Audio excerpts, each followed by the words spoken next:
Oh,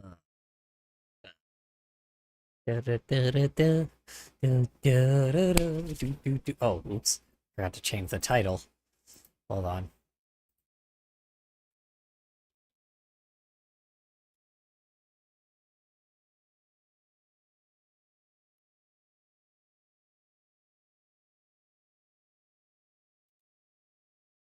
There we go. Better.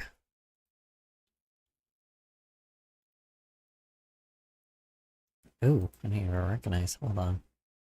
Uh...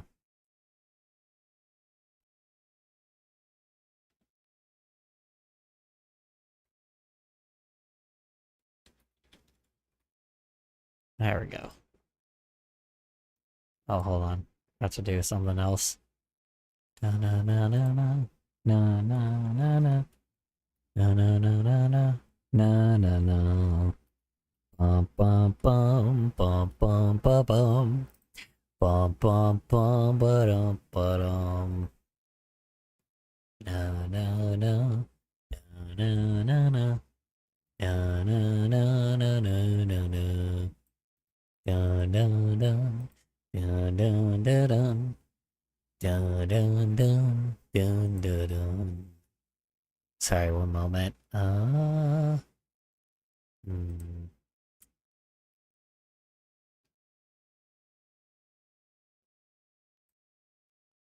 That one and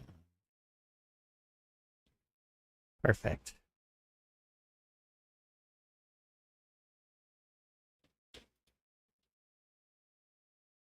Perfect. Alrighty. And then we'll switch to Twitch. Don't worry, there is a stream today. I just haven't changed the title. Don't worry, there's a stream today. I play that song in a band. And now the notes are stuck in my head. What song?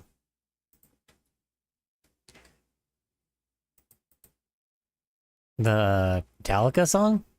Also, sleep is not that important. Well, you should sleep if you need it. That is kind of important. Anyway, and meteorologists, and then go in love. Perfect. Oops, forgot to put the. There it is, right there. Beautiful. Now, anyway, it's far too hot to sleep. Yeah, well, I'm in a 120-degree weather place, so if it's not too hot for me to sleep here, it's not too hot for you to sleep there. So, says the guy that has AC. Very fair chicken curry. I don't know. Fun. To be fair, I also have AC, so that also does help.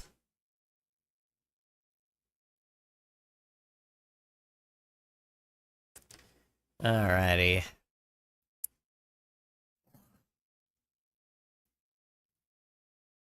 So what was the last one we looked at?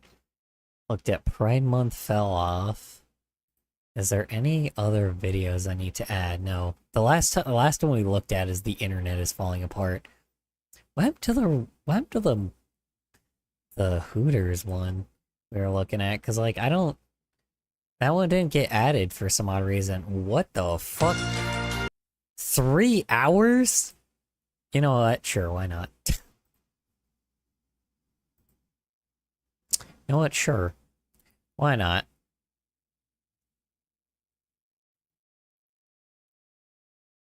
Alright, anyway. Oh, I didn't turn on the sound yet. Sorry, I thought the sound worked. Oh, never mind. I had an error with YouTube. What? What was the error? Excuse me? YouTube? Hello? Error checking YouTube live status. What? What was the error? Sorry, it's like having an error trying to find my... What? What does it mean it's having an error? It's saying it's having an error. What the fuck? It's live? Hi, how you doing, Ezzy? How you doing? Give me one moment. Sorry, I'm having trouble for some odd reason. I don't know why, but the YouTube chat isn't working. The Twitch one is. Okay, hold on. Let me close this. Try to reopen it. Try to do YouTube again. Okay, and it crashed. Okay, auto find. What the fuck?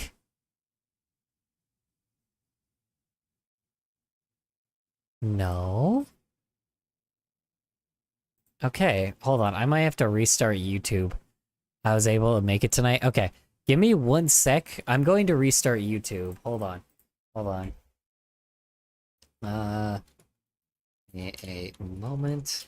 I am going to restart YouTube. Hold on. I'm gonna restart the YouTube stream because for some it start. Let's try this again. That's like really annoying. Because it shouldn't have that hard of a time trying to find it. It finds Twitch okay. But YouTube, for some odd reason, is like extra. Okay, fuck it. I guess I'll add it. Sure. Enter the YouTube pop-out chat URL or video ID. Okay. YouTube pop-out chat video IRL? URL? About chat? Oh, this one. Okay. Weird. Restore chat. And then... No, sorry, give me a moment. Face reveal. You're saying face reveal for? I've shown my face a million times. There's no need for a face reveal. Okay, so here's the chat. Okay. Let's try that one. Okay, activate source. Cool. I don't know why that was such a problem for YouTube. Okay. On my PFP. Oh, what'd you do for your profile picture?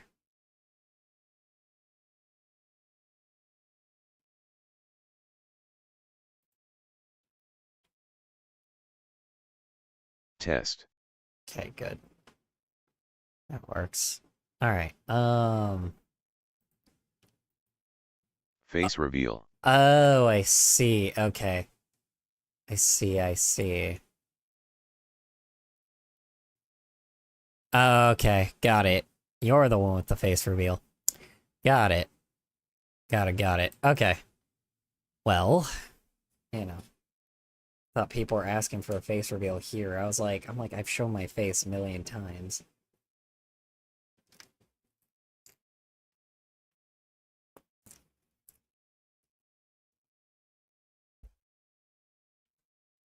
Alrighty. My arm fell asleep. Why?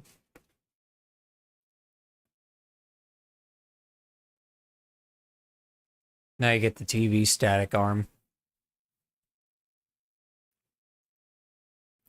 Alright. Yo Diddy. Yo, Just what up? Million times. Hmm. I see. Alright.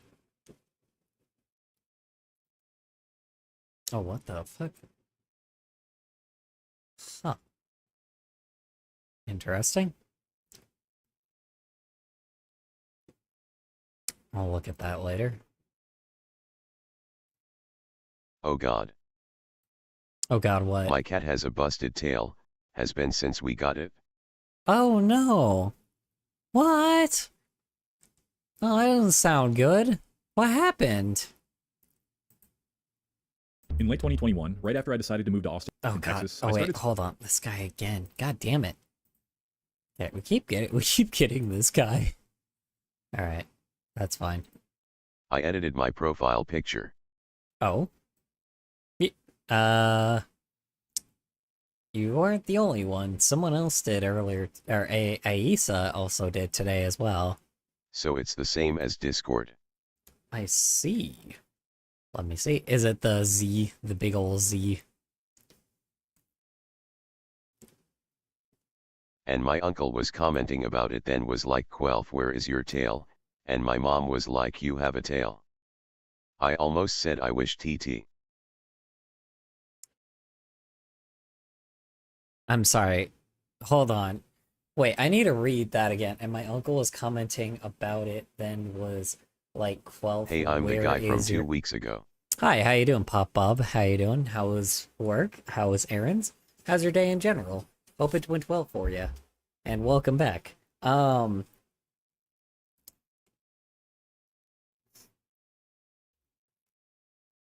on. So, I need to reread that again because I'm like, huh. My uncle was commenting about it, then was like, okay, and then, you know, rather than using your real name, you're gonna say your username, Quelp, where is your tail? And my mom was I'm like, "Do you going have a good. tail?" Oof. I almost said I wish. The Yikes. day is good. Yikes. Oof. Yeah, no, that's some that's a good r/furry struggles right there. That's a furry struggles tweet. Yeah. God, yeah.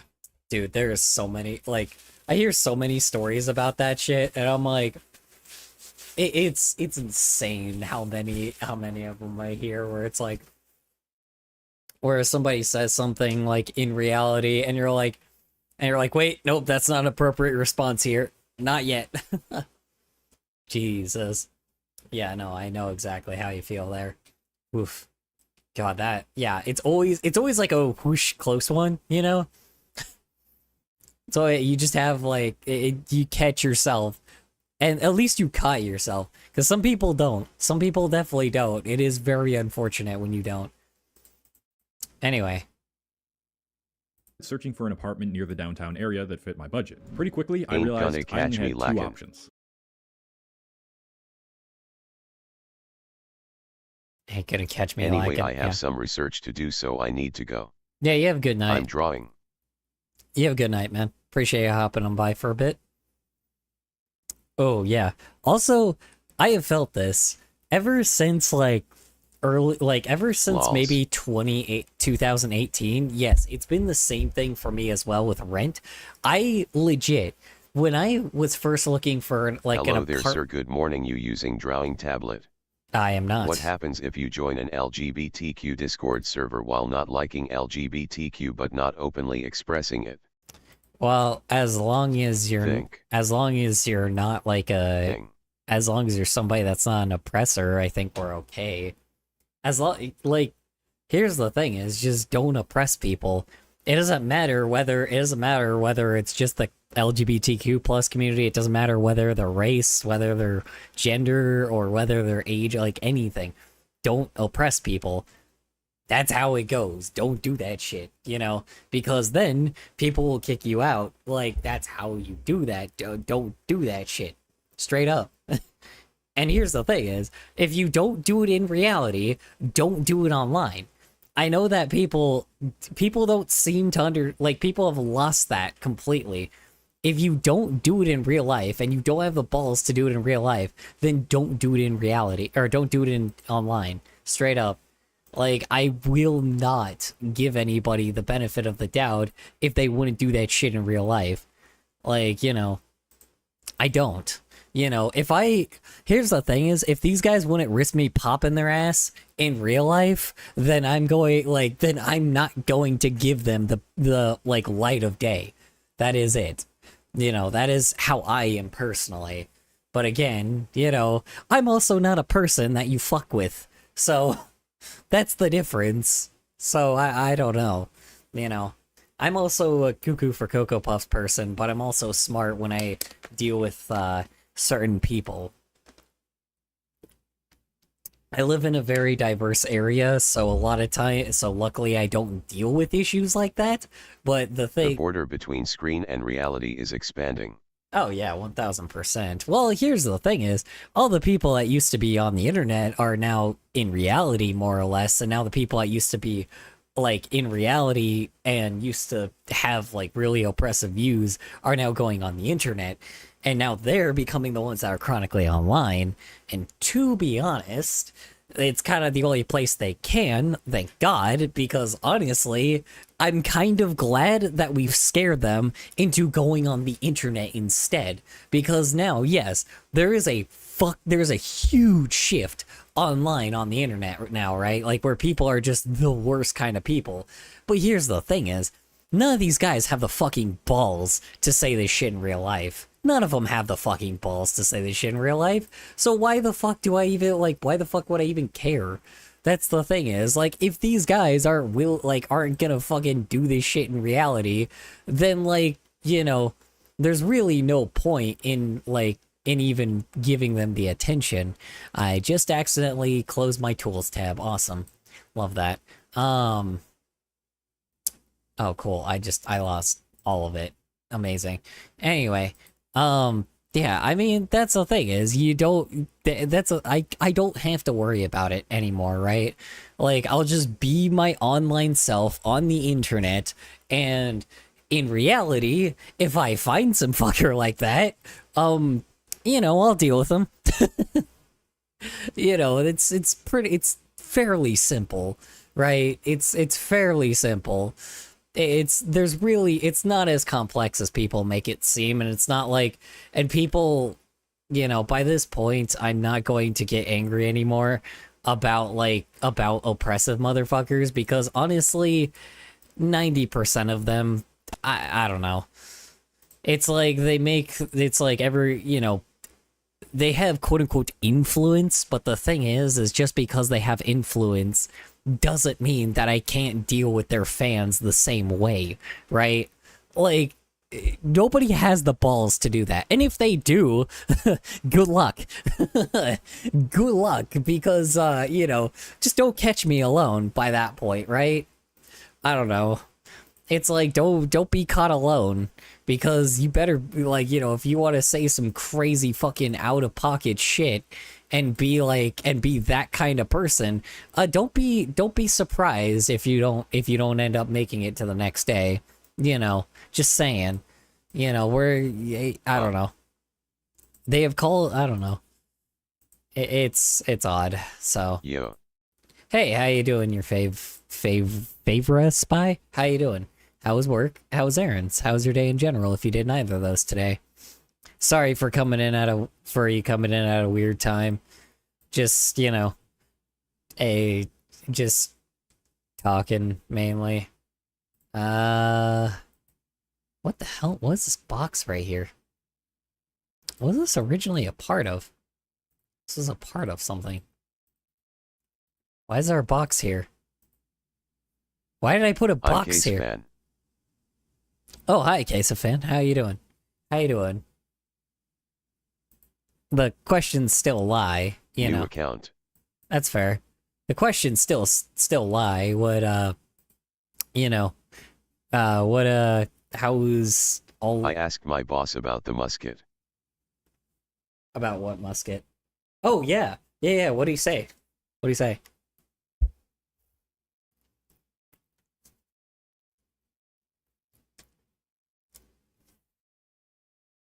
He said he will sell but needs to do some research to get a price. Ah, I see. Okay, fair enough. I would say don't let him rip you off, but yeah, it's a broken musket, so who knows? Okay, where the fuck is Kesha? Where did I draw? Okay, there's the one where she's all like in a bath, but it's not the one I'm looking for. There it is. There she is. How many times have you heard that in a sentence?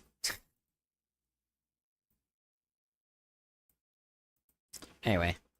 Choose a building that looks like it might collapse at any moment but came with a reasonable price tag, or Hmm. choose a building that appeared sleek and luxury but came with a not so reasonable price tag. Yep. As I'm a YouTuber and all that matters in my job is making my life look much better than it actually is, I leaned toward the so-called luxury apartment and ended up signing an 18-month lease. Happily ever after, right? I was living in one of the Yeah, the fucking. I hate the quote unquote luxury apartments because, like, that's the only Queen reason. bee. That's the only reason why it's like 4 times the price that it normally is, right? Like, that's the only reason why they up the price so much. Hi Zygo, how you doing? How's work? How's My Aaron? gym How's teacher your is day a in perp. general? Boys wear long pants and the girls wear short shorts. From Family Guy. Wait, my gym teacher is a perv? Boys wear long pants and the girls wear...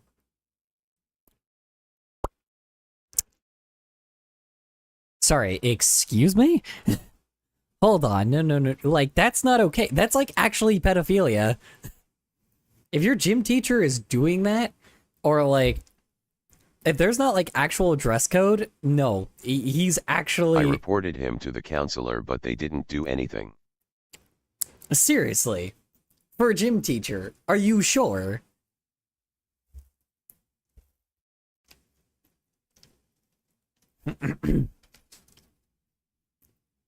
Dude, no fucking way.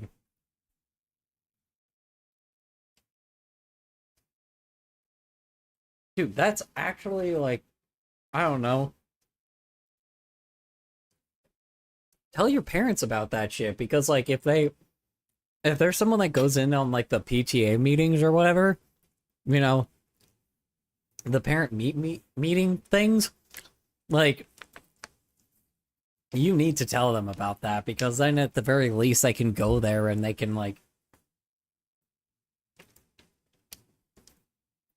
they can talk about, like, the inappropriate, like, the actual, like, you know, teacher creeping on students.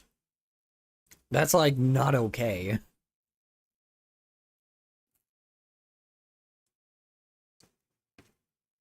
Beat his ass. He's probably way bigger than him. Probably not. Because then you'll get expelled. I work at a coffee shop and I make minimum wage. He makes more money than me and I'm so weak so I probably can play dirty duh. Well, no, Alright, but... I have to leave. I apologize for bringing up the controversial topic. Oh, no, you're good. You're good. H. You're good. You have a good night. Appreciate you hopping on by for a bit, Pop-Up. Door. Also, it wasn't that controversial. It's just, you know, that's just the answer.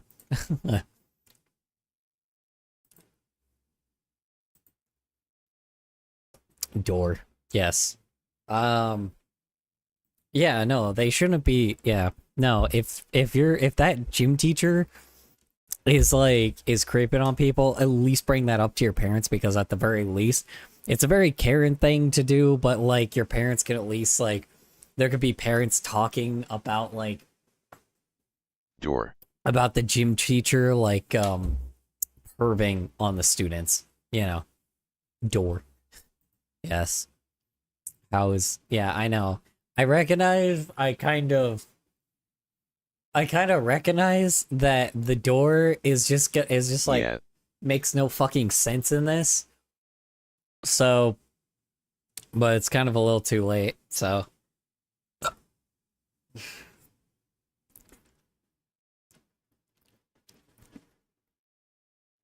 I'm just, like, trying to make it look like it's like a fake door and not, like, you know, like one of those All right. stage doors. Bye. All right. Take care, fellas. All right. You have a good night, your favorite spy. Appreciate you hopping on by, bro. Oh, sorry. Kubako. My bad. Sorry. You have a good night, Kubayoko. All right. You have a good night, bro. Appreciate you hopping on by for a bit. All right. Anyway, yeah. Luxury apartment story. Yes. So it was very funny when I actually looked at, like, apartments just at all in general, and he's the same way. Yeah, it was the same way. I straight up only found 2 apartments at max. And here's the craziest part about it. I immediately had to find a roommate to get like to be able to share the apartment with before I got the apartment in the first place. So not only did I have to like look for apartments, but I also had to find a roommate on luckily a website that's called roomies.com that was able to find me a roommate to like pair with, right? Here's the problem though. After that though, even after I finally like found a roommate, like the website nowadays doesn't really work as well as it did before because no one goes on it anymore. And I'm not sure exactly why that's the case.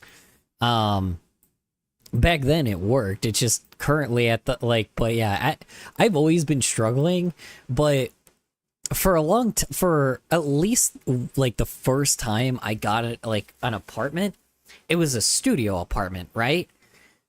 So when I first got the apartment, it was $600 for a studio apartment first by myself, right? In a very like ghetto area, but by myself, right? The literal next year, and I'm not joking you, the literal fucking next year, my studio apartment doubled in price. And all of the apartments around me doubled in price. It went from $600 to $1,200. And for the time being, the minimum wage was still like only like $9 an hour at the moment, right? So not only that, I had to find another roommate with a different apartment at the time to rent an apartment that was not only during I've a been time. trying to find an apartment and I did. It's just I went to go visit it and it looked nothing like the pictures. Yeah, no, it never will. That's the problem. These luxury apartments are literal fucking clickbait.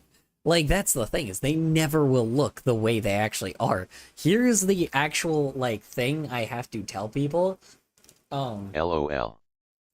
Here's the thing I have to tell people. With living, like, anywhere. Anybody that's not, like, sorry. Anybody that's an adult right now, like, that just barely turned an adult, because I know I have some minors here. Like, 2 wasn't expecting you to be live, but again my YAOI senses were going off, so you must have gonna go live. well, I also notified people on my Discord. Oh yeah, that's right, you're not on my Discord. Right. Yeah. So here's the thing. Like, for anyone that is a minor right now, that is not an adult yet, or about to turn an adult, because I know some of y'all are, I know y'all hate living with your parents right now, but there is not a choice right now. There's straight up not a choice. Do not do it. Like, when I got kicked out of my parents' house, it wasn't a choice for me either. But on top of it as well, how do you say, I did not really like have many places to, I had like a lot more places to go when I was like first got kicked out, but literally the next year, rent in everywhere doubled. L like leave the house. Like, leave the house? Well, yeah, no, like, no, I got kicked out. I straight up got kicked out of my parents' house when I turned 17. You know, I didn't, you know, that just happened. You know, that's just how my parents are, or yeah, that's how they were and still are. But anyway, yeah, I full blown, like, do not recommend it nowadays. Rent is almost about like 10 times the amount than when it started. Well, not that much, but it's like, I mean, let me see. So my same apartment that was $600. Let me look at the apartment that I actually was like, that I previously had before. And let me look at apartments.com. Let me see where those exact apartments are. Because those apartments, the studio apartment themselves, was a lot cheaper with like the year that I got it. And then let me look at what it is now. Let's look here. Sorry, I'm not like showing my screen because I will dox myself if I show my screen, so hold on. Let me go there.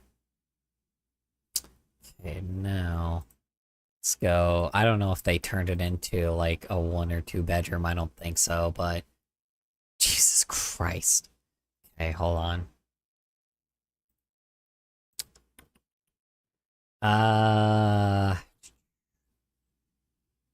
Let's see. Oh, that's actually no, that's in Phoenix. Wait, is that where I used to live? Huh. Actually, it hasn't gone up that much either. It's gone up to $850. It's actually not bad. I thought it was. Hold on, let me look at the exact one I had. I had to move in with my friend until I can find an apartment, but she has a huge apartment. Yeah. Also color, I low-key just feel so out of it today since I had to fight with my dad and stuff, so now I just feel so tired. You're good, man. Don't worry about it. Yeah. So, I mean, okay. Rent isn't as bad with studios as I thought, but it used to be a lot more. It went up to like, it's up to 850, which is still a lot, but it's not as bad as I thought. But that's like in a that was like in a super ghetto area, like a really, really ghetto area. But, weird. I wonder why that is. Doesn't even look that bad. Ah, yeah, no, it's definitely. I was looking at a different one that's like 728, but it's in like, it's like in literal like, you know, it's you hear gunshots every night there, so. That is interesting, though. It's not not as bad as I thought, but still, you know, like, I mean, you know, that's a studio, but even then, it's not as bad as I thought. I thought it was a lot worse before. At least I thought it was. WTH, are you drawing colors?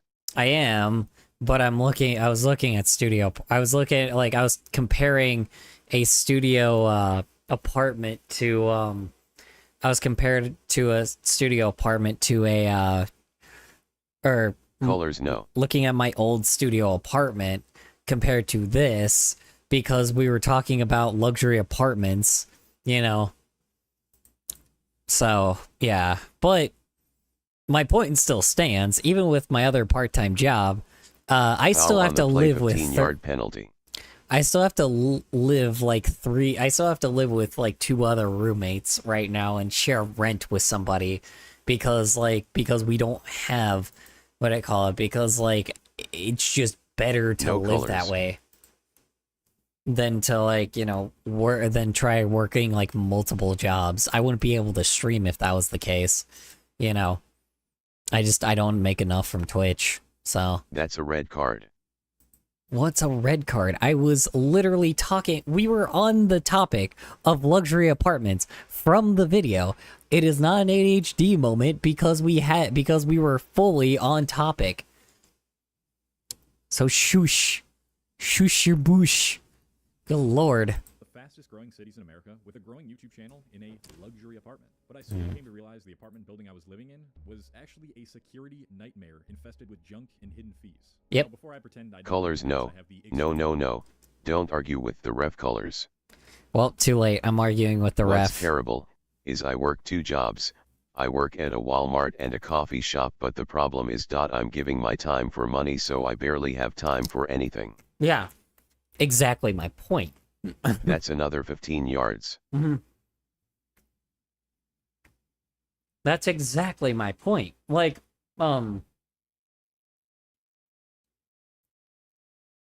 so I had one of 2 options. I can live with multiple people and working to live or living to work. Yeah, exactly. Well, you don't get the choice. That's a red card, their colors. Well, that's what I'm saying. You don't get a choice in the state because beforehand, I was working over 40 hours. Like every fucking week, you know. I was working way over the limit, or not 40 hours. Yeah, no, 40 hours every fucking week. I was working way too many fucking hours every goddamn week, and it was pissing me the fuck off. So, you know, eventually... Living to work is just average adult life. Well, it is now. No, working to live. Oh yeah, living to work is now average now, and that's the problem. It shouldn't be. That's the issue. It shouldn't be. Like, you should have enough income to survive and be able to relax. You know? That's the problem. It's like you shouldn't have to work like fucking 50, 60 hours every goddamn week just to be able to live. And that's the problem, though, because of like the society that we live in. We have no fucking choice either to do one, to work all the fucking time and never have time for ourselves. The faster you get that, though, your head, the easier life gets. Well, yeah, but that's the problem. No, it doesn't. That's the thing is, I knew that from day fucking one. And I was miserable. I was fucking miserable. And the thing is... It's like I have I'm not gonna say a lot of money, but I have enough to where I can live and more, but it sucks cause I have one off day. Yeah, exactly. I like working. I don't. Surprise. I don't like working. That's the problem. I don't like working at the jobs that I do. This one's not bad and it's fine, right? But that's the thing, man. Guess who's back, gay ears? Hey, how you doing, Sticky Floof? Welcome back. How was work? How was errands? How was your day in general, if you did neither of those today? Here's the fucking problem. Working is just the way of life. It is. But here's the thing is, we should also be able to have... I should be able to be using my fucking degree in a form and be like, the moment that I had my degree, I should be able to work at the very least the lowest end part of my of a job, That's right? That's just not how life is. But that's the problem. It should be. But baby boomers have all the fucking money. I see. They have all of the fucking money, so we can't have any of it. Here's the thing is, you used to be able to work a fucking used to be able to work a fucking job, have 2 kids, a house, and multiple cars with one fucking income. That's what baby boomers got. That's a penalty. Like, it's like baby boomers got that shit. So why the fuck can't we at least have a little bit of that? Why can't we just survive with like by just working like at least enough to survive, right? Like why can't me having a fucking degree that I spent like I at least didn't go into debt for my degree, and that is rare for people, right? That is fucking rare. Dude, I was talking to my mom's friend and she was like, kids these days expect to get out of school and have a 50K a year job. I don't know, maybe because that is what I was told would happen my whole life. Because that's not how the world works. That's the problem. Life fucking sucks. I wanna be a My Little Pony. Here's the problem, though. It did work that way. So if it used to work that way before, why can't it now? It might be because of, oh, I don't know, greed.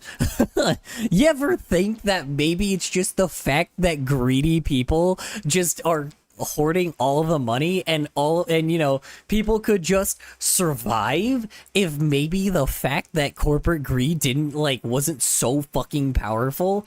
Like, and here's the reason why we know that it still works like that. This is how we know it still works, right? Other fucking countries, you can still survive like that. But guess what? In the United States, nah, fuck you. You get to struggle 24/7. You can't even pay your fucking hospital bills without you get into debt if you go to the fucking hospital. People rather die than go to the hospital. That is not a good thing. You should not have to go through, you should not have to choose to be like, oh, well, I'm feeling like something, you know, oh man, my heart is kind of killing me, but I can't afford a hospital bill, so I can't go to the hospital, right? That's a fucking problem. That's where you know there is an issue. When you have to pay thousands of dollars for a goddamn, like, out of your own fucking pocket that you can't even earn, is like, I want your ocean. Okay, give me 1 sec, man. If you can't even fucking pay for yourself to stay alive, then that is where the issue is. Fucking pockets. Yeah, dude, I'm just annoyed because greed is the reason why the country is the way that it is. I am so fucking tired of it, and I'm done playing the game. Fully done playing it, as well as many other people are done playing this fucking game. Nobody is going to go past the point of just working the minimum wage job, because you're never going to climb the corporate ladder. You're never going to get anything else out of it. You're just going to work your shitty minimum wage job either your whole fucking life, or you're gonna somehow find a way to make income elsewhere by yourself by selling shit. But here's the problem. Every single person can't be a business owner. That is why you need regular workers in order to be able to have, like, a stable economy. But guess what? No one is willing to take that risk, because corporations are the ones that get to keep all of the money, and, like, you can fuck yourself by giving yourself that, like, risk. And don't get me wrong, people are taking that risk, but the reason why people are taking that risk is literally because of the fact that people are done with corporations. People are done with greed. And you know what? Good. I'm glad. Wearing size 8 TDs. Oh, got it.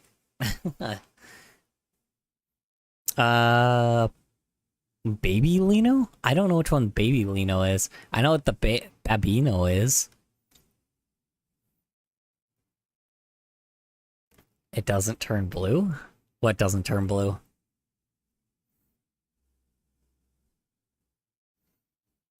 Padding? Yeah, I am over. I am so over, like, I'm so over the world we live in, dude. I'm over it. Yeah, well, that's why I'm... Okay, so it does... Okay, got it. I wonder... I don't know, does it normally? I'm not sure. The small business in my town is greedy as fuck. Really? A small business? That's a little surprising. Yeah, and see, that's where the problem is, too. There should always be competition as well. There should always be competition, but that's just not going to exist in today's world. It's impossible, you know? Ah, sweet. Hold on. Ah, sweet, thanks for paying your Cloud Empire taxes. The council will severely love this. We appreciate your contribution.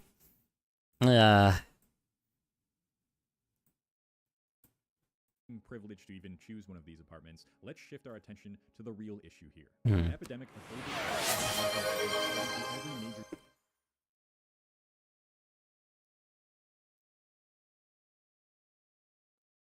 Ah, sweet. More taxes. Love it. We appreciate your contribution. Just want to make you say it twice. Fair enough. The same thing I've always been working on. The goofy ass, like, the goofy ass animatic. Why is the TDS not on?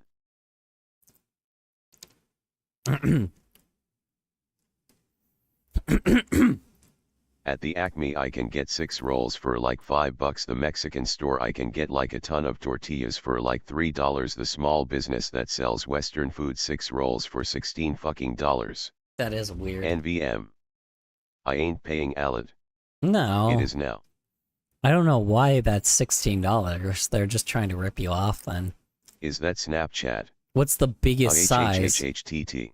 How big is the, how big is it compared to those, though, as well? Because here, it's like some of the stuff is a little bit more, but also because the sizes, the portions are a lot bigger at smaller businesses. than at like, than corporations. Because it's like, yeah, sure, you pay like $5 versus four Nah, they are bucks. normal size. Oh, then I don't know. That's a problem. Then that person themselves is just kind The of Snapchat wanting demon has more. invaded the art. What's Snapchat demon? I have stiopy. Oh, and the worst part, it's working. Hmm. People shop there.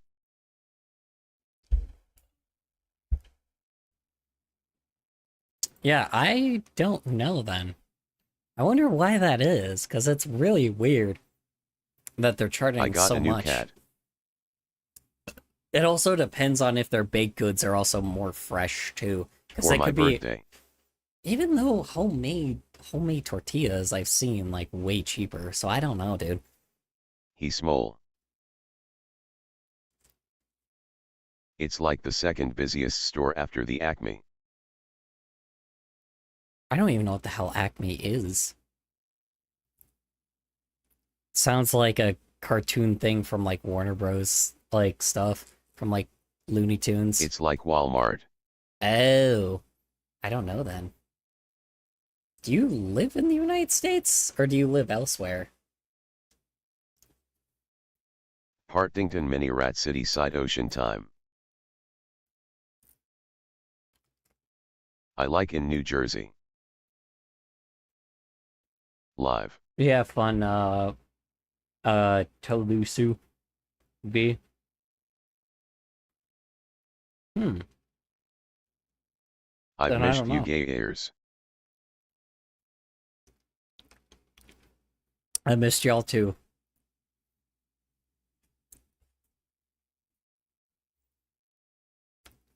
All right. Could be a regional store, I don't know. That's what I'm wondering. Like, it just feels a little weird that the prices are so high if compared to it's just really weird that that's the comparison because normally the stores here that are more localized are cheaper. Do you have a Discord? I gotta send you photos of my new kitten. Yes, I've already sent the Discord before. Do you need me to send it again? I swear I've sent the Discord to you before. WHER. Wait, bae.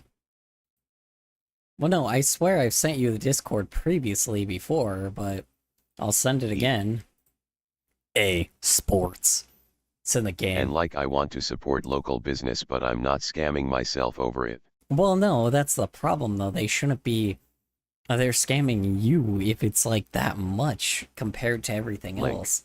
Like, Link. the point is, you're supposed to have more for paying more, right? That's the difference. Like, here, stuff is, like, cheaper, I right? keep getting ads for AI girlfriends. Oh, God, yeah. I can imagine. Just, yeah. Always hit not interested on those. Because you'll keep getting them if you don't hit not interested. Because yeah, AI garbage. Fucking, I don't even want to like give that my time anymore. I've talked about that shit way too much.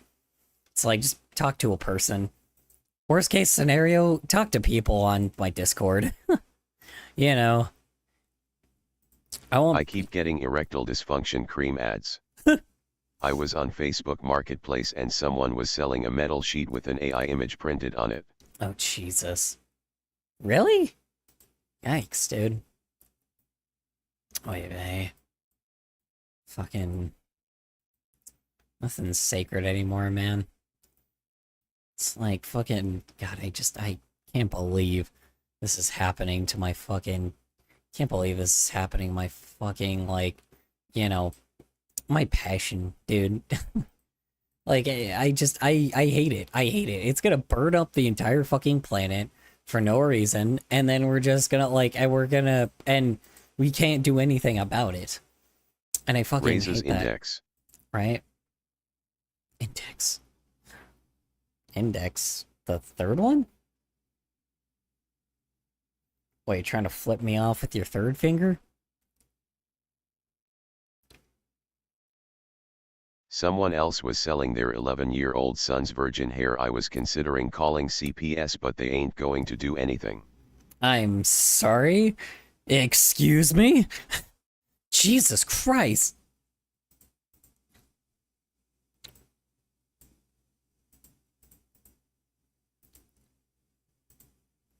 That's insane. The link don't work. What do you mean it doesn't work? It should work. Let me see. Are you Discus?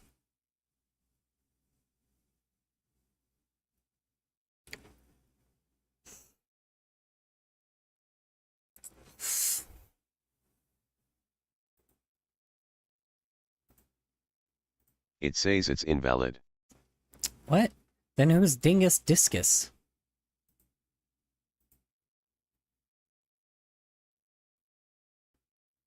I literally gave it multiple uses, but I'll try again.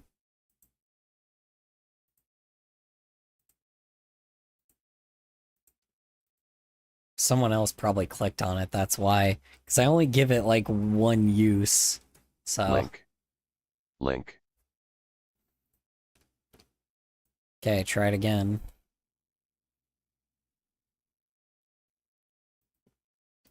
Extreme privilege to even choose one of these apartments, let's shift our attention to the real issue here. The epidemic of overpriced fake luxury apartments spreading through every major US city right now. Thank you. In 2024, the number of newly built apartments hit a 50-year high. But here's the catch. 89% of the units completed. How many characters are you gonna put on the art piece? High-end luxury. And there's no data to suggest that this percentage has changed. As many as I need to. Let's go back to the city I live in, Austin, Texas. We're classified. In 2024, the number of newly built apartments hit a 50-year high. But here's the catch. 89% of the units completed between 2020 and 2022 were classified as high-end luxury. And there's no data to suggest that this percentage has changed significantly since then. Let's go back to the city I live in, Austin, Texas, as an example. The cheapest one-bedroom studio in one of these luxury buildings will run you around $1,700 a month. Using the... Jesus fucking Christ. Oy vey, dude. God damn. So fucked up. Common rule that rent should be no more than a third of your income in order to qualify, that means you'd need to make at least $61,000 a year. Yeah. That's also a problem as well. You have to make like triple the amount of income to be able to have a one-bedroom apartment, right? Or like a studio apartment or like a one-bedroom apartment. It's insane. And it's like, Just tell me the name. Well, it's not searchable. If you can't get in, then I don't know what the issue is. Because you should be able to get in. This guy is selling manga on Marketplace for $10 each. Isn't it like $12 a book new on average? Not much of a saving. Hold on. What? Hold on. Link. So this guy is selling manga on Marketplace for $10? Fuck. Manga's a lot cheaper than $12. Manga is way cheaper than $12, depending on where you go. I don't know where the fuck he's selling that shit. It also depends on the manga as well.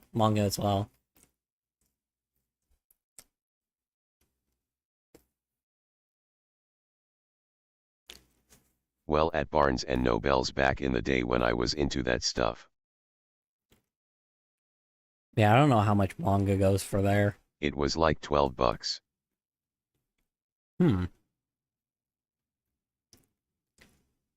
Yeah, but it's new versus used.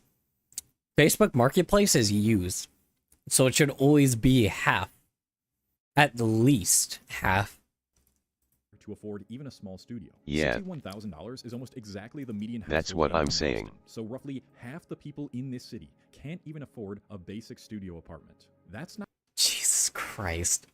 Yeah, 60% of the United States can't even, or live paycheck to paycheck, so that does not surprise me that the same people that, like, you know, that doesn't surprise me that most people can't afford, like, apartments nowadays. So. Not just frustrating, It's absurd, and it all ties back to how these apartments are marketed. It's not just frustrating and absurd, it should be illegal, but it's not. And that's where the problem is. It should just be illegal to charge rent that high. But that's the problem with corporations buying apartments instead of people. Because individual people put time, investment, and risk into what they're buying, so they have to make their money back somehow. Corporations do not. If they lose something, it is what it is, right? They can always make up the money elsewhere, and usually, like, keep the money as high as possible because, you know, it's not illegal to do that, unfortunately, when it should How be. these developers can keep inflating prices without having to worry about vacancies. How did we end up here? And more importantly, how do we fix it? Let's explore. Greed. That's how we ended up here. It's always greed. Like, how shit always gets fucked up is greed. Like, that is the answer. It's always greed. But yeah, I know what he's trying to, like, say here as well, so. Explore the luxury apartment crisis in this video. This story begins like many other stories that are related I to did some an sort of oil housing change for crisis my in dad America. and spent 2009 $48 on materials and asked my dad to pay me back for them, and he was like, back in the day I painted my parents' house for free. I ain't trying. Yeah, that was when fucking, that's also when you were able to make, like, a stable income off of fucking, like, you know, that was when you were able to make, like, a stable income off of fucking paper clips and pin cushions, so. And here's the thing is, he shouldn't have, because guess what? They were able to make a stable income off of one fucking, again, off of one income. That is it. Tell them that shit. Tell them, hey, your parents actually were able to afford a house, a car, and, like, and kids off of one single income, right? Excuse me. You know, and then say, yeah, that's not how the real world works, old man. You know. No. Can I add a character to the art piece? Well, you have to put your character in the Discord and color draw this in the color draw this category, and I'll draw them. Financial crisis. Many millennials, after seeing their assets get sucked up at the age most people would buy a house, Mhm. opted out of having children and into renting apartments. As Yep. an ever-growing amount of millennials became DINKs, an acronym short for dual income no kids, they were willing to pay a premium for an apartment that, from the outside looking in, appeared to offer even more than a nice-looking house. Quartz countertops, fancy lighting fixtures, a pool, courtyard, and gym, all while actually being in the city, allowing you to avoid any long commute. What's not to love? Well, it wasn't exactly the equitable relationship between builders and renters that it seemed to be. You see, the main reason builders create more luxury housing than affordable housing is because, at the current moment, it's basically the only housing that is profitable. And this is due to a few reasons. Firstly, urban land pricing has exploded. The Urban Land Institute's 2024 Real Estate Economic Forecast noted that despite a strong economy, the real estate industry faces challenges due to high interest rates and land costs, particularly What in the urban fuck? centers. Urban areas Why? also have restricted land availability due to zoning laws in existing developments, driving up the value of the limited land that is available for new construction. In Austin, Texas, for example, zoning regulations include standards such as height restrictions, setbacks, and Florida area ratios. These regulations can limit the development potential of properties, thereby reducing the supply of available land for housing. Secondly, the price for construction materials has also skyrocketed. Steel, lumber, concrete, and drywall prices have all increased significantly in the past decade, and it's unlikely that the tariffs recently imposed will help these prices fall. Speaking of things related to the current administration, there's also been a labor shortage of construction workers, especially after years of restricting immigration, since many construction workers in the US are immigrants. And fewer workers equals higher wages in order to attract talent. The last thing I want to go over is that financing and interest rates have also risen sharply. Starting in March 2022, the Federal Reserve initiated a series of interest rate increases, raising the federal funds rate from near zero levels to a range of 5.25% to 5.5% by July 20. Whoa, what? Hold on. To attract talent. The last thing I want to go over is that financing and interest rates have also risen sharply. Starting in March 2022, the Federal Reserve initiated a series of interest rate increases, raising the federal funds rate from near zero levels to a range of 5.25% to 5.5% by July 2023. Jesus. These hikes have significantly affected construction financing. The average effective interest rate for speculative single-family construction loans increased from 11.3% in quarter 4 2022 to 12.59% in quarter 1 2023. So just about every part of the building process has 12.5% interest? Holy fuck, that's a lot. And for anyone that, yes, I understand that, like, oh, 12% interest doesn't seem that crazy, but you have to recognize, like, back then there was, like, maybe, like, people took maybe, like, 3% interest, 3.5% interest on houses. Like, I remember that was, like, it was, like, 3.5% to, like, 2%, like, very, very low interest rates, you know, as long as you had good credit. Now, if that's the case, that, like, that interest rates are now the characters in color. Yep, gotcha. No problem. I will draw them when I'll draw them when I need another character being put in, which will be soon. So yeah, I mean, that's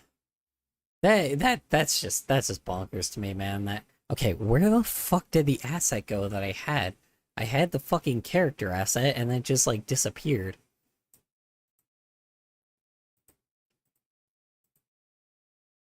What'd you get? Oh, okay, gotcha. Yeah, I mean, dude, fucking, this is the problem, man. It's like, it's greed, you know? And I know that he's like talking about like, oh, well, there's like zoning issues and everything. That's the problem, though.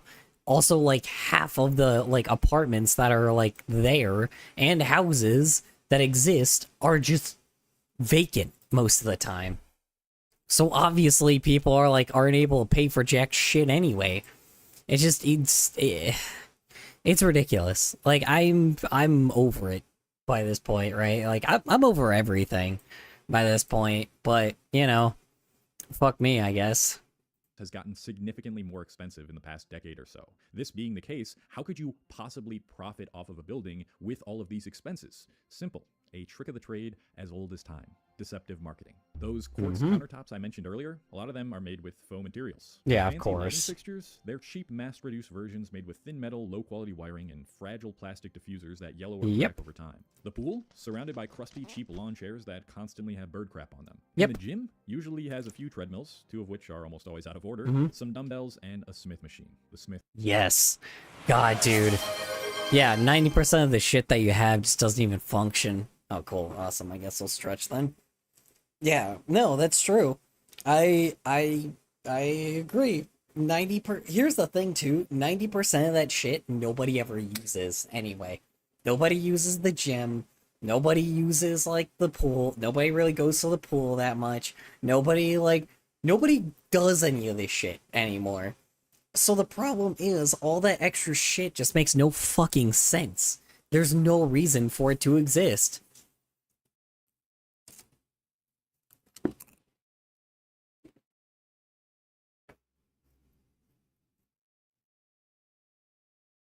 Let's see.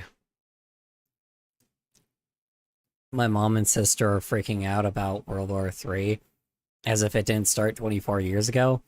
Well, here's the thing is, each time there's like a massive escalation that happens with like Iraq and Iran and like and now Israel is involved. It's like it's a lot of like the superpower. It's like a lot of these like powers like fighting with each other that have always been in conflict for years. But the reason why is because there's always some fucking major ass event that happens ever since the fucking like one of the governors got assassinated. One of the governors got assassinated like over there. I cannot join thy Discord. I can't remember what it was, but I know one of them was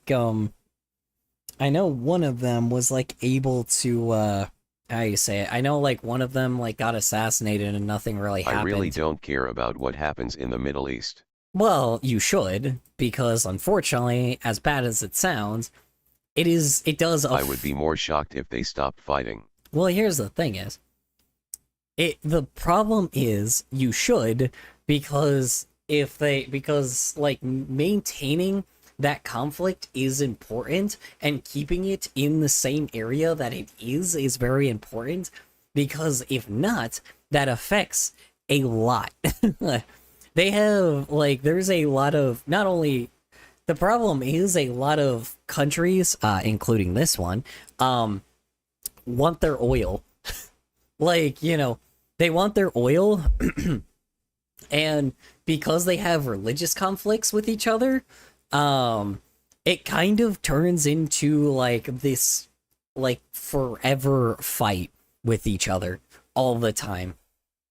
It just is forever like there's it's such a complex thing of history, but like literally look at like what a historian look at like a historian like talking about it. It's very We have interesting. fracking now, we can just get oil from Texas. Yeah, but you know, it's it's cheaper if we I don't know. I know the war is not necessary, but it's not necessary for them, but unfortunately there are conflicts every like all the time there, and it's just forever going on there. Um but the reason why is also because of Yes, well, yeah, baby, that's what I've been waiting for. Whoa. yeah, the main thing that I know that like that started it all is from like another was like from something that happened so long ago that essentially the fight is just about something else. There's always something new there. And that's the problem. There's always some new thing there that's a real A war in issue. the Balkans is more surprising than a war in the Middle East. Yeah. Well, it's just the thing is you And also have everyone to expects a war in the Balkans.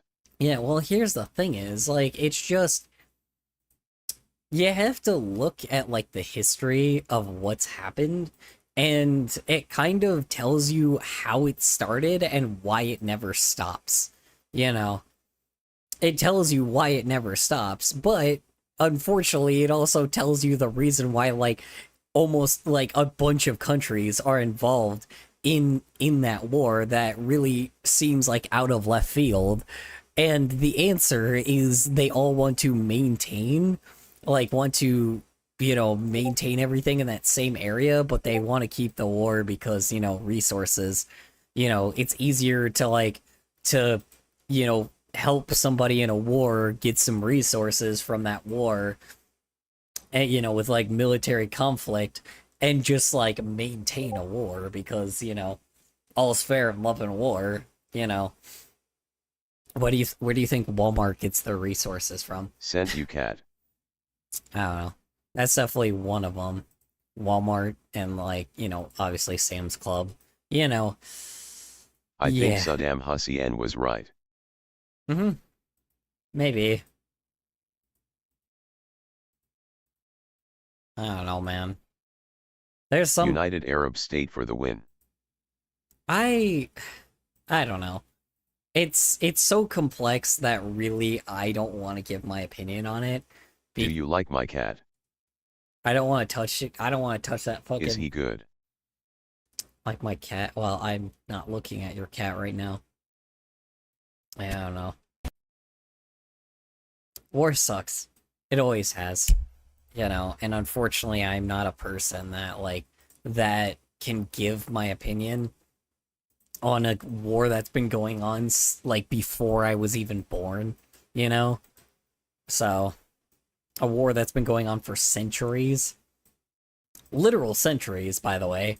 Like, I think let me see if I can find it, because there is like a video that was like talking about it. That was talking about how long this war went on for. Hold on. Or how long this war has been going on for. It was like something like in like BC times.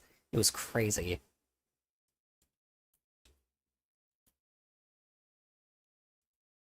I don't even know exactly how long it's been going. It's been going on for a very long time. Um, and it like kind of tells who was involved for so long. Uh, actually, here's another video off of it that's a little bit more recent. Hold on.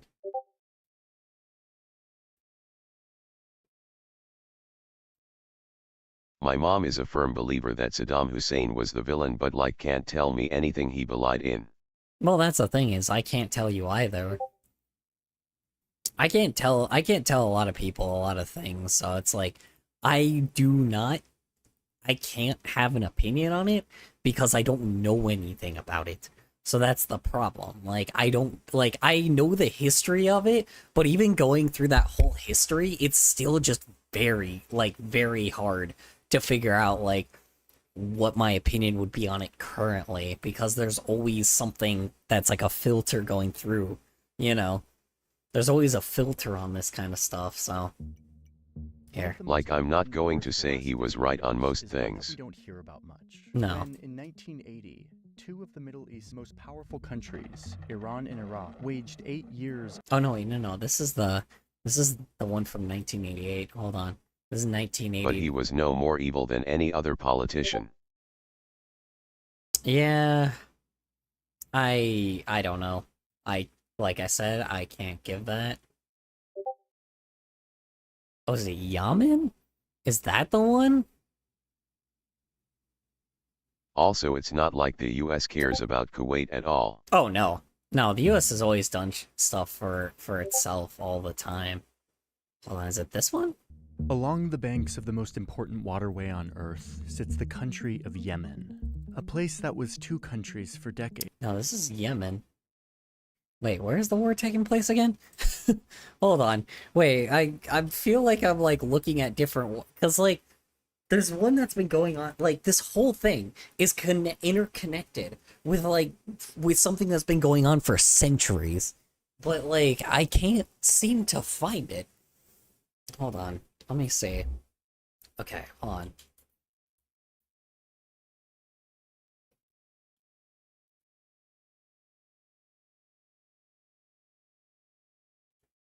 Hold on one sec.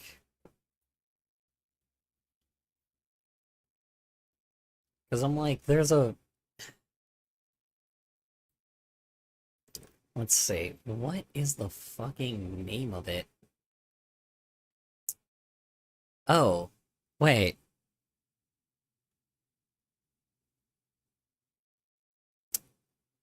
Huh? Well, I know Israel is involved in it, but like, does it just not have a name? Hasn't this has been going on way, way longer, but like, hold on, wait. I'm so confused. Because like, it's always been involved in that. Okay, 46-year proxy war. Yes, but this is... Okay. Comprehensive history. That's Ben Shapiro. I don't want to look at Ben Shapiro. Weird. Yeah, see, this is... Okay.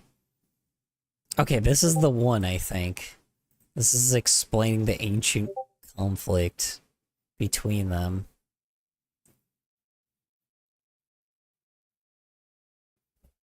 Oh, good lord. Okay. Welcome to the... Nah, that's fucking Texas speech. I don't want to listen to Texas speech. No, fuck that shit. It's the history behind the conflict. I don't want to look at some fucking stupid ass, like, talk about this shit. I want to, like, actually look at someone that's, like, fucking talking about the education of it. Like, I need an educational person, not just, like, some fucking commentator that's like, oh, well, here's the thing going on. Here's the and then this thing happened with I don't want to fucking hear it with that shit. I want, like, to fucking figure this out. Let's see, this is, like, 10 years ago, though. Okay. I saw we just kick Israel out of the region and give Kuwait to Iraq. Again, I can't give my opinion, so I am not going to touch that fucking... All issues fixed, thank me later. Yeah, I'm not going to touch this conflict with a fucking 20-foot pole. Because, like, from what I understand, there is a insane history behind it. Like, there is so much history behind it. I just wanted to pull it up because, like, but the problem is everybody's talking about, like,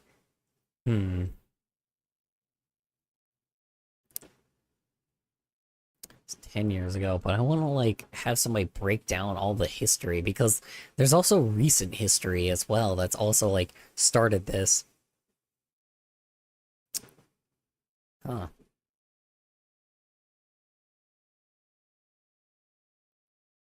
Okay, there's so much doom. Fucking, why is there so much doomer fucking content?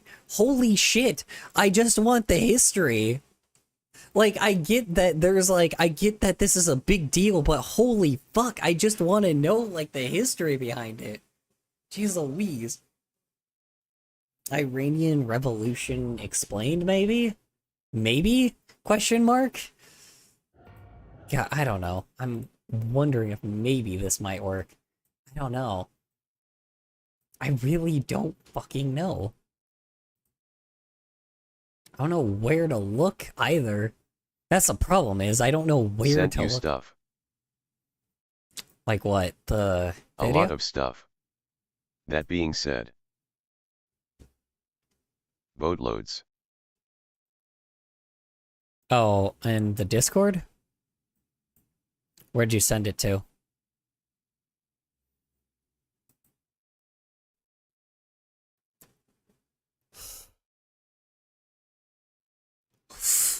Cat and some memes. Oh.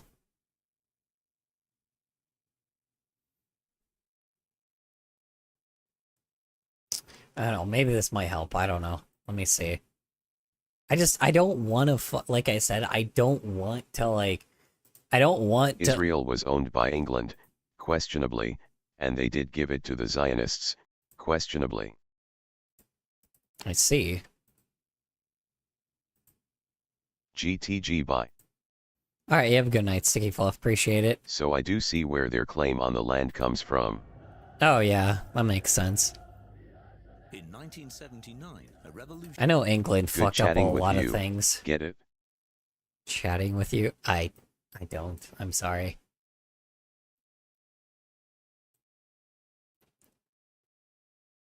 I appreciate the chat either way. I appreciate you chatting with me either way.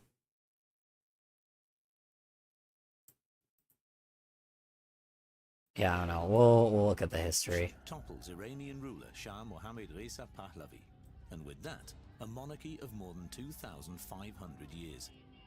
Ich habe zunächst nicht an einem Umbruch geglaubt. That's the way authoritarian regimes fall. First gradually, and then suddenly. The Shah's mistake was to want to do too much too fast. But at the same time the Palestinians were living there under British rule. Yeah. I'm not sure what's going on with this, but I'm just having it be, they're explaining it, so I'm like, I'm gonna let fucking history tell itself. I'm gonna get some water real fast, and then I'm gonna just like, we're gonna learn some fucking history, so, yeah.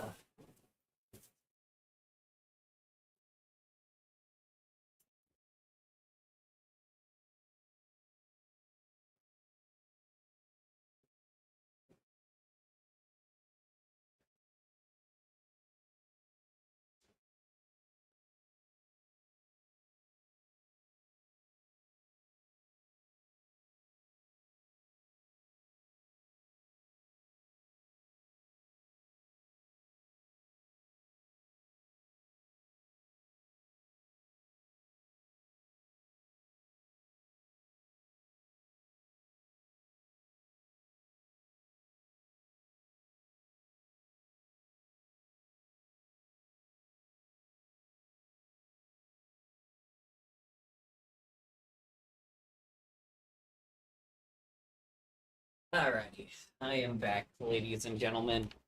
So yeah. Well, yeah, we're gonna learn some fucking history, and then afterwards we can make the judgment that we can.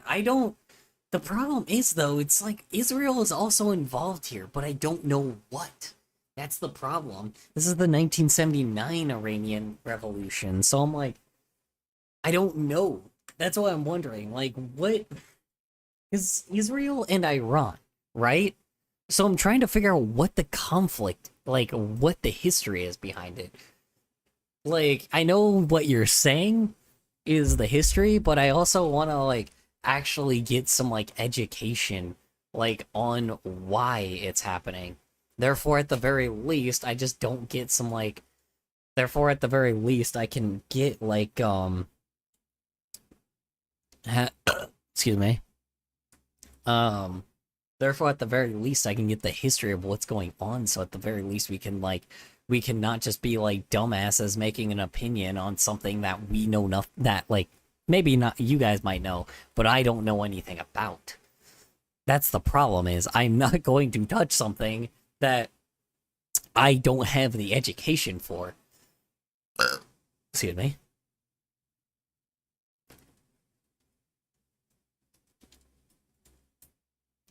There is something that was made like 10 years ago, but I don't want to like, I don't want to. This has like a 46-year history though, and I want to know what the history is because everybody is like, oh, Doomer this, Doomer that, Doomer this, and I just don't want to listen to a. I don't want to listen to a fucking commentator talk about it because like a lot of these channels are like fucking commentary channels. I don't want to listen to that. I want to listen to a fucking like a dude that focuses on history. That's the thing is like a dude that is like like not a historian, but a dude that understands history. You know, a person that actually has taken their time to learn the history of something. What's the history behind the conflict? Okay, maybe this, maybe this. But they remain engaged in a long-standing mix of. Oh shoot! Okay, this one. Okay, let's see. I don't know. Maybe this guy might not know, but of all the conflicts in recent times, the Iran-Israel conflict is arguably one of the more complex and enduring. As of right now, Iran and Israel have never fought a full-scale war, but they remain engaged in a long-standing mix of political hostility, intelligence operations, cyber attacks, and proxy warfare. In today's video, we will attempt to explain the history of the modern Middle East, the ideological foundations of both countries, and the ever-changing dynamic. It's perhaps helpful to start with the foundation of the State of Israel in 1948, and perhaps surprisingly, the initial friendly relationship between the two countries. After the establishment of the State of Israel in 1948, most Muslim-majority countries in the Middle East refused to recognize Israel as a legitimate state. Many opposed the formation of Israel as a Western colonial endeavor, as it appeared to ignore Palestinian claims over the territories where Israel was being formed. However, the land war. Got it. So it's just the same thing as okay, so there's always three things that always start a war that is always like repeated. 1, debt. 2, resources, or 3, land. It is always one of those three. That is always like that is one thing I do know about like history, specifically world history. Every time they would explain a war happening in anything like throughout history, it was either debt, resources, or land. So this is a land issue. That's literally what triggered it. Is just conflict of interest between who gets what land. Yep, that makes sense. Okay. So yeah, there's your why. That's pretty easy. Okay. Harvey monarchy that governed Iran sought to build informal ties with Israel. Both nations shared strategic interests, especially during the Cold War. Iran, under the Shahs, was a secular, pro-Western monarchy allied with the United States of America. This would mean that the Iranian Shah would support Israel in both trade and military, though it should be noted that not... It wouldn't be as bad if the West stayed out of it, I bet, but... So here's the thing, at first... I know, this sounds crazy... At least in recent history. So, at first, it was good intentioned. The reason why we know this is because the United States didn't know who was the good or the bad guys. And we still don't know to this day. To this day, we have no idea who is the one causing the hostility and who is the one that is in the right or wrong here. Because this whole history of how this whole thing is started and how it's gone is so complicated that no one knows who it, like, because both sides are doing some pretty drastic things. They've kind of always been doing that. But the problem is, this is like, that's the problem, is because of how the history is. But the issue is, like, the United States switches sides quite often. And yes, is it making it better? No.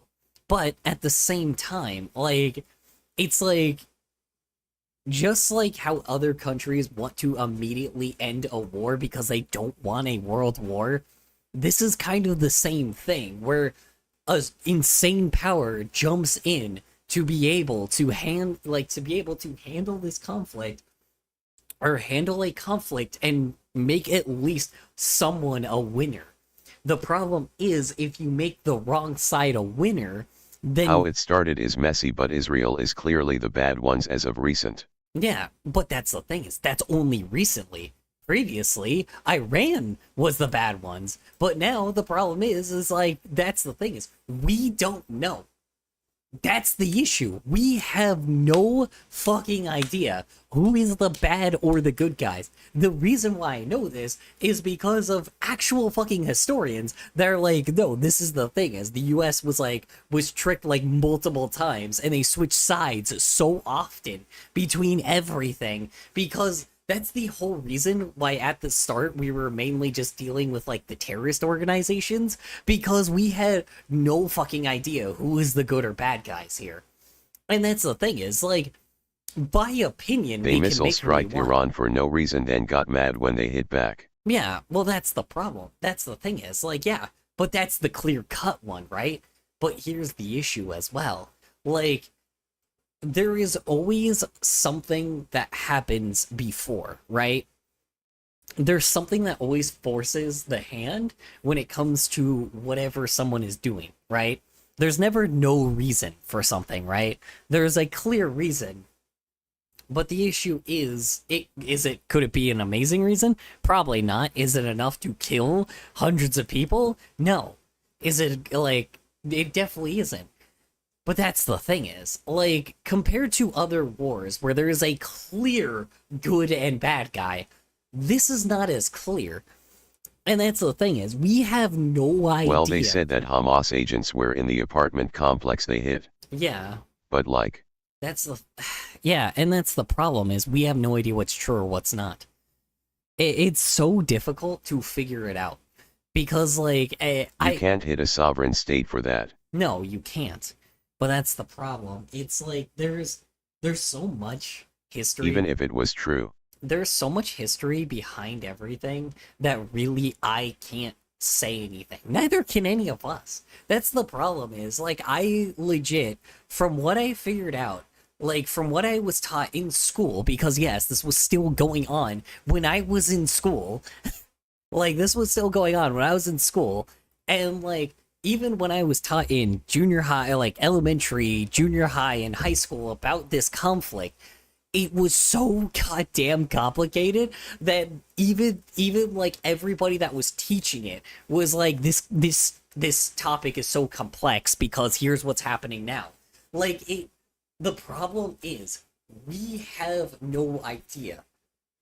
In wars, we have never had it to the level that there's so much complexity in history behind it that makes it to the level where we can understand, right? That is the thing, is we don't know. As much as we want to be that way, like, we don't know until we're tricked afterwards. You know, if we were fighting for the bad guys in the first place, well, guess what? You know, it's like too late. They already got us. So then we try to switch sides, but guess what happens? You know, it's like, guess what happens? Like, other issues happen later, right? It's like, excuse me. I don't know. It's always been a problem. from what I understand, it's always been a problem, and it is The going to Balkans are continue. similar. Yeah, and it's just going to continue to be that way. And that's the issue.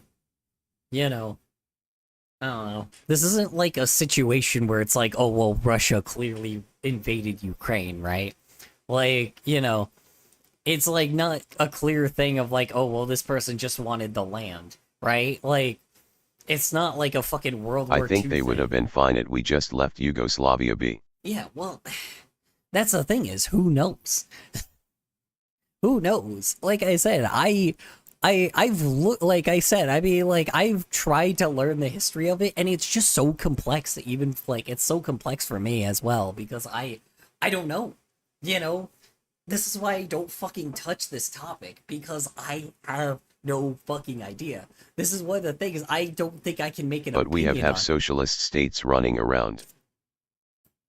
Socialism isn't necessarily a bad thing, though, as long as it's ran well, you know? Socialism isn't bad, but, We can't have. I don't know. Like I said, it can be. It can be a bad thing depending on what it is, I guess. It's like communism. Communism can't be a bad thing as long as it's ran well. As long as it works,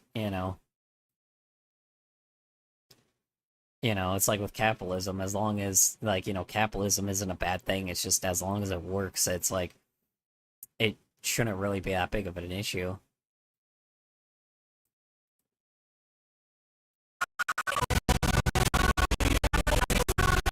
Wait, what am I doing? Yeah, I don't know.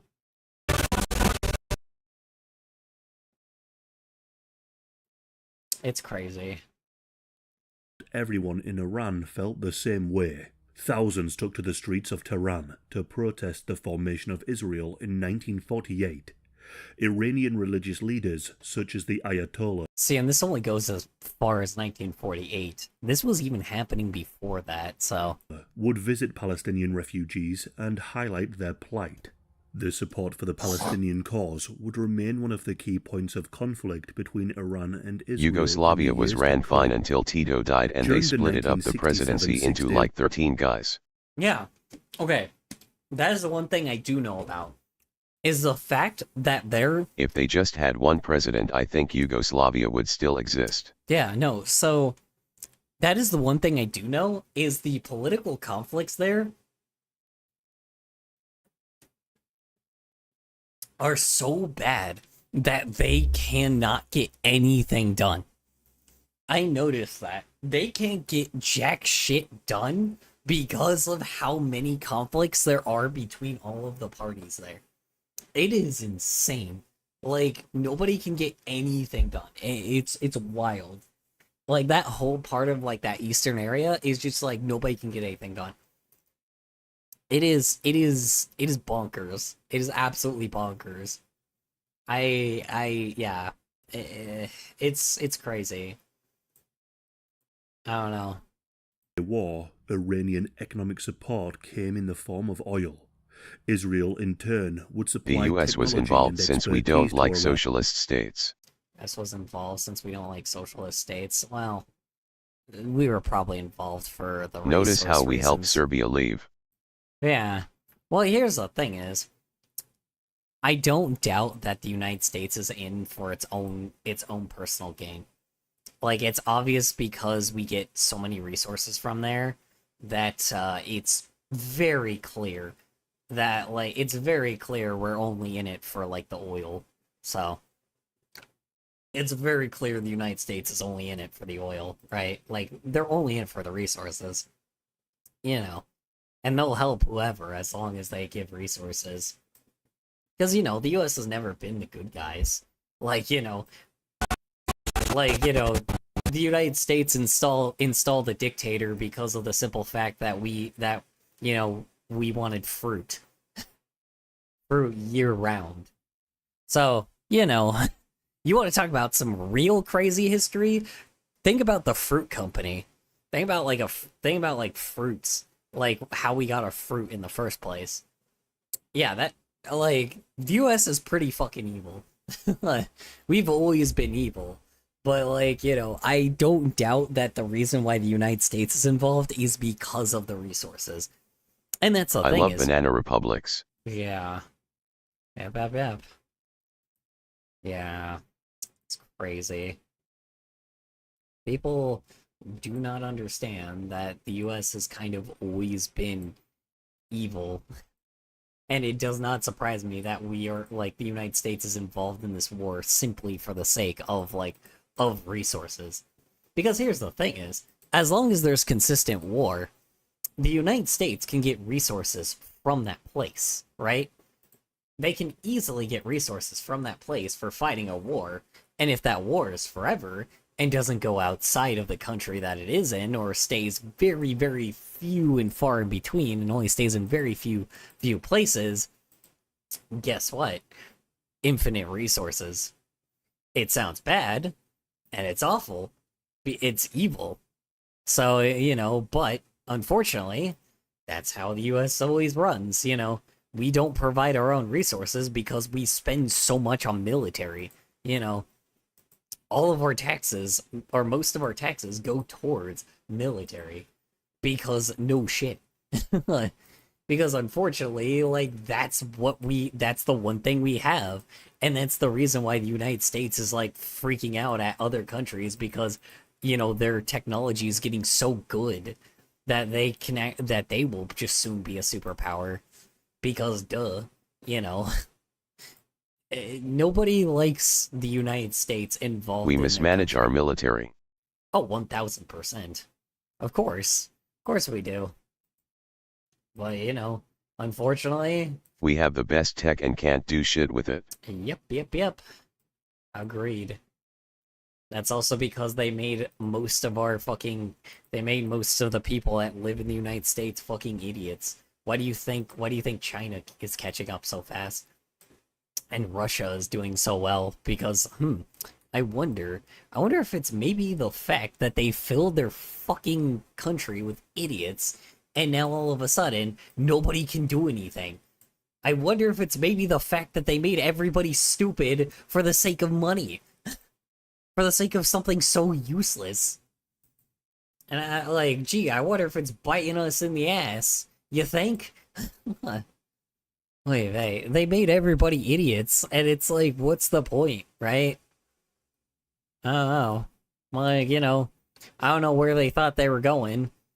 Greed, I guess, but the problem is, I don't think dollars are gonna work that well if, you know, if you're just like, you know, if you get destroyed. Ugh. Yeah. In exchange for this vital resource. The Trans-Israel pipeline was a Yugoslavia shouldn't have been able to shoot down the F-117, but guess what, if you fly your super hidden stealth bomber on the same routes every day, who would guess, but you lose the stealth. Oh yeah. Maybe that was on purpose, who knows?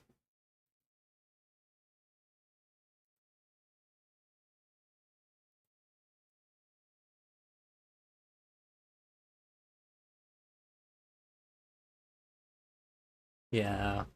Who knows? No. Oh, I don't know. We are just fools. I see. That is also very like, you know, that also makes sense. Yeah. I don't know, man. I'm just very afraid of, like,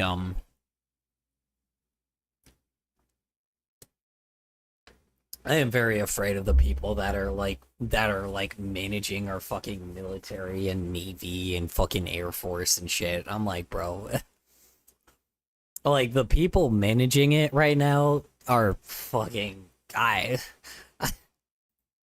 don't think they don't know what they're doing. Like, you know, I'm sorry to say, like, you know, I'm not sorry to say this, they have no fucking idea what they're doing, you know? You cannot be, like, here's the problem is, like, with what we have, everything we have is very calculated. Everything that, like, that our army and our, like, air force and our navy is very calculated the way that it is on purpose, and, like, the moves that we've made are the way they are on purpose. And the people running it that are running it now are so dumb that they keep fucking like they keep doing the most ignorant bullshit at like it's a fucking like game. I don't know, man. It's like, at least if you're gonna evil correct, please. I fell asleep. What I miss? I don't know, just the evilness of our fucking own country. You know, if you're gonna be evil, just like at least like if you're gonna be evil and misuse our forces, at the very least, be good with it. You know, at least be smart with it. You know, it everything I've heard about that they're doing is just stupid. Like it just makes no sense. And I wonder if it's maybe because they did a fucking change in leadership. Gee, I wonder if it's maybe the change in leadership has completely thrown it off compared to the previous people I that saw actually the knew what dumbest the fuck they were TikTok that doing. was like, the US will fall like Rome. Yeah, well, Rome didn't have this and it was a basic military edit. Yeah. Saw the dumbest TikTok that was like, Rome had the biggest military at the time and fell from the inside. yeah, exactly. And that's actually how we should be falling, is failing from the inside, but guess what? We're gonna be failing on the inside and outside because for some fucking reason, like, no one knows how to evil correctly, apparently. No one knows how to be, like, no one knows how to run a place of, like, mass evil, which is insane, you know? It's like, sure, you can run a place of mass evil, but you gotta be smart about it, you know? It's like, I don't know. It's like you want to use like something that we've used as a fear tactic for so long, something that the United States has used as a fear tactic for so long, is just no longer going to be a thing if they're just gonna keep doing this shit. You know, it's like the absolute incompetence just shows not only our enemies but our allies that we are in, that like the country is incompetent in what it's doing. And this, my friend was saying the last time the US won a war was WW2. I think we won the first Gulf War. I mean, we've won quite a few, but not really one. I don't want to. Here's the thing: is I don't think that was ever the intention was to win. I don't think any. I mean, Iraq certainly lost. Yeah.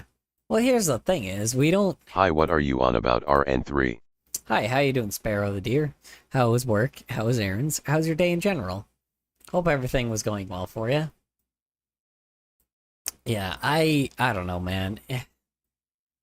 Like, the history is complex, but on top of it as well, if you want to deal with, like, I don't know, man. It's like, if you're gonna use something that, like, is inherently, like, you misused and used in the worst way possible, at least use it correctly.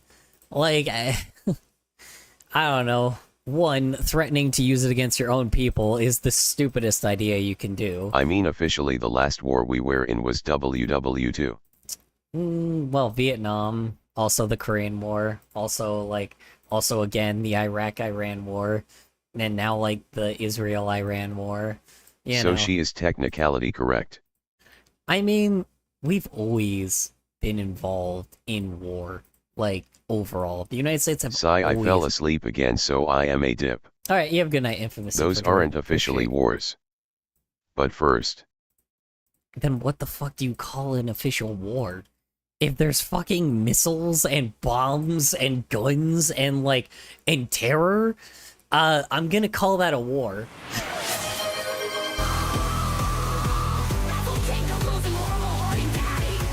Oh no. 3. Cool. They were conflicts. Nighty night 3. Not really fooling anyone. Cool. Not really fooling anyone. Well, that's the problem, is it's like, if there's people dying and people getting killed, I'm calling that a war. If there's, like, mass issues and conflict like that, I'm calling it a war. I don't know. It's like when somebody declares war, it's a war. I don't know.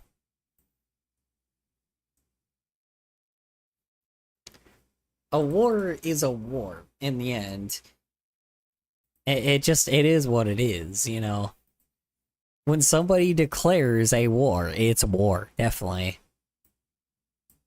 I don't know.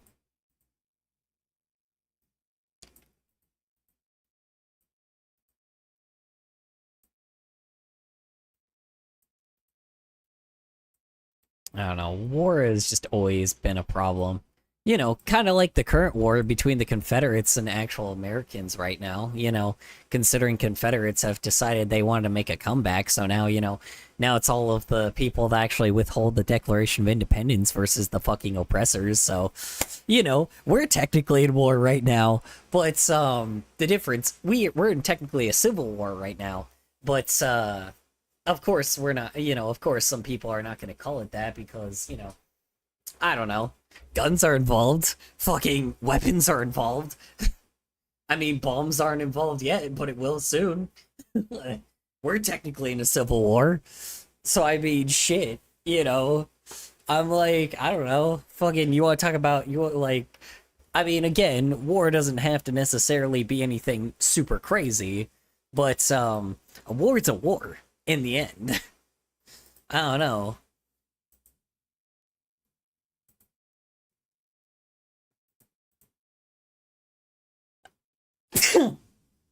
Ugh. But I don't know, man. I'm waiting for the Ukrainian IED drones to make their way to the west. Oof. Ukrainian IED drones? Oof.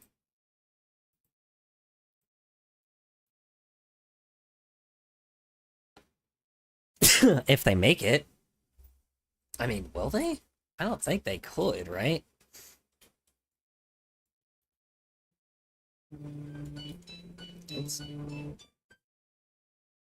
Let's see. Would they make it that far? Probably, huh? I think they are the future of all warfare. They are so cheap. Oh my god, you're right. Huh. Natural replacement of improvised explosive devices. Oh my god. Oh yeah, these are these little explosive ones. Holy shit. Yeah.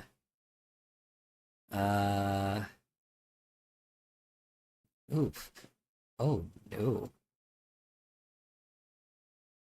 Oh yikes. Jesus Christ, man.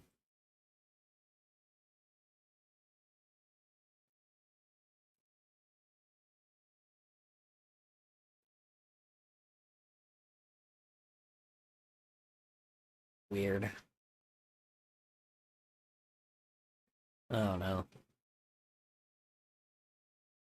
Oy vey. Jesus Christ. Yeah, I mean... why bother spending 4.3 mil on a tank when it can be killed with an $1,000 drone? Yeah, true enough, I guess. Yeah, that... God, something is gonna happen that's, like, gonna just be terrifying, man. Something about robots... We will see less and less tanks and infantry and more drones. Oh yeah, 1000%. I'm just fucking terrified of, like, what will happen to the citizens, you know? I'm just terrified of what's gonna happen to the citizens, period. Like, once these kinds of when these kinds of drones, like, are just out and about everywhere, you know? We've been using drones in war lately, like, in war, but I don't know, this one seems way fucking different. This one is kind of wild looking. Yeah, this one is interesting looking. Or it's just, everything about it seems insane. I don't know. Those were more like planes without a pilot. Yeah. I guess. These are like a drone from Walmart with a bomb stuck to it. Yeah. That makes sense. Can't wait for my tax dollars to go to, like, 50 million different drones. You know. Here's the problem, though, too. Like, you know, you don't have the richest country in the world either. Wait, are we? No, yeah, we are. Because we have stuff that's like more. We have companies that are like more expensive. They also started attaching a fiber optic cable to them so they can't be jammed. Oh, okay. Interesting. That is very interesting indeed.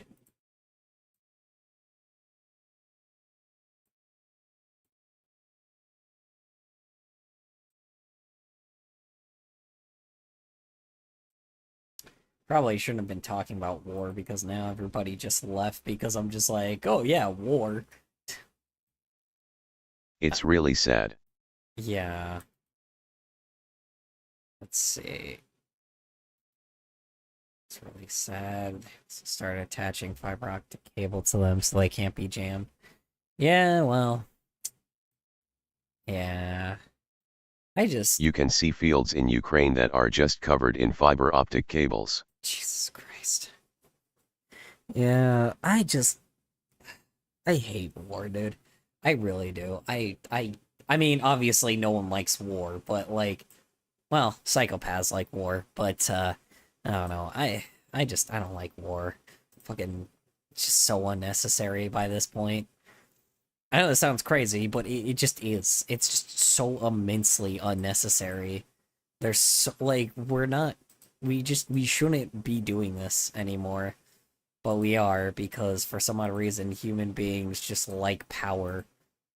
Like, people just like feeling this insane power for no reason. I hate it. People just aren't, people just like power too much, and that's the issue. I don't like, I don't like the power hungriness that these leaders have right now. I don't know.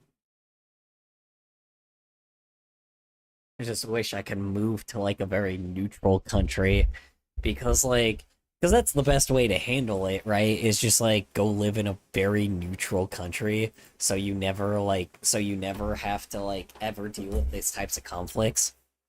It's always crazy, but again, neutrality always wins in the end. Therefore, you don't get like blown up or bombed or destroyed or you have to adapt to everything, sure, but like again, it's like neutrality is always nice to have, like, or is always nice to be like in whatever thing that you're in, right? Is it cowardly? Could be, sure. But at the same time, like, it would be nice to live in a place that's Armed like neutrality is the way to go %90 of the time. armed neutrality. Yeah, well, there you go.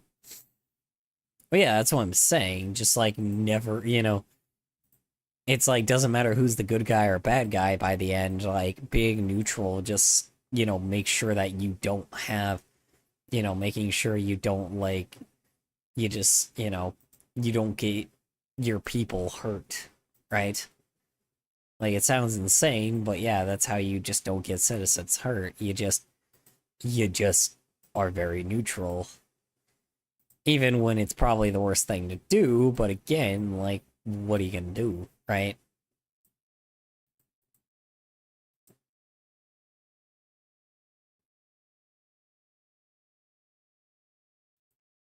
with one another, setting up shop in each other's countries. But these close ties would be severed in 1979 and the Islamic Revolution. Hmm. The Islamic Revolution saw the Shah overthrown, and Ayatollah Khomeini established an Islamic Republic based on Shia theocracy. The new regime adopted a vehemently anti-Israel stance, calling Israel the Little Satan. Much of Iran's new ideological position I do remember being taught that in history as well. Was based on seeing Zionism as a Western colonial project and viewed the Israeli occupation of Palestinian land as a moral and religious injustice. Iran ceased all relations with Israel, supported Palestinian militant groups, and began to call in debts accrued during the two countries' friendlier times. Yet despite this initial hostility towards Israel, Iran would face a much closer threat. In 1980, the Iran-Iraq War began. The pan-Islamic approach to the new Iranian government was at odds with Saddam Hussein's pan-Arab nationalism. The long-standing rivalry between the two neighbours would see some of the bloodiest fighting. For Israel, Iraq had long been a key force in the Arab opposition to its existence as a state, and was seen as much more of a threat than the new state of Iran. Israel sought to support Iran in order to weaken Iraq, whilst sending its newest enemy to attack another foe. Israel began to supply Iran with hundreds of millions of dollars worth of arms. This sale of arms was in contravention of sanctions against Iran. But Israel did have the backing of the United States and was assured that its own weapon stockpiles would be replenished. It was hoped by the Americas that the supply of arms to Iran would garner favour with more moderate forces within the Iranian army, who in turn could prove useful in a coup to oust the Islamic government.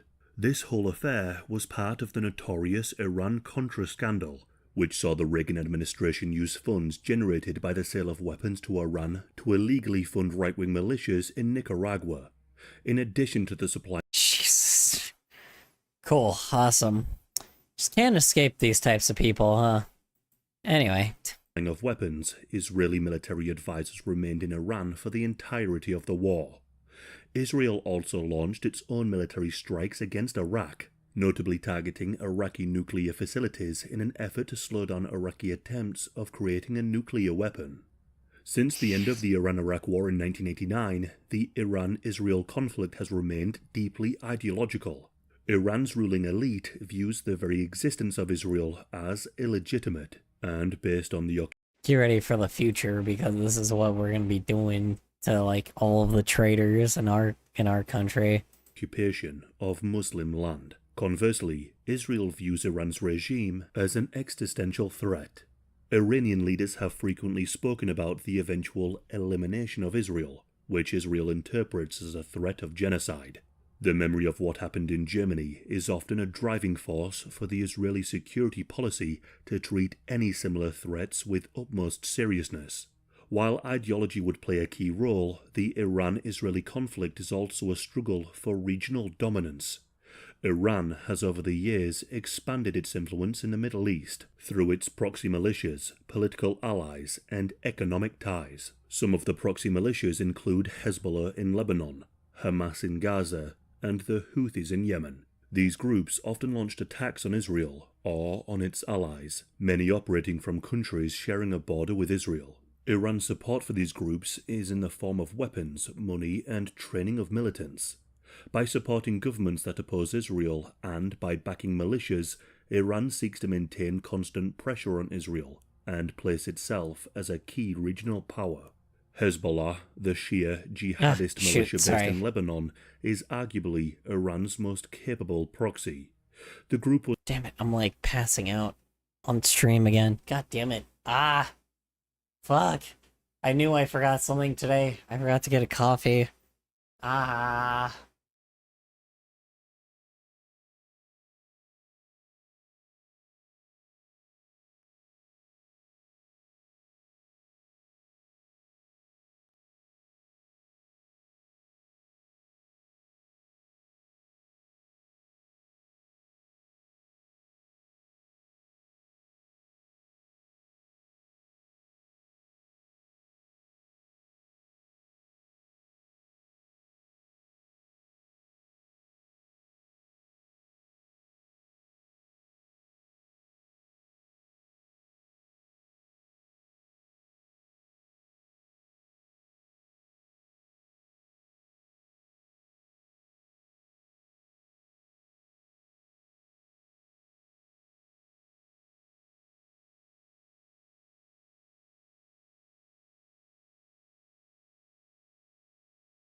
Hello.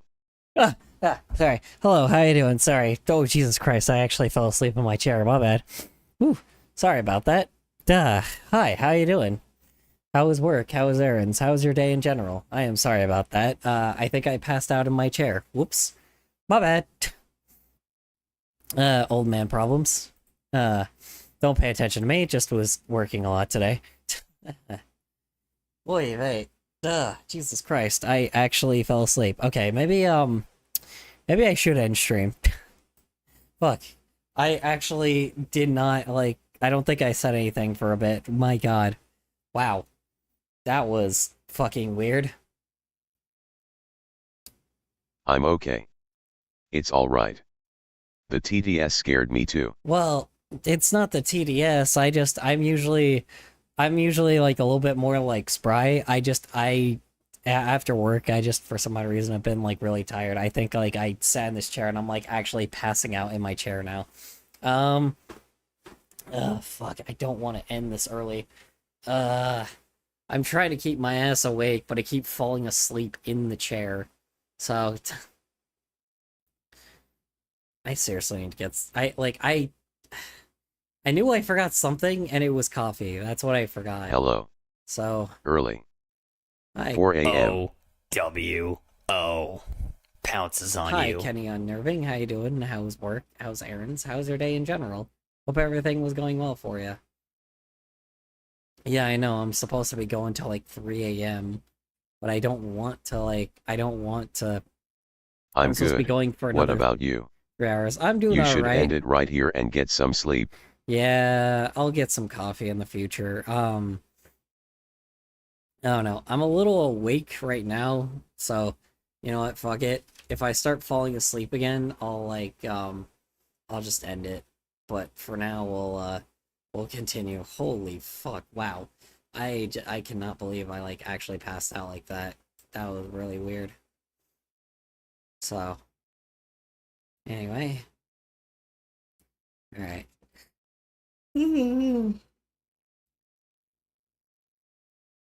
Ugh, I definitely got some Z's, because holy fuck, that definitely saved me a little bit. Okay. Anyway, back to what we were originally on. Speaking of things related to the current administration, there's also been a labor shortage of... Hold on. What are you drawing? So, a while back, I sent a picture of the fiber optic cables. Okay. So a while back, so Chet and I took a bunch of songs, like popular songs throughout like just like time in general, like a lot from like, 90s and 80s and early 2000s, and we took those songs and I put it in a copy and pasted the lyrics in a Google Doc, swapped out the lyrics in a Google Doc, and I imported them into AI, or into like an AI like program thing. This was when it was still like newish and not very good. Oh, nice. So then essentially what it did was, essentially like a lot of them are alright, but the best one we had was this one that was, we turned the song Hallelujah into Horny Daddy. And I thought the song was so funny that, that I would make an animatic out of it. So, that's essentially what I'm doing now, is working on this animatic. And I always draw I always draw everybody, like, in these scenarios for free, so, that's essentially what we're doing right now, at least for now. In the future it'll be a little different, but like anytime I usually Not that song again. I make a lot of people, like a lot of shit posts. What song? Horny Daddy? Oh yeah, no, this song is going to be like a full-blown animatic in the future. So you're gonna hear it again at one point, but just probably once it's complete. I still haven't even set up like the whole fucking I still haven't even set up all of the scenes yet, so Emma, go to bed. Doom scroll TikTok till I can't keep my eyes open. Don't doom scroll. Later. Don't doom scroll. Don't doom scroll. It's bad for your brain. Don't do it. Read a book instead, please. Do not doom scroll. It is bad for you. Please don't do that. It will actually keep you awake to longer. The algorithm knows how to keep you going. Construction workers, especially after years of restricting immigration, since many construction workers in the US are immigrants. And fewer workers equals higher wages in order to attract talent. The last thing I want to go over is that financing. Yeah, but that's the problem, is no one's being paid those higher wages anyway. It would be different if you have higher skill and then you're paid those higher wages, right? But that's the problem. That's not what's happening here. It's just straight greed. Like, no one's getting paid for their work, fairly. I can't sleep. I had a white monster, my first monster ever, about 6 to 8 hours ago. I'm still feeling awake. Yeah, that's because you consumed an energy drink. An energy drink at least lasts 12 hours or more. So. And interest rates have also risen sharply. Starting in March 2022, the Federal Reserve initiated a series of interest rate increases, raising the federal funds rate from near zero levels to a range of 5.25% to 5.5% by July 2023. Yeah, and that's when I talked about, that's when I also talked about, what do you call it, how it was originally 3.5% for fucking, how you say it, 3.5% for houses and shit, for loans and shit. So yeah, these rate hikes have significantly affected and that was still really high. Originally it was 2% to 3.5. Construction financing. The average effective interest rate for speculative single-family construction loans increased from 11.3% in quarter 4 2022 to 12.59% in quarter 1 2023. So just about every part of the building process has gotten significantly more expensive in the past decade or so. This being the case, how could you possibly profit off of a building with all of these expenses? Simple. A trick of the trade as old as time. Deceptive marketing.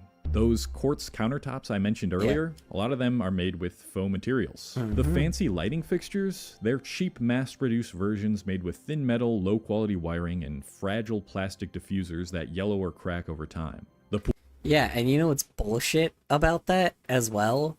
I already mentioned how a lot of this shit is just never kept up in maintenance, but here's the bullshit part about it. They force you to deal with the maintenance to fix it. Otherwise, they put extra little things on it that you have to have tools to get it off in order to deal with that kind of thing, right? You have to have tools to be able to do it yourself. But that's the reason why they charge so much for the maintenance, because the problem is they don't want you doing it yourself, because the problem is if you do it yourself, guess what? You can be hey, why the fuck am I paying for a pool, a gym, a fucking, why am I paying for these poor quality ass fucking, light bulbs and fucking, drywall areas and fucking things as thin as fucking paper, if if I'm just doing all these jobs myself. And that's the problem. That's how they get you. That's why they call it quote unquote luxury, because they charge you for for something they made sure that you can't do on your own. Because even if you have the skill, it doesn't matter. They're gonna do everything they can to block you from doing that shit. And that's fucked. That's why your rent is so high. And the problem is, if you take that shit off, they'll be like, oh, well, you messed with the apartment, so now you're not gonna get your deposit back. Fucking, it's just annoying. Pool, surrounded by crusty, cheap lawn chairs that constantly have bird crap on them. And the gym usually has a few treadmills, 2 of which are almost always out of order, some dumbbells, and a Smith machine. The Smith machine, man, it plagues every luxury apartment. You know what? If they actually put a squat rack into luxury apartments, maybe I would consider it actually luxury. Things very cheap to include in a build became the selling points of an apartment that, when observed more thoroughly, is almost exactly the same as an affordable housing apartment. But these little presentation quirks and amenities allow them to price the apartments at a massive upcharge. I know what you might be thinking. Oh, boo-hoo, you only have one treadmill working instead of two. Most people have none of that. But if you're going to make... Well, here's the problem. It's not even like it's a choice. That's the problem. It's not like it's a choice that these places have. Like, they charge you for these places that don't fucking work. And that's the thing is, nobody asked for this shit. Nobody that is paying the lowest of lowest rent in a very low-end ghetto-ass area asked for a fucking pool. Nobody in a fucking ghetto area asked for a fucking gym. Nobody asked for for these extra services and shit. Because guess what? We're already broke. We already work at a shitty job. So why the fuck would we want all this extra shit in the first place? The answer is we don't. Why they do it is because of greed. Like, that's the issue. Like, why they do it is because they want to charge us for every penny we're worth, despite, not wanting any of the shit that they fucking have. And it's bullshit, you know? It's at the point, people wonder why the fuck, landlords get murdered. Gee, I wonder why. It's almost like fucking these bullshit things have these extra bullshit amenities for no bullshit reason. It's just to charge you, extra for no reason at all. The majority of apartments being built, luxury apartments, you're going to label them as that, you're going to market them as that, and you're going to price them as that. These are things you need to improve and maintain. And sometimes the risks of living in these apartments are much worse than you think. At my old luxury apartment, the one I told you about at the start of this video, I had multiple packages stolen because the security system was horrendous. You could easily get into a broken door and just scoop up someone's package laying in the hallways at any time because there weren't any cameras. The mailroom also... Oh yeah, plus on top of it as well, all this shit they add is just... I don't know. By this point, nah, I don't know. All the shit that they have is just bullshit. I'm over it. I don't know. I've already, I've been renting places for what, 7-8 years by this point now? Well, let's see.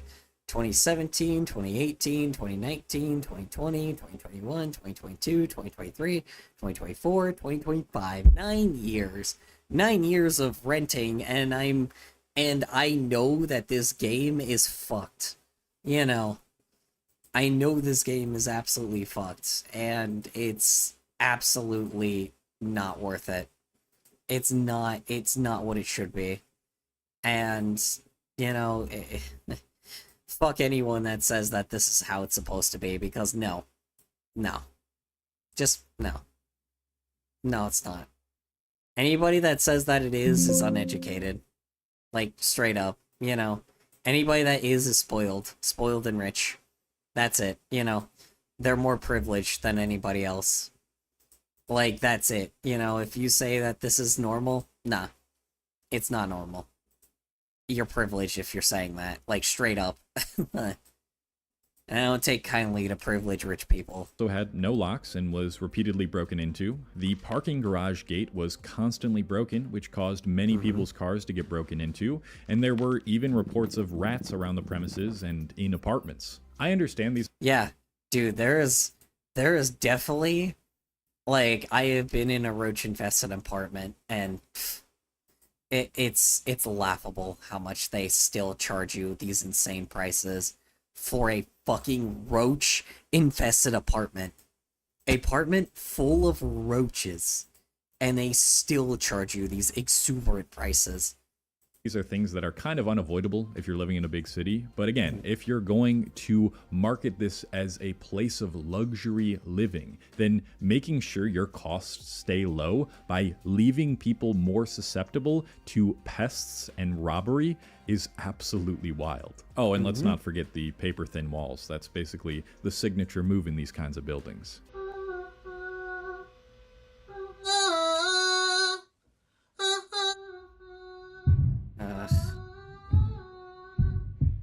Yeah.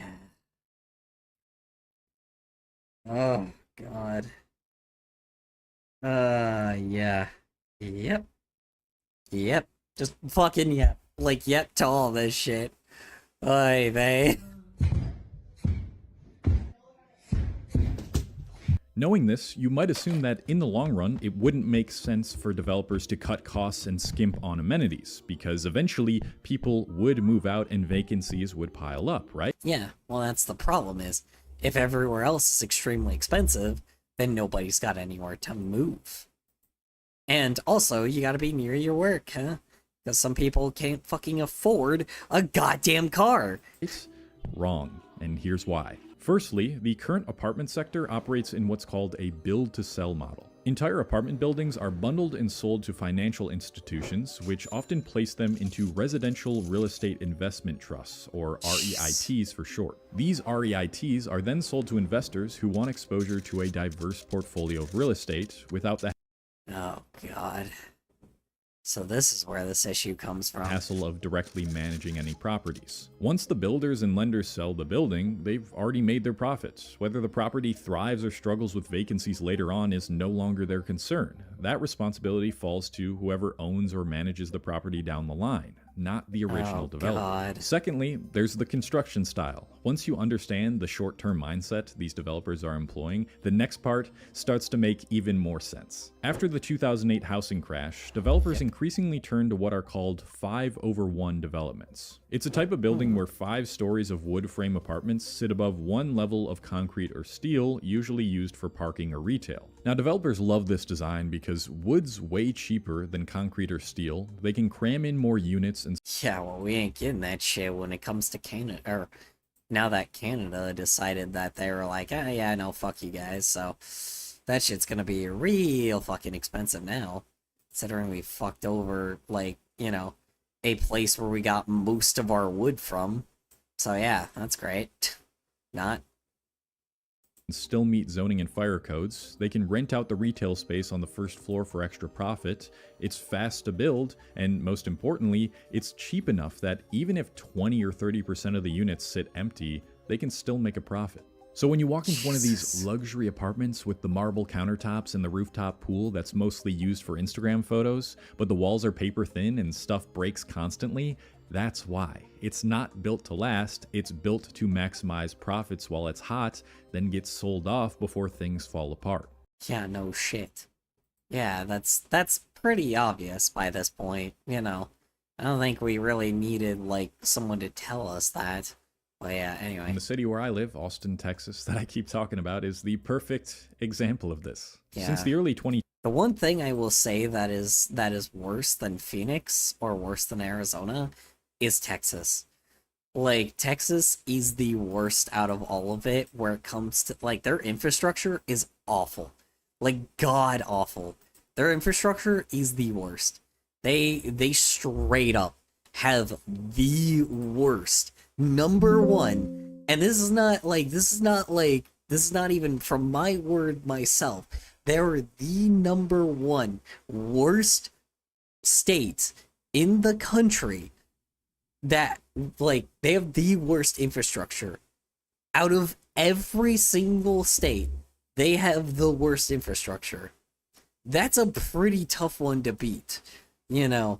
That is insanity. Now, of course, there's, like, very poor places and very broke places that are also, like, you know, very poor areas that also have, like, you know, like, houses literally falling apart and shit.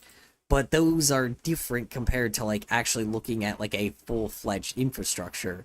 Not just like, you know, the low-income areas, right? 2010s, 5/1 developments have become the dominant type of new apartment construction across the city, especially in areas like East Austin, South Congress, and the Domain. Developers favored this model because it allowed them to quickly add hundreds of new luxury units with modern finishes while keeping costs lower than traditional mid-rise or high-rise towers. The result? Austin's skyline and many other fast-growing cities like Seattle, Atlanta, and Nashville are now filled with nearly identical-looking 5/1 apartment complexes, all advertising luxury living, even though the actual materials and build quality are often very basic. So with all People wonder why fucking crime exists. Gee, I wonder why people are starting to do crime out of desperation now. I wonder. Guys, you wonder why people are starting to fucking, like, you know, go after giant fucking corporate conglomerates that hold all the money? I wonder if it's because they got all the money. Gosh, guys, I don't know why. Maybe that's the reason why people are doing a lot of black hat hacking. God, man, I wonder if it's for the sake of, I don't know, life being fucking just absolutely bullshit. all this cost cutting, why don't they just lower the prices when people start to notice how bad things are? Well, because they don't here's have where to. It gets even more frustrating, and it has to do with something called the cap rate. Basically, the value of an apartment building isn't just based on how much it costs to build, it's based on how much income it produces each year. Say a building brings in $500,000 a year in rent and has a cap rate of 5%. That means the building would be valued at $10 million. But if the owner can bump up the rents just a little, or at least make it look like they're charging higher rents, they can make that yearly income number go up. Even an extra $100,000 a year in rent means the building could now sell for $2 million more. And higher rents equals higher building value, even if the quality stays the same or gets worse. That's also why you see apartments charging like $2,000 a month, but offering 2 or 3 months free when you sign the lease. The people valuing the building don't count those special deals. On paper, it looks like everyone's paying full price. And the investors buying these buildings, they know this little trick, they just don't care, because most tenants are reluctant to move anyway. Moving is expensive, stressful, and in most cities, you're just trading one overpriced apartment for another one that's basically the same. So with all that being said, the question then becomes, how do we fix this? Because let's be honest, just telling developers to build better crime. That's how we solve it, fucking crime. You know, civil unrest. You know, by this point, fuck it, be violent. Fuck it, dude, like, be violent by this point. Deal with people like this, because, like, by this point, it's time to make a fucking statement, you know? It's time to make a fucking statement by this point, you know? I'm over it. You know, a lot of people are over it. Like, by this point, oh yeah, well, I'm gonna go to jail, oh darn, well, I wasn't gonna fucking have rent be paid anyway, you know? Not like I was not gonna be homeless anyway. Fuck it by that point, you know? more affordable apartments isn't gonna work when the entire system rewards them for doing the opposite. First, I think we need to start with rezoning for medium density housing, which is this missing middle. Most US cities reserve the majority of their residential land for single family homes. That locks out medium density housing options like duplexes, triplexes, and townhomes, which could Yes. God, yes, please, God, yes. Yes, dude. Oh, man. Yeah, that would be nice. Fucking... Yeah, like condos and shit. Yeah, like multiple houses on top of each other. Yeah, that would be nice. But that's just, you know, called an apartment. So to add supply without the expense or controversy of luxury apartment towers. Medium density housing seems to be the most realistic supply side solution. But even modest zoning reforms face resistance from homeowners, and while more supply can help, it doesn't automatically make those new units more affordable, especially without careful planning. Second thing that could help is to stop subsidizing luxury development through loopholes. Right now, tax breaks, zoning variances, and incentives often go to developers building high-end units. Cities should stop doing that unless truly affordable units are included. But unfortunately, what we have to deal with is that developers can and do threaten to walk away if the profit margins are too small, which could limit housing development. Now, if you're someone who's trying to rent right now, what should you do besides moving to the middle of nowhere where there's no opportunities or living somewhere that's run down and unsafe? or just, you know, being a fucking content creator, which again, shouldn't be a viable solution, but for some people it is, because for some fucking reason, that's just the choice that people have to make sometimes. Ugh. Well, while a lot of luxury apartments don't actually offer that much more safety, and you could technically find one that is worth the value, like I have with this current apartment, I gotta repeat some of the more obvious answers because they are worth repeating. Look for older, well-maintained apartments or medium-density housing where it exists. These units tend to offer better value than flashy new builds. Another thing you can do is negotiate at lease renewals. This is something I Yeah, to be honest, too, as well, probably a lot of them aren't listing their stuff online as well. That also is something I've noticed, is a lot of those are seeming to, like, what do I call it? A lot of those are seeming to not even put their stuff online, and they just put, like, a sign in front of, like, what the place is, right? And it's actually interesting. I've never seen, it's just really odd, because I should have expected that, but, you know, always the most flashy ones that put in so much money are the ones that are obviously going to try to keep, like, they're going to try to keep the most attention overall, did you at know? my old apartment complex, and I plan on doing here. These apartment complexes have vacancies. In a lot of cases, they need you more than you need them. So you can negotiate the price per month when you sign up for your lease or when you renew your lease too. And Can you? I don't know. Depending on where you live, I don't think that's possible. Maybe. I don't know. That doesn't seem possible, because every time I've tried to negotiate before, it doesn't really work. lastly, you should pay attention to local housing debates and zoning changes and vote for people who favor affordable housing. Also, if some of y'all after watching this take up urban planning as a job or major in it in college, that would be dope too. Unfortunately, no single fix is going to solve this. Just build more apartments won't cut it, unless what gets built actually serves middle and lower income renters. Also, if it's not vacant. And that won't happen until cities stop rewarding developers for building overpriced short-term profit machines disguised as homes. If you found any creative ways to survive this rental market, or you've also got your own ridiculous stories of how bad it's gotten where you live, I would love to hear them in the comments below. And if you like this video, you might like my debt crisis video, why so many Americans are in debt. Check that out right here, and I am leaving. Goodbye.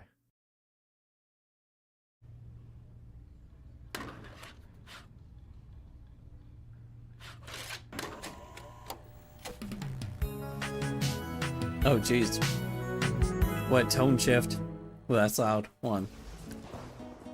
You must be a new employee to the Rainbow Factory. Welcome aboard. What the fuck? Before we begin, there's a few important safety features we need to cover. Oh, God. Oh, is this where I was? Oh, shit. Oh, goddamn, my secrets are being revealed. Y'all are about to find out where I was made. Is anyone even here anymore? First of all, the entire factory is made almost completely of harmless, fluffy clouds, so you won't need to wear that safety helmet. Ah, it's the Cloud Empire. Got it. Don't let anyone bully you otherwise. Puppy if you handling? find yourself in charge of the puppy kennels, always bear in mind yes. puppies cannot Is that stand where on I water was? vapor. If you find you must relocate a puppy, always place it on a designated hard surface or ensure that it has been firmly grasped by a child or other factory worker. If you're going to be on our rainbow line, there are a few additional safety concerns. Hell? If a child jams the line by holding onto the mouth of the machine, do not board the conveyor belt to reach the child directly. Ow. The rainbow machine cannot discern between Jesus children Christ. and adults. Each station God damn, that was brutal. comes equipped with an emergency child dislocation lance. Simply prod the child gently but firmly, and then quickly pull the lance away. Oh, this is like this is one of those like God damn it, what do they call them?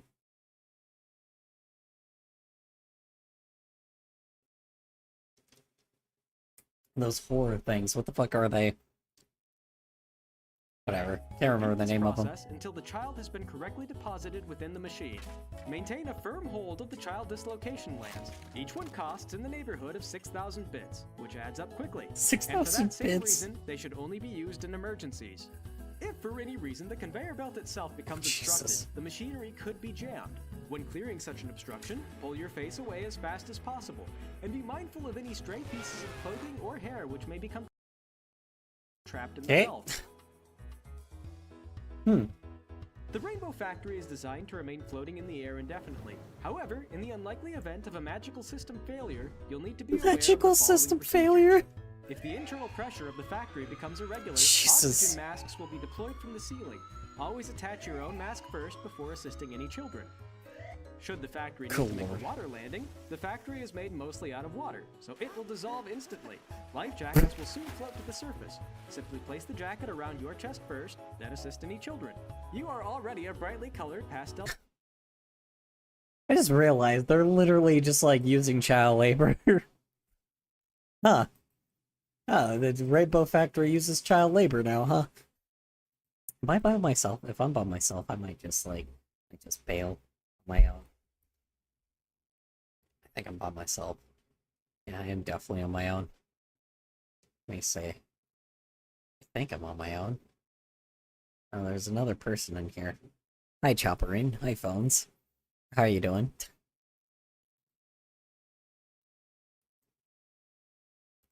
I was literally about to, like, go off, like, go do something else, but y'all are still here, so I'll stay here.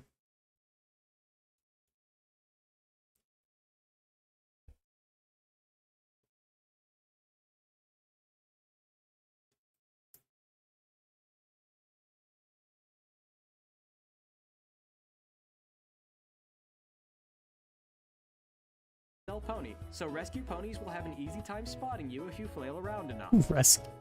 Oh, jeez. Lastly, regardless of where you work in the factory, it's important to be aware that because the entire factory is made mostly of water, any electrical hazard should be reported immediately.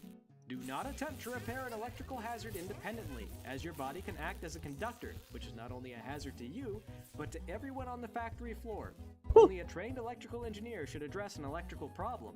With these important instructions in mind, the next time you witness a rainbow, you can take pride in the fact of knowing that you were responsible for this, and that you were responsible for this entire factory. Without you, this wouldn't be possible.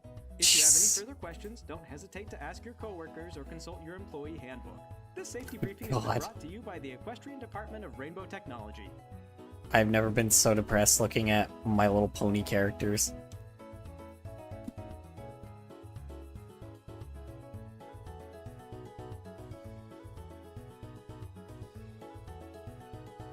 That's funny. Oh, wait.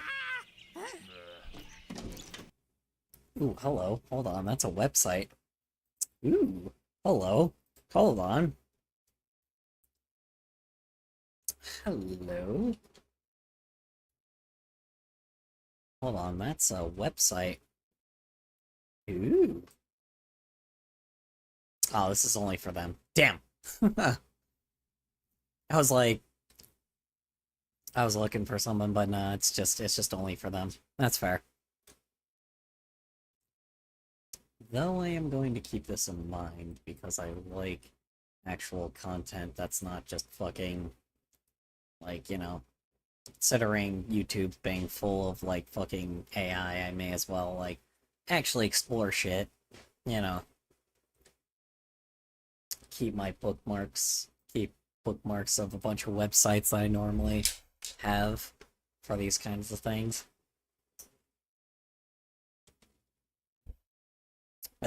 Still look at all the fun content that isn't just garbage. Thank you for whoever sent that. That was YouTube interesting. Isn't safe. What is this, dude? What the fuck? We watched it over and Oh, good over. god. Behind the bright colors of the platform's biggest genre lies a massive epidemic of disturbing content on both YouTube and the YouTube Kids app. Yeah, that's kind of been how it's been since Alphagate, let's be honest. And today, we're gonna expose all of it.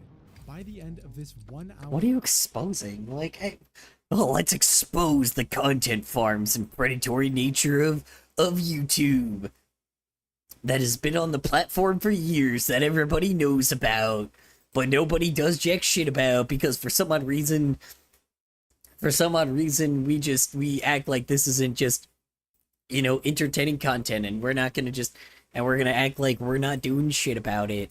Act like we're actually doing shit about it, when in reality, no, we're not doing jack shit. Fucking...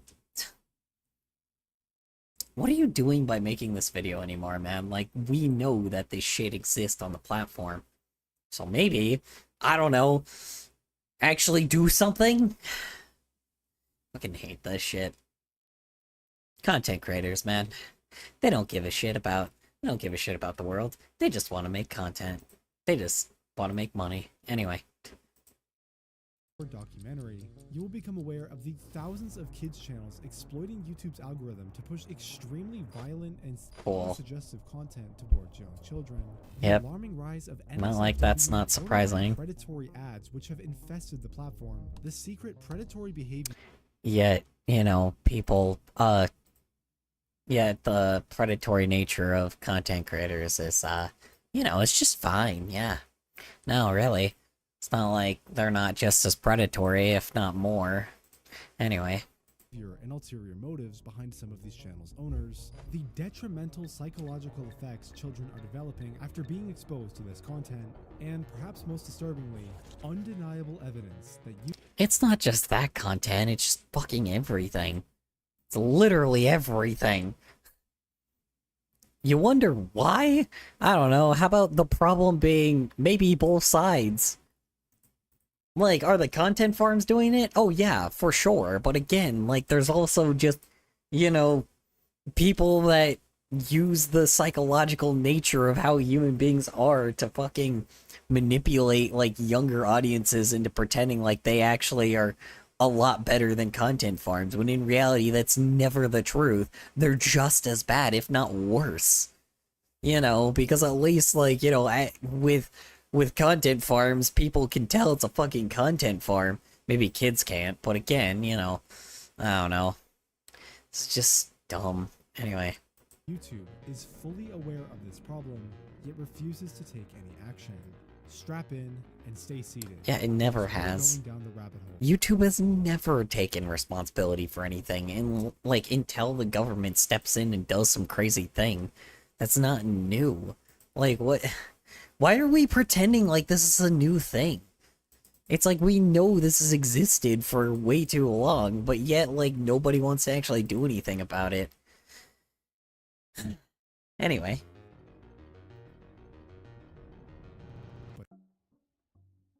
In July of 2020, the Pew Research Center published a report titled Parenting Children in the Age of Screens, a study that is aimed to focus on how children engage with screens and social media, as well as parents' attitudes about these behaviors, and much more. 3,640 U.S. parents took part in this survey, a sample good size lord. that, after factoring in the various methods the research center used to ensure accurate representation, should confidently reflect the entire U.S. adult population. That is kind of a lot of parents. Holy shit. Yeah, with how much probably that they were doing, that's a larger survey than a lot of research papers. Huh. This is going to be interesting, though. When asked what devices their child interacts with, 60% of parents disclosed that their child, age 11 or younger, regularly engages with some sort of smartphone device. Okay, that's not such a problem, but... It's almost impossible to go without one from day to day. Yeah. What was unexpected, however, was that among those parents who said yes, 60% said their child began engaging with a smartphone before the age of 5, including roughly 1/3 who said their child began this before they were just 2 years old. Considering these findings... Okay, again, not necessarily a big problem as long as they weren't trying to... Fuck. As long as it was restricted, but yeah, this is the problem. Parents don't parent. That's the issue nowadays. Parents just don't fucking parent their kids. But, yeah... It's hard to really explain this, right? Like, by this point, you need to have some heavy monitoring when it comes to, like, paying attention to what your kids watch. Like, not, like, super insane, but again, like, make sure that they're not watching anything crazy or something that's not going to destroy their brain. Because if it's too much for you, it's going to be too much for them. You know, I hate to say it, it's not good if they're not learning anything at a young age, because they should be learning stuff at a young age. They always should be learning something, and if they're not learning anything, then that's a problem, you know. Like, I know people love to do that little thing of being like, oh, well, there's so much slop content on the internet. Oh, there's so much slop on the internet. The internet has so much slop on it, and it's like a bunch of useless information, which is true. And that's the problem. Not only do I think adults should get some education from, like, what they're watching, but second off, I think kids definitely should always be learning something all the time. Like, I don't care if it's from fucking YouTube or what, you know? They should always be learning something. Whether it's morality or whether it's, like, you know, morals or some shit, right? Like, kids not learning anything is a problem. Damn it. Hiccuping. Yeah, them not learning anything is a problem. They should always be learning. The issue is, a lot of times our school system sucks as... Damn it! Why am I hiccuping? I've been drinking just water the entire time. Ah, damn it.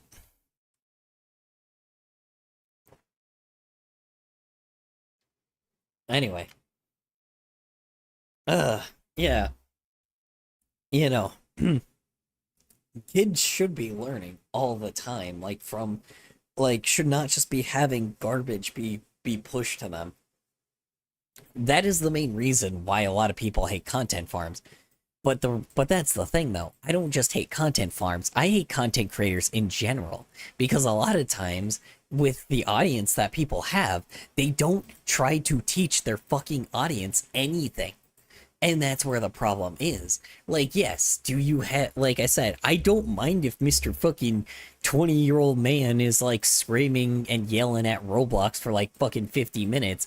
As long as he's educational, like, I don't really care, right? As long as he's actually teaching kids something, I don't mind that. But the problem is, 90% of content creators don't do that shit.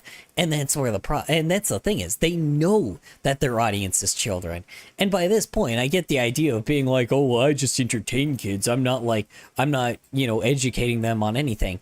Motherfucker, you got taught something, like, even when you were younger on fucking Cartoon Network. So shut the fuck up, you know? You got taught something. You got taught the way that you were. So the problem is, you should, as an entertainer, have a responsibility to teach kids something if they are minors. I try my best, because here's the thing is, I am a TV-14 channel, because unfortunately, I just don't think I curse too much in order for me to be a good enough influence on children. That is the thing. But I at least try to give moral balance to teenagers and to a lot of y'all, because I know a lot of y'all are still teenagers, and I try to teach y'all the moral obligation of what being what it's like in the real world with real people, and how some people just straight up have never learned how to be morally correct and never learned common sense. The issue is, being independent is so fucking important nowadays that I don't think anybody has any independency anymore. Everybody has a dependency on something. And the devices we have is just proof of that. That is the thing is, I may be, like, the thing is yes, I am an artist. Yes, I do shit on social media. Yes, I do stuff with technology, but I've always been an independent person. I've always been myself. I've always been learning how to do something on my own, just in case, like, I don't have anybody to help me or somebody to pay to do it. Like, that is the thing is, like, I teach people to be a functioning person after they become an adult. Like, and that's the thing is, even when you're not, there's just some things that I teach that, like, you know, a lot of times when people say things like, you know, a lot of content creators would be like, not try to touch, like, you know, crime with like a 10-foot pole. I do, because the thing is, I think some crime can be moral, right? I think some issues can be moral. I think some people can have some morality when it comes to things, you know? You just shouldn't be judging people just by the way they look, sound, or are, right? Like, you have to give people a chance, and you have to judge them off of the person that they, sorry, not are, but the person that, like, you should judge them off of their actions, not just based off of the way they just may have come from, right? It is important to do that. It is important to divide the evil from the good. It's not all black and white, but sometimes there's good people and bad people in the world. And I think it's important to figure out that distinction, right? I think content creators, most of them are inherently evil. I do not think there is definitely this new generation of content creators that are coming up that I don't think are evil. But again, the vast majority of them I think are bad. I do not think they are good for society, because it is very clear to me that people have been easily influenced and do not question like anything that these creators are doing. And that's a problem. Like, I can't have a literal full-fledged actual conversation, like, you know, actual fucking intellectual conversation with current adults of my own age simply because they don't know how to act like adults. That's not good. And that's the thing, is that's what I'm trying to warn future generations of, is to not become those same adults that we became. You know, even I became.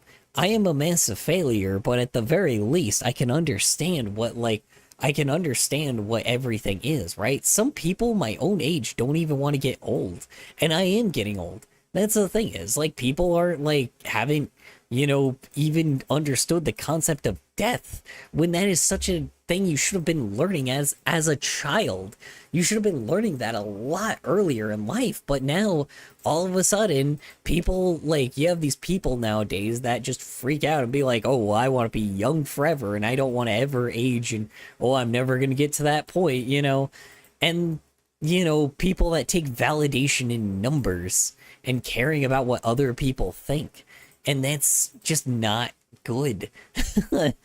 Like, the reason why I become the way that I am is because I become my own independent person. But that's the thing, is not everybody has. Not everybody has become independent. And I think that's very important, is teaching people independency, because a lot of people don't know how to do that. I think independency... Work, errands, day in general. Yeah, you get what I'm saying. Yeah, you get... Yeah, sorry, I'm not really on that right now, Super Chefs. I appreciate... Yeah, there's the questions, I guess. You can answer those if you're willing. Since you're used to it. Yeah, I mean, the thing is, morals... Some people still live like slaves, even in our country. Well, yeah. I mean, by a certain point, it's not a choice to live like a slave, because unfortunately, some of us have to, because a lot of us don't have the skills.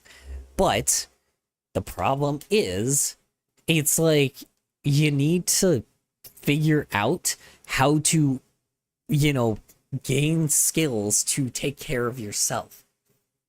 A lot of people can't do that. This is why I might have the superiority complex now, but the reason why I have it is because people are literally letting robots make their decisions for them. I don't do that. That's the thing, is I did not realize how I didn't know doom scrolling was an actual thing. I thought that was a meme. I thought that was a joke. I thought that was a thing that people just fucking were making jokes off of. I thought that was a funny haha meme thing, right? Turns out that's a real thing that people really have. Like, you know, that's a real thing people have in the real world. Or, like, I didn't know, well, I guess the internet's not the real world, but you know what I mean. Like, I did not recognize people do not have that kind, like, people just straight up don't make their own decisions. They let an algorithm do it for them. And that's where this word comes in. Algorithm. Robots. They literally let a machine choose everything for them. That is why they are not independent, and that is the first step. Stop fucking letting a machine choose your fate. Again, make machines your bitch. They work for you. You don't work for them. The reason why these machines work is because you let them. The reason why something like these remakes happen and entertainment happen is because people don't hold them to the same standard that they should. You know, the reason why indie animation is such like an underappreciated thing is because of the simple fact like that. Sorry, I'm now getting into the artistic side of it, but like, you know, the reason why stuff like that is so not like what do you call it? The reason why stuff like that is like so like not paid attention to as much is because people just don't choose what they want to do with their life.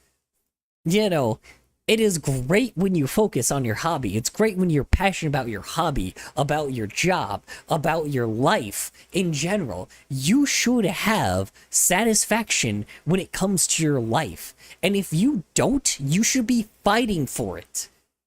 But nobody is doing that. Nobody is saying, nah, fuck the system. Fuck everything about this. Fuck life. I'm doing shit my own way. There's some shit you have to do to follow a system because you are manipulated into the system. Machine predictable you not. AVGN. Ninja Gaiden.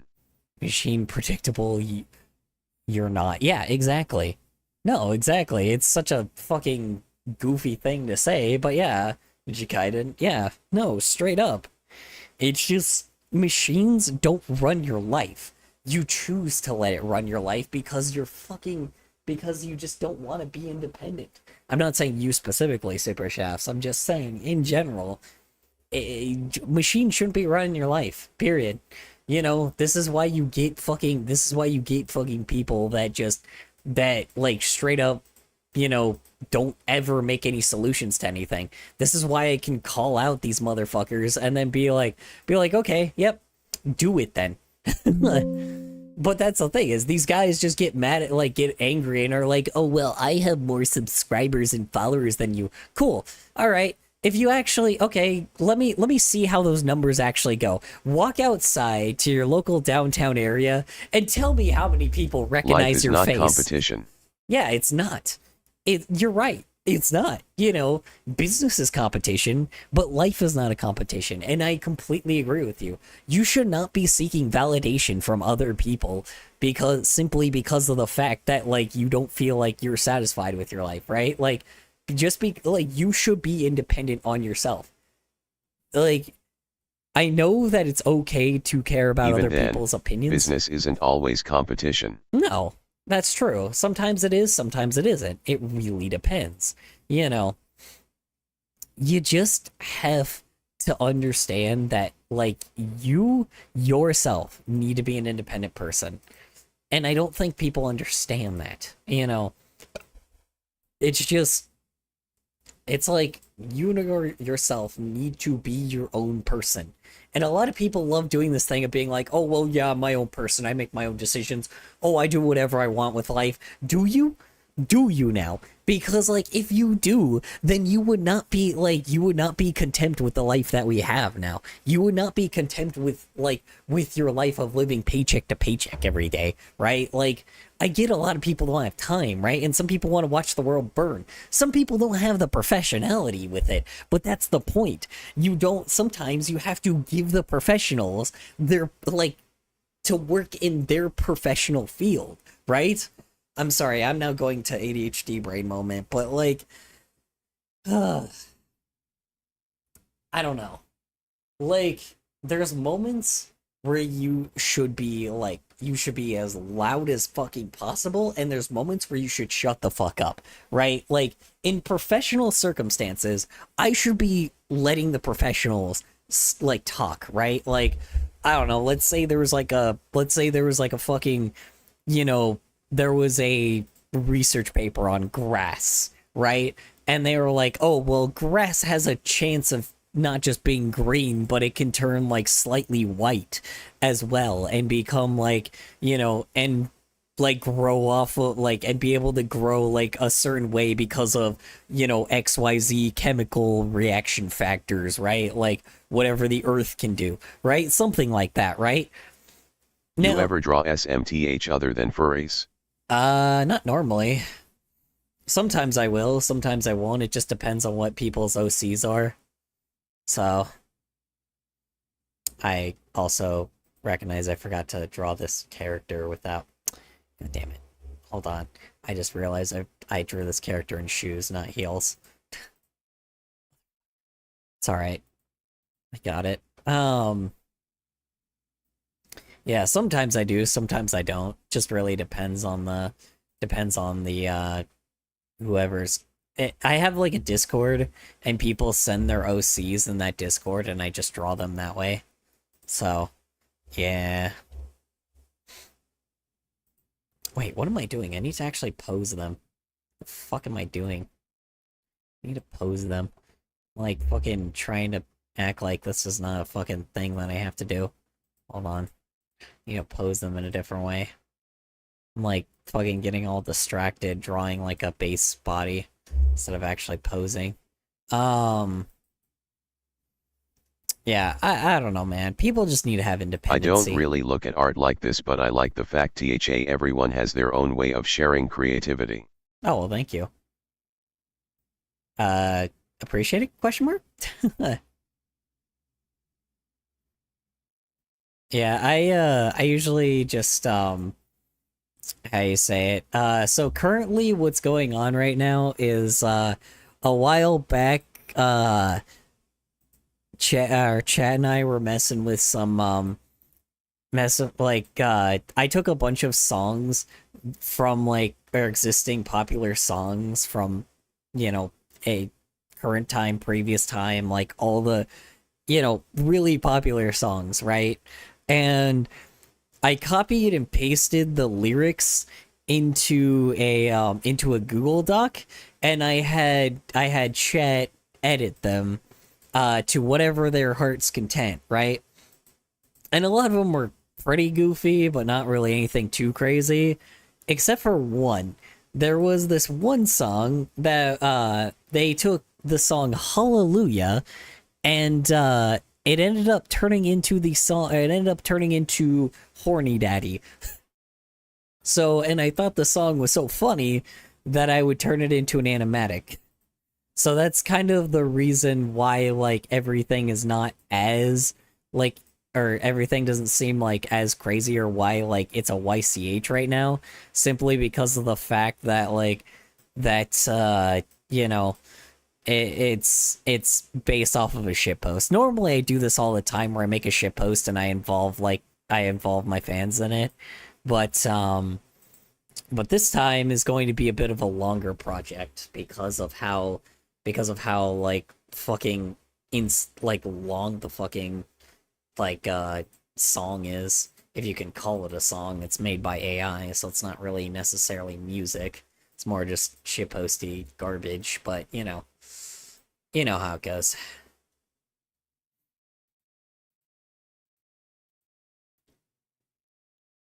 I mean, technically the lyrics were modified by people, so that's what made it funny in the first place. So, yeah, you know, that's where we're at with this at the moment. It should come as no surprise that when asked about YouTube, 80% of parents stated that their child watches videos on the site, with 53% reporting that their child watches YouTube 1 to several times a day. As mentioned in my last 2 videos on the subject, it's become increasingly common for newer parents to use apps like YouTube and YouTube Kids as a form of quote-unquote digital babysitting. Oh, Jesus. Okay. In what way? That's... Oh, Jesus Christ. Yeah, that's a lot to take in. Yikes. Okay, Wow. I don't know if I like that. I don't know if I like that parents think of YouTube that way. That they recognize that YouTube's a giant corporation, right? Do they not realize that, like, you know, even back in the day when, like, TV, like, you know, TV channels existed, they were kind of, you know, doing something, not, like, just as bad, but doing something pretty bad, like, sometimes, by, like, trying to sell kids, like, toys and shit.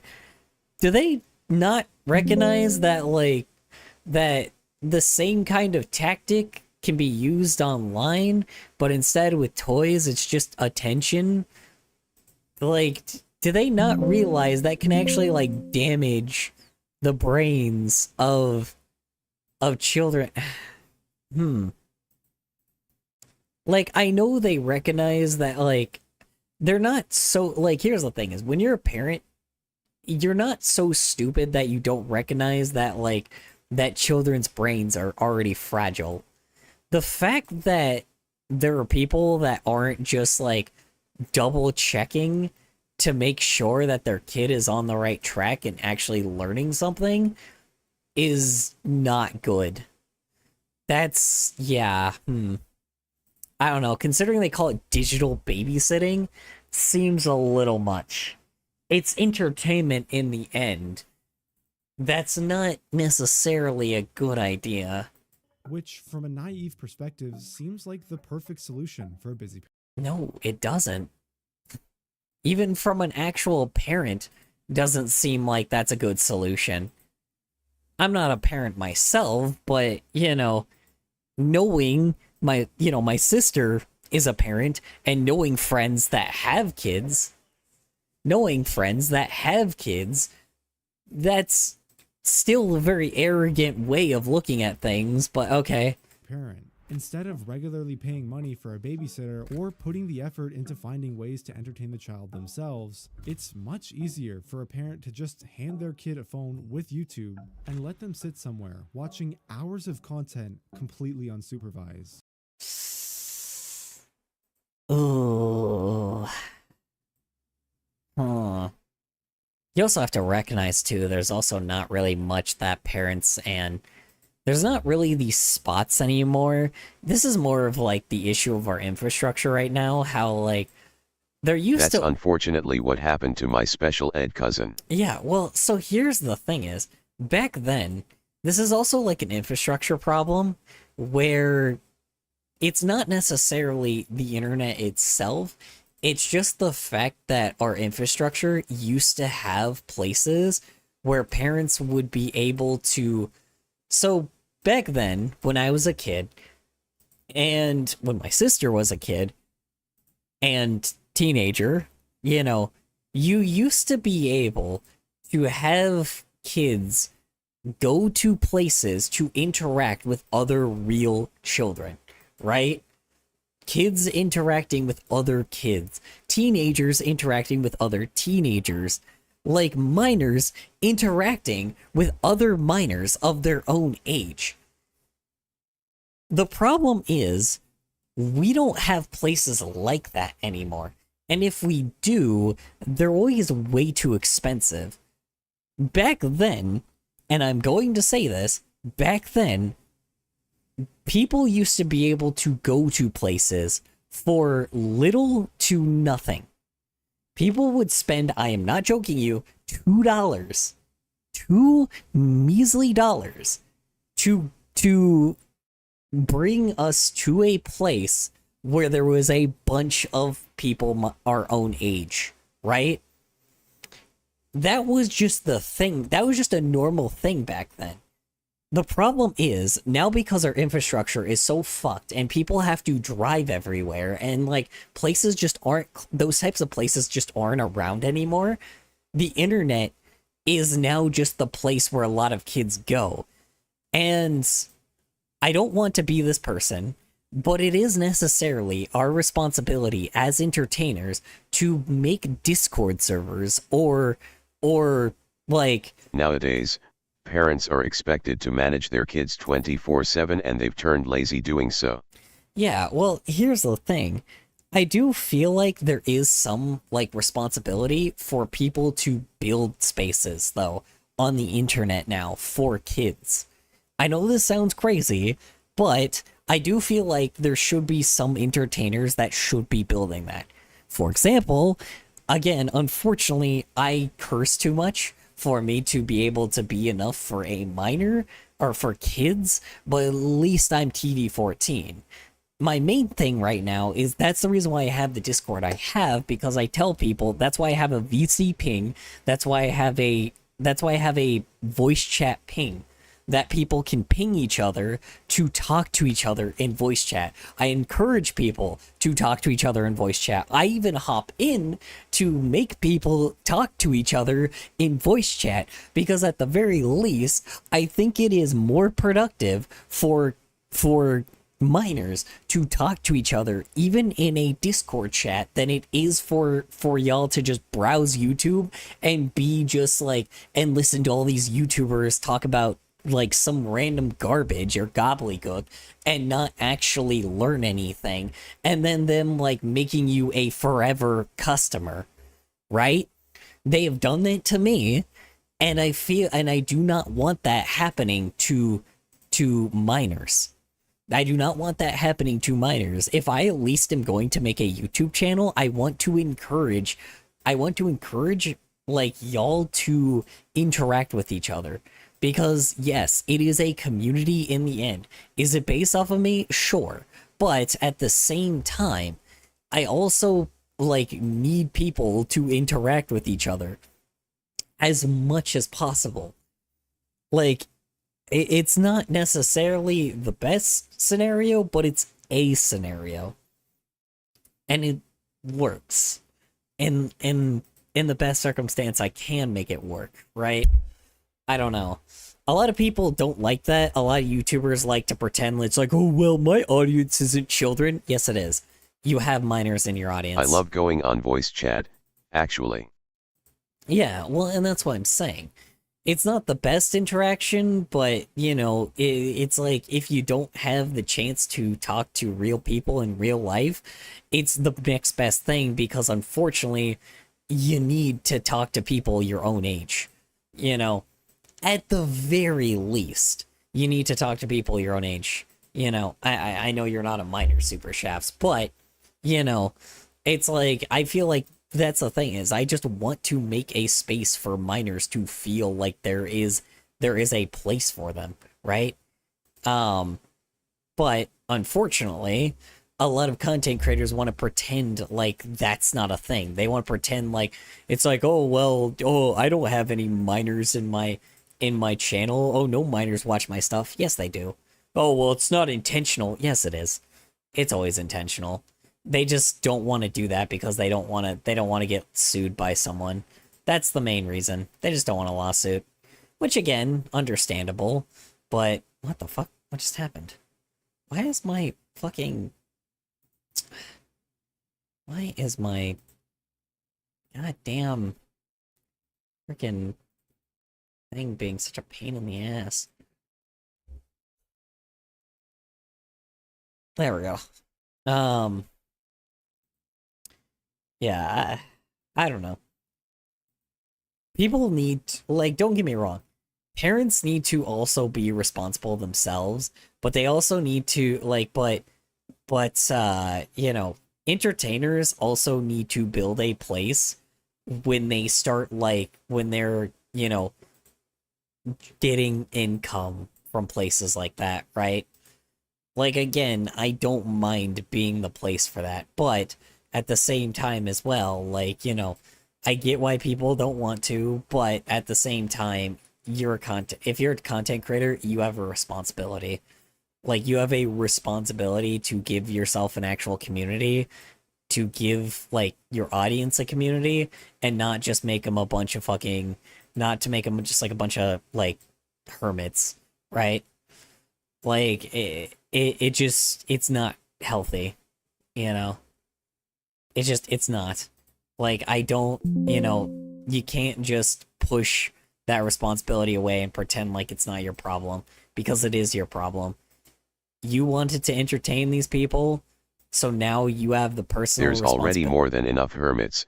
Social interaction is a necessary thing. Yeah, exactly. That's the thing is, there is just problems. There are people in the world that just straight up are shitty people simply because I they never have got to never went interact with my outside. family and neighborhood IRL, but I'll accept anything, even this. Yeah, well, I mean, like, that's the thing. Yeah, exactly. But, like, that's what I'm saying as well. Like, I mean, I don't know if you're an adult, but again, like, Bark might be a good, like, a good start for you if you're an adult, because you could actually meet people that, yeah, sure, it's like being a part of the furry fandom is nothing new, but at the very least, you have somewhere to start with people that have hobbies. Also, look at the groups. There's also groups that are interested in the same hobbies that you are, that you can also talk to. You know, like I want to make it like give people like a place to go to. You know, because unlike most, I'm like, yes, do I want to make this a thing? Abso-fucking-lutely. But people's well-beings come first compared to like financial gain. You know. You mean, a media site named Bark? No, BARQ.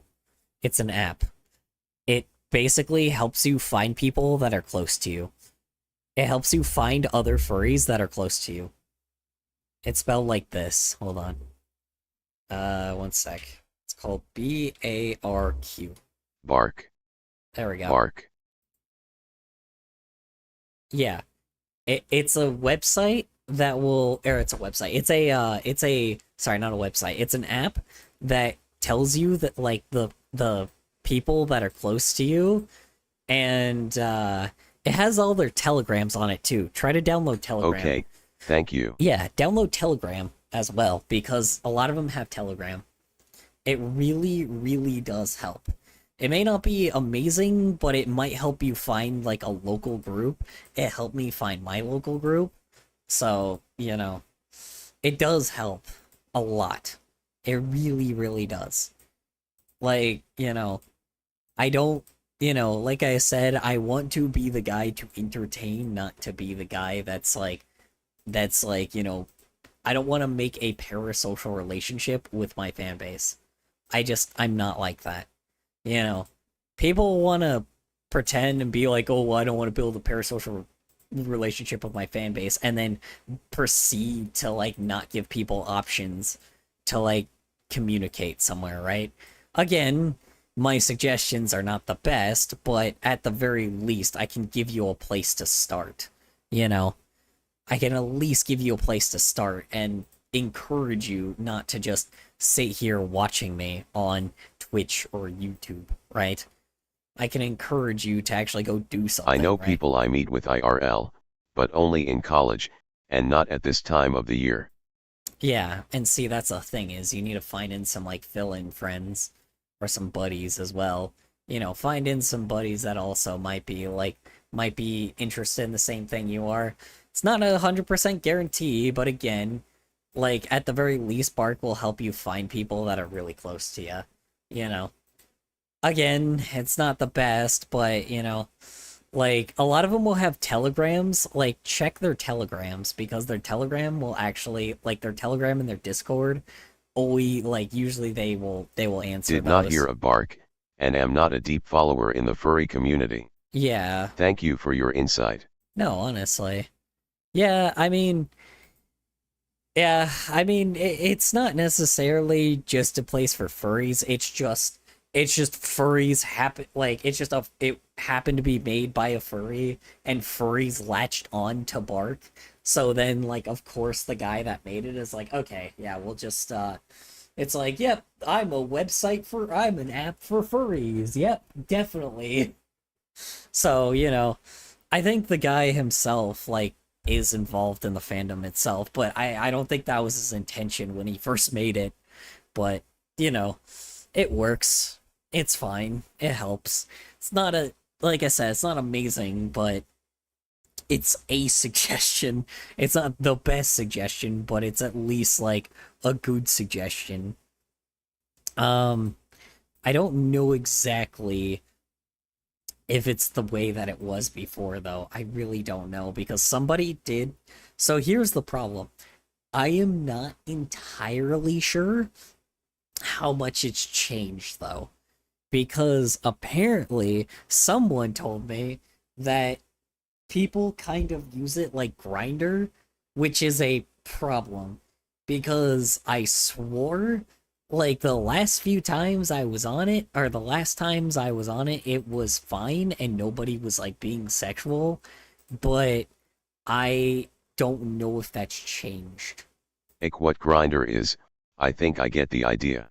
Yeah, well, that's what I'm saying. Bark used to not be like that, so I don't know if it's changed or not.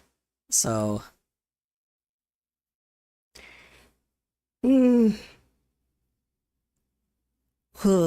but hopefully it's still the same. Hopefully you get some luck, because honestly, I want people to connect with someone, you know. I don't know, man. I'd rather be the fucking content creator that's like, oh yeah, well this weird YouTuber like, or this content creator suggested this to me, rather than being like a fucking guy that's like, oh yeah, well I'm the entertainer, oh I'm your guy, oh I'm the lord and savior of all content creators, oh I'm doing something unique. No, I'm not. Nobody's doing anything that unique, you know. I mean, I'm doing something more unique than AI, but you know, that's not really any competition in the end. So, I don't know. Who knows? Anyway. Which I'm sure is fine. I mean, after all, it's not like YouTube has ever had any problems with content moderation for kids, right? Mm-hmm. Of the 80% of parents whose children regularly use YouTube, 46% said their child has encountered inappropriate videos on the platform. It's actually a lot lower than I thought, but yeah, sounds about right. So now that we've established exactly who's watching, it's time to answer our next question. Just how quickly can a child actually come across inappropriate content on YouTube? Easily. We've already established this multiple times. While there already is plenty of evidence supporting that this problem exists, I wanted to find out firsthand just how quickly an individual can get exposed to this type of filth content that circulates. 4 clicks. We already know it's 4 clicks, but, you know. Platform, and let me tell you, it's worse than I thought. The goal here is to simulate what kind of recommendations a child might encounter when using YouTube on a parent's phone. To best replicate this, I created a fresh new account with a fake email, name, and age, which will become important later. And then, once the account was set up, I began searching up some of the top 100 most searched keywords on YouTube and began clicking. Okay, so yes, he is using the search bar, so it's gonna be about 2, 3 more searches. No, actually, no, it will be, I mean, it will be the one search that he'll find, right? It will be about like the 3rd or 4th video. I always find content farms like by the 3rd, 4th, or 5th video. It is very often that happens. I don't know why, it just is, you know. That is kind of the reason why I also flood the work, like, why I am gonna lurk for a minute. Yeah, you do that, man. That's partial the reason why I, like, flood, like, the name Color Storm, and I flood other places because I'm trying to make sure content farms, like, I'm trying to, like, push out content farms, rather than, you know, have kids see that. That's the reason why I'm here. Again, I'm not the best creator when it comes to that, but at least I'm a better creator than when it comes to content farms. That is mainly my competition, and that is who I am trying to fight against. You know, it is very difficult because they will win often, but again, like, if I'm doing it, at the very least, other people can do. If I'm doing it and Bijou Mike was doing it, like fucking, I think in, like, 2018, if he's doing it, like, and I'm doing it, and Lauren Z-Side exists, and all these freaking other content creators exist, and they were actually like, trying to make sure they had quality when it came to their kids' content, I feel like I can do the same, you know. I feel like I can do the same. Again, I'm not fully there yet. I need to be a lot more clean and a lot more kid friendly when it comes to making kids content. Not garbage kid friendly, just, you know, like PG and with an actual P in that G, you know. I want to make a PG channel that actually requires parental guidance. That is the thing, is I want to make parental guidance content that actually is PG, that actually deserves that parental in the guidance, right? Like, that is my thing. That is what I want to do. But again, it's going to be very hard for me to do that at the current, it's going to be very hard for me to do that if I just cannot figure out how, right? Because I want to have a standard when it comes to like certain topics. I want to be someone that is a lot more educational. But again, I am not very smart in the end as well, so I can only give very basic lessons. But in the end, I still want to do the best I can to try to change the expectation of this goddamn field. I want to change something. And again, I don't think I'm going to, but at the very least, there's an entire movement I am a part of that is the creatives versus algorithmic creators like movement. And again, I am not the only one doing this. But at the very least, I will be one of many trying to fight back. As well as a lot of other people, so. Clicking on suggested videos pretty much randomly. I started off with Minecraft because, it's kind of my thing. Well, Minecraft was a thing that kids used to do, but now it's more like Fortnite and Digital Circus and I don't think FNAF really. What's a recent thing? Roblox is a good thing right now. What's a thing that kids are really into right now? Let's see. Kids. Or actually, you know what? Hold on. I'm gonna actually see what's like the most popular thing for children. Let's see. Most popular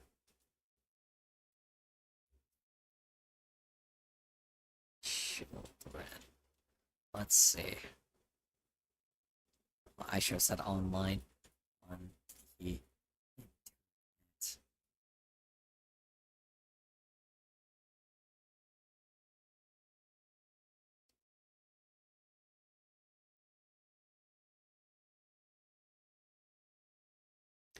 Let's see.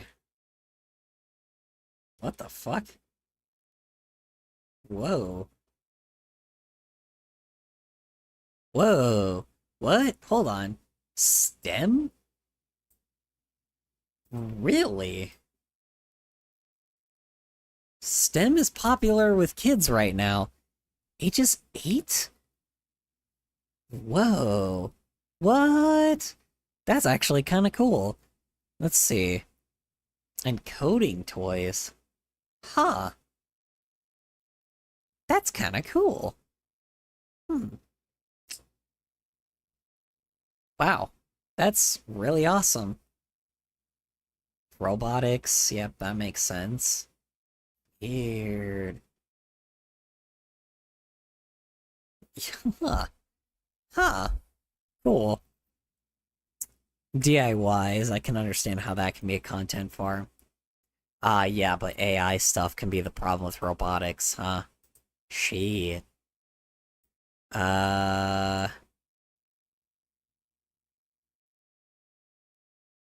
Squishmallows, that makes sense.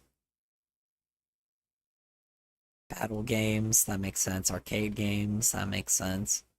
Huh. Okay, I'm back. Weird. When did graphic novels end up being like a thing that when did graphic novels end up being a thing that kids like? It's kind of cool. Graphic novels, arcade games, like, you know, like old toy claw machines and vending machines. Battle game makes sense. Magnetic dartboards. Really, that's a trendy thing right now. Lego? What the hell? Lego's popular with children? Squishmallows makes sense. What the fuck? Huh? Okay, yeah, and then of course art, that makes sense. Pets makes sense. But Lego is expensive AF. Yeah, it is. I just didn't know that that's like a very trendy thing that like I literally was like looking up statistics of being like, okay, what is something that is really popular with children specifically? Not like necessarily teenagers, but children, like children. And like the main thing that pops up is STEM and coding, which is very interesting. I did not think that coding, like, I did not think coding and STEM was like a super popular thing with children. Apparently, that's a super trendy thing right now with kids, like under the ages of 12 and under, which is kind of crazy. Like, that's pretty wild to me. Yeah, that's so weird. Engineering is one I did not expect. Like science, technology, engineering, and math is what STEM is. And then coding in it as well. And then robotics, which also makes sense. Unfortunately, I think what it means by interactive and robotics is that, like, that it probably means, like, AI, which also could be a problem. But it's kind of cool that they like coding. I did not think that coding and STEM was popular. Because if STEM is popular, that they're learning probably a lot. STEM is very good. That's a good thing for them to learn. I don't know.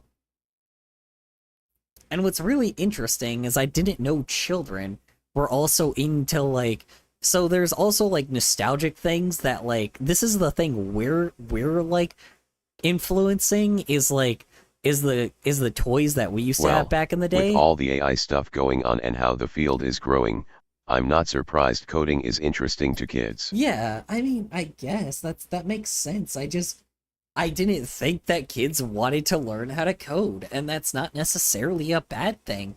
I don't think learning coding is a bad thing. I don't think learning Python is a terrible thing. I think it's okay that they want to learn to code. That's pretty sweet. Like that's not a bad thing. I did not think that was a thing that they were interested in, but shoot. Like, you know what? Fine, yeah, why not? Like I said, I think the AI shit is kind of bad, but like, which is I'm assuming where some of it is coming from, but STEM is another thing I did not expect. Like, the like literal engineering and math and technology and science, like that's interesting. That is extremely interesting to children. That is really popular with children right now. That's kind of cool. I'm very glad that kids want to learn like that. That's a very interesting thing. Yeah.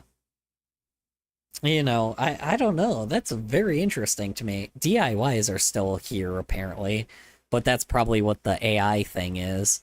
The glass cutting AI thing. Dude, that's so weird.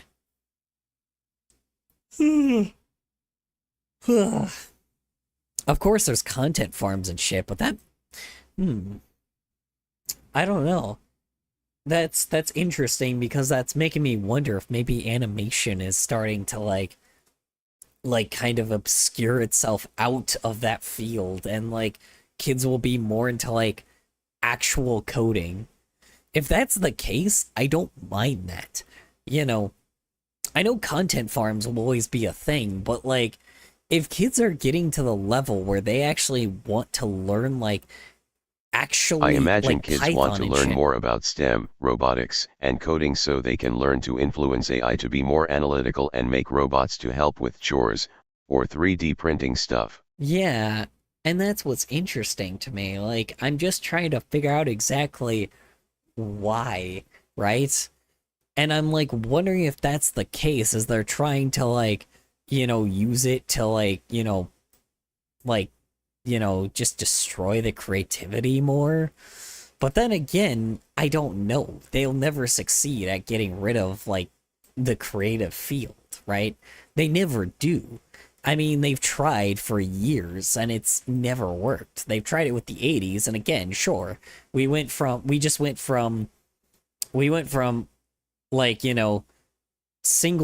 we went from physical sheets to we went from I got clay. a friend who recently turned 18 and knows how to use a 3D printer. Although, he's a southerner and would strongly disagree with you politically. Well, I would probably kill him. Not to be that person, but I don't care if he disagrees with me politically. I could probably destroy him, no problem. Not to be that person, but again, I don't know. I I don't. Well, sorry. Actually, no. Let me be honest. Is he an oppressor? Let me be honest. Is he an oppressor? Is he racist? Is he sexist? Is he homophobic?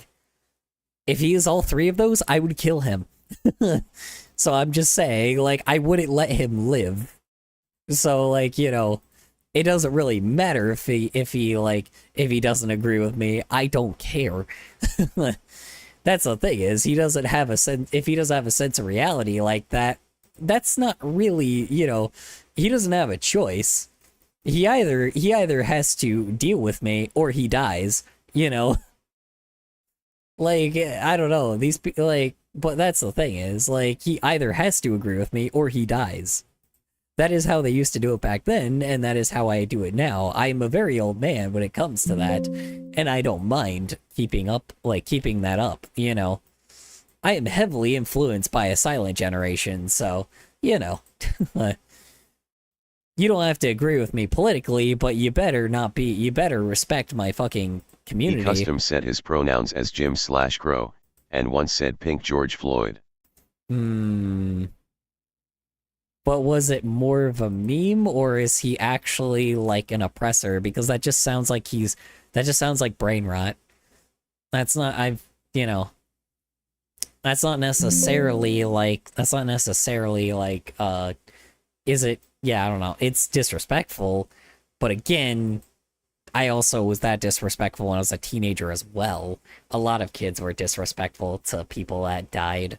So, again, as long as they're not as long as he's not oppressive, I don't really care. That is the thing, is, would he have the balls to say that to another black person? Let's be honest. Would he have the balls to say that to me, a Hispanic person? Let's be honest. Would he have the balls to say that to my face?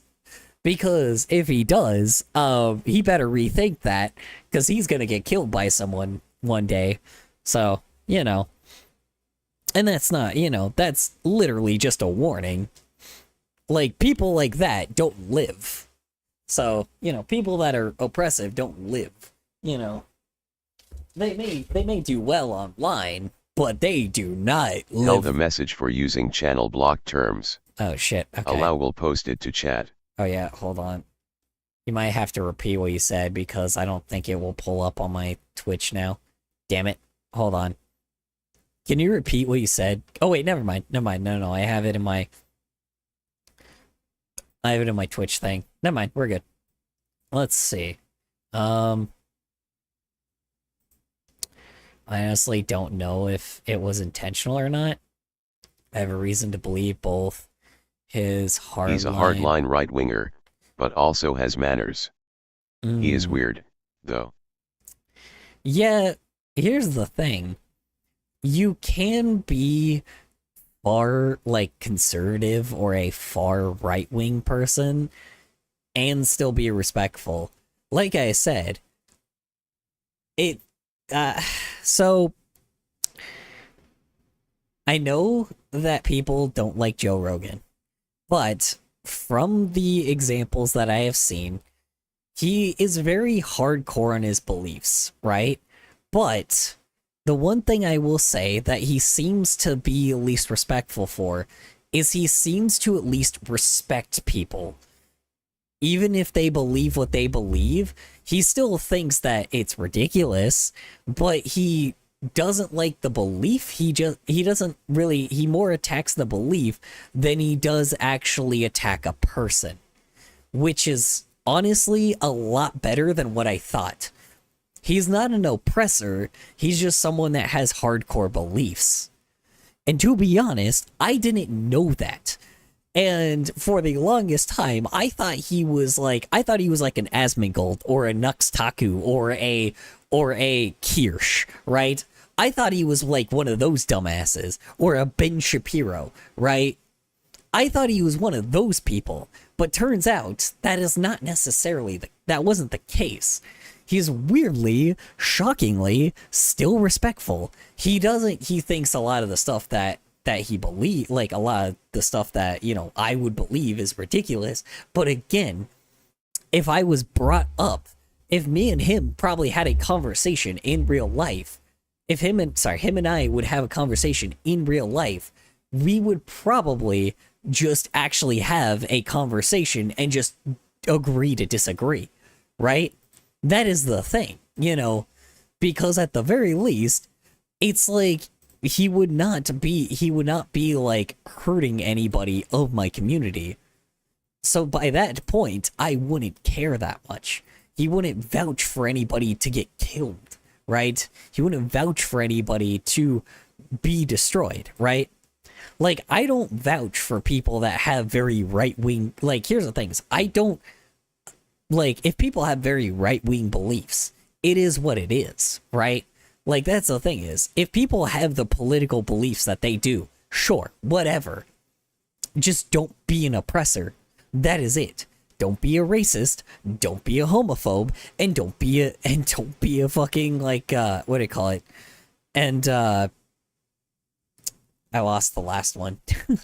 Racist, homophobe, and there's another one that I'm missing.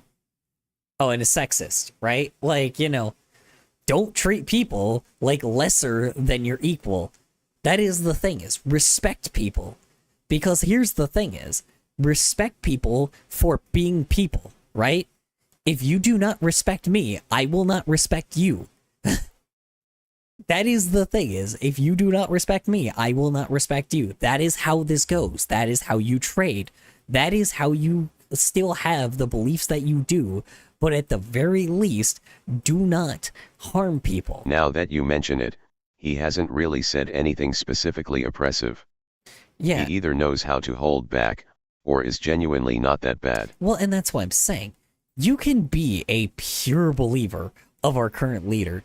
I think our current leader is ridiculous, but again, at the same time, I'm not going to, like, I really, really, really do not like him.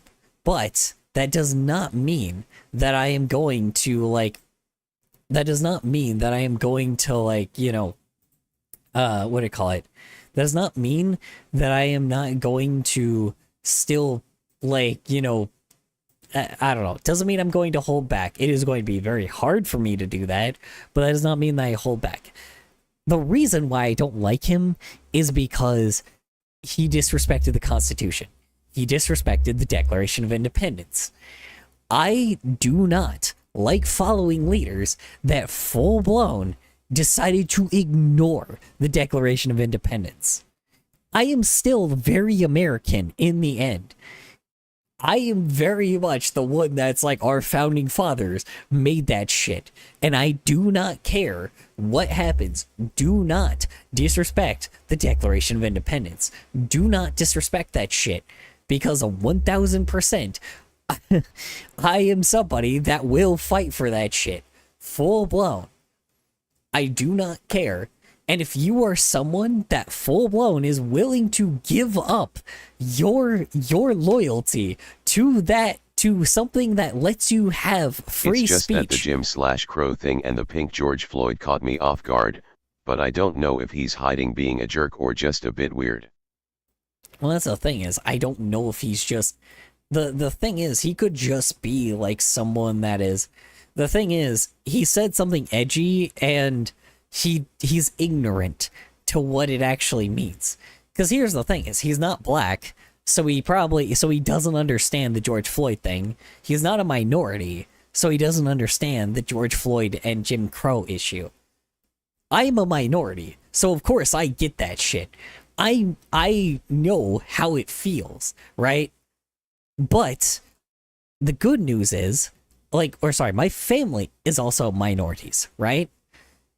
But the difference is, I look white, and I know how lucky it is that I look like a white guy. I may be Hispanic, but I look like the pastiest motherfucker around. And I'm very glad that I am, because I see the actual racism that happens to my people. You know, I see the issues that happen to Hispanic people on the daily. I have been there in my childhood, seeing these Texas motherfuckers be racist to my people. And it was downright, over. I am also a minority, look and act white, and know the BS going on. Yeah. Preach it. That is the thing, is I know the issues that happen, right? And that's the thing is, it is very hard for a white person to understand the actual discrimination that happens unless they deal with it themselves. That is the thing. That is why, white people becoming lower class is so fucking important to the modern day. Because at the very least, now white people are slowly becoming the lower class as well. So they're now starting to see the same issues that we are. And they are now being treated the same way that we were, right? That is the thing is, they are being treated the same way that my ancestors were. They're being treated the same way that my family used to be, right? So now, a lot of people understand that shit, which is why a lot of people are so pro-minority now. Because they recognize that what it is like being lower class and having the odds stacked against you for the rich, right? That is the thing, That is why the rich do not understand. That is why the middle class and the privileged do not understand. The difference is 60% of the United States, what minorities are going through. The bust already thought it over. Go on. No, the thing is just 60% of the United States lives paycheck to paycheck right now. So it is very much like the vast majority can understand what lower class people are going through. And there's going to be some percentage that don't live paycheck to paycheck that can understand what that is like, though. Maybe another 10 to 15 to 20%, who knows? Maybe the other 80% understand that, right? So it's getting, and even then, I'm noticing people that are 50, 60, 70, that are actually recognizing how fucked everything is, to the level, even people in their 40s are definitely recognizing that, but that's millennials, so I guess of course they understand, It's these people are starting to recognize how fucked everything is and how fucked it was for minorities back in the day. So now, but the thing is now they're actually getting everything that comes with being a lower class person, or even being somebody that is just barely able to survive, that even makes a good salary, right? Because there are dudes that make like a 70K salary or 50K was it like 50K salary, like that I'm just seeing left and right, like older people that are in their 50s that are straight up like yeah, it's like, yeah, I'm living, like I'm a person in a single apartment by myself, and like, and you know, having to eat healthy and having to pay my bills and having to pay insurance, car insurance, health insurance, and having to pay like all of this shit all together with a job that should be paying me quite a bit, that should be paying me to be way more than just comfortable, to be able to take vacations and shit, but I'm barely surviving with about like a couple hundred, with maybe like $100 every month at max. If people like that are struggling to survive, to, yes, live alone. And I know a lot of people are doing this thing of being like, oh, well, you live alone and you're living like a healthy lifestyle, and you like, and you're able to pay medical bills and health insurance and car insurance and shit. That type of person should be able to live very comfortably. If you have a job that should be paying you that much, you should be able to take multiple fucking vacations by that point. But you can't because of the shitty life that we live. If people like that are understanding the suffering that the extremely impoverished are going through, that is a problem. That is an actual fucking problem. Like, and that is the thing, is if people like that are understanding that, then you know we're in an issue. We have an issue, right? Like, and that's the thing, is those people have been in those positions for a while, meaning that their income has slowly become worse and worse and worse and worse. You're like, simply because of the fact that the rich are keeping everything. And we all know the reason why this exists is because baby boomers fucked over not just one generation, but 3 generations, going on a 4th generation. It is very normal for one generation to hate the previous generation and the generation after, right? But it is not normal for 4 generations, or like, you know, 3 going on 4 generations, to hate a single generation. That is beyond insane. It is Gen X, Gen X, millennials, and Gen Z, and Zoomers hate baby boomers. That is a problem. That is a huge fucking issue. That shows you how fucking privileged baby boomers got it. And yet they have the fucking balls to call us privileged. They have the balls to call people that are barely surviving privileged. Fuck that. Fuck that. Just fuck that. Full on. Fuck it. Nah. Fuck that bullshit. They do not get the actual fucking chance to fucking do that shit, you know? They don't get the fucking chance to say that shit, you know? They should not be the ones running the place we live in. Like, honest. Yeah, my baby boomer parents play the victim card a lot, especially my mom. Yep. That is the problem. Baby boomers were and always are the problem. The moment that they will be gone does not mean everything will be fixed, but at the very fucking least, things will actually be a little better without them. But the issue is we have to get rid of all of them. The problem is they are cowardice and hiding behind a military and an air force and a navy to make sure we can't do that. They are literally hiding behind people that are way more that have way better strength than 90% of us do. You know, that is the issue. And the good news is there's absolute incompetence happening, but that's the problem, is that's military weapons against what? Fucking our riot shields? Like, even when we have police gear on, like, we have the stuff they use for fucking training because that's the only shit you can actually purchase, you know? unfortunately, we still have these issues, no matter what. Like, it's just, they're gonna burn up the whole fucking planet before we even get the chance to fight back. They're gonna burn up the entire planet with now all this AI bullshit before we even get the fucking chance to do anything. It's just not good. Everything is not good right now. Like, we need to do something about it. And that's the thing is, we are, but it's just, people are too peaceful about it. I know this sounds crazy, but baby boomers aren't going to be the people to be peaceful with by this point. You can't be peaceful with baby boomers by this point. You have to be aggressive. Oh, but they're going to kill hundreds of thousands of us. Okay, sure, whatever. Who cares by this point?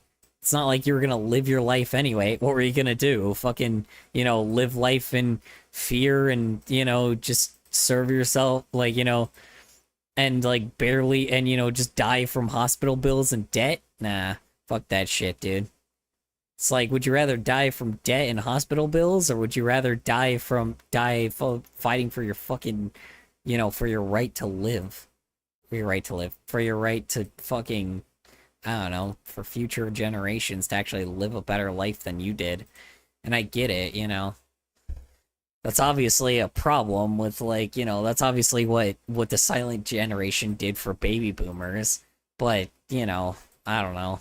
It's best to make a future for someone than make a future for no one. I don't know. I feel like baby boomers would be so petty that they would just kill everyone anyway. And live in a world of just nothingness. Because they're just not. Can't be peaceful with baby boomers, gotta agree. Yeah. They already killed off pop culture, the economy, and children in the Middle East. Yep. Oh, and many, many more. Also Asian countries, also African countries, also South America, for some odd reason. Yeah.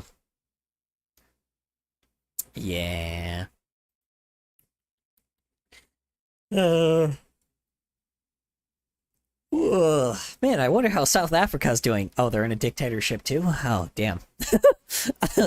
Oh, wow, that's crazy. God, I should not be laughing at that. It's actually unfortunate, but I don't know. How can you not? Make sure I'm actually looking at that correctly before I just... Oh, yeah. Yep. Yep. Yeah. Man, the funny thing, I still think it's very funny, not funny, but I think it is just very interesting that, that Russia pulled the Uno reverse card on us, and it's just like, alright. It's like, oh yeah, you wanna... It's like, oh yeah, you wanna fuck us over? Nah, have a dictator instead. I will say, very smart move on their part to install a dictator in our country. Very smart move on their part. They did, did a pretty good job with that, didn't they? It is kind of fucking insane. Talk about a 180, man. I don't think it was all Russia, but yeah, they definitely were a group of people that definitely intended for that to happen, for sure. We got a Russian spy as president. Oh yeah, 1000%. Yep. Well, that's what I'm saying. Because, the United States has installed dictatorships everywhere, so of course, of fucking course, Russia, thought of that, saw that idea and thought, man, what if we do that to the United States? And it worked. That is the thing, is it was bound to happen, it was bound to happen. We made too many enemies, so they installed a dictator here. So of fucking course, that was gonna work, especially with like how much better they're like, or how much they're like preparing they were doing before they decided to like start a fucking war. They were actually doing quite well, and they decided to, I don't know, for some odd reason, like, you know, their leaders decided to be like, yeah, no, we'll also have we'll also install a dictator in your place for some odd fucking reason. Why? God knows, dude. Who knows? I don't know. That's the one thing I don't think a lot of people are understanding this, and like I bring that up often, and I'm like, dude, a dictator, like the United, like I bring that up often to a lot of people, and people just like to pretend that doesn't exist. Like, oh, well, what are you talking about? It's like, oh, well, it's like they didn't install a dictator. I'm like, bitch, the United States has installed a dictator like in so many other countries. What do, like, how do you think that how do you think we got one? It's like there was definitely going to be a circumstance where eventually some country was going to take revenge. Do I think it was all Russia? No. But do I think that like that they were a part of it? Oh, most definitely. It was bound to fucking happen. It's like there's just no possibility that, you know, it was just a coincidence, right? It's not just a quinky dink that like that a dictator was installed here. I don't know. It was bound to happen at one point, and and unfortunately, like, you know, that's because we fucked around and found out. Just happens, you know. It's not just like some fucking coincidence. And that's the thing, is everybody's acting like this is out of nowhere. It's really not. Like, I don't know. I I made this theory in like 2016. Thank you for the bonk, I guess? Question mark? Yeah, you know. Like, I made this theory back in like 2016, and it's crazy how right I was. Oh, and you know what's funny about that? That video got massively hated because everybody's like, oh, well, the US is gonna fall into a dictatorship. Huh, gee, guys, think I was right? Like always?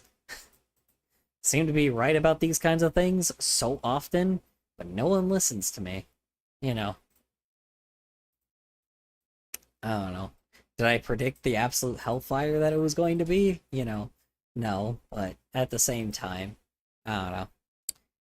I also watch the world burn a lot, so it's not like I'm doing much either. You know, I watch the world burn, and I fucking make fun of people for it because because they also, I'm not the one trying to pretend to be the revolutionary, right? I'm not. It's like the thing that I'm trying to be the revolutionary in is something that is something that I have the ability to do, right? It's not something that's out of my grasp. I'm not trying to become some fucking world savior. I'm trying to like give a standard to content creation again. That's not really that hard to do. Or maybe it is. Seems like it is, but I don't know, it's just not as crazy as being a person that's like, it's not as crazy as being a person that's like, oh yeah, well, I'm gonna talk about politics on my channel, and I'm gonna make some real changes in the world by doing what?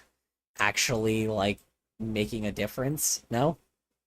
You're just gonna talk about the problems rather than actually change something? Okay. You do you, I guess. I don't know. People are dumb. By this point, I am over the stupidity. By this point, I have been proven that this stupidity is not worth my time. So, I don't know. Been proven that people are just like, don't want to be creative anymore and don't want to focus on being passionate anymore and just want to be like a bunch of dipshits. So guess what? I'm treating them like dipshits. Oh, yeah.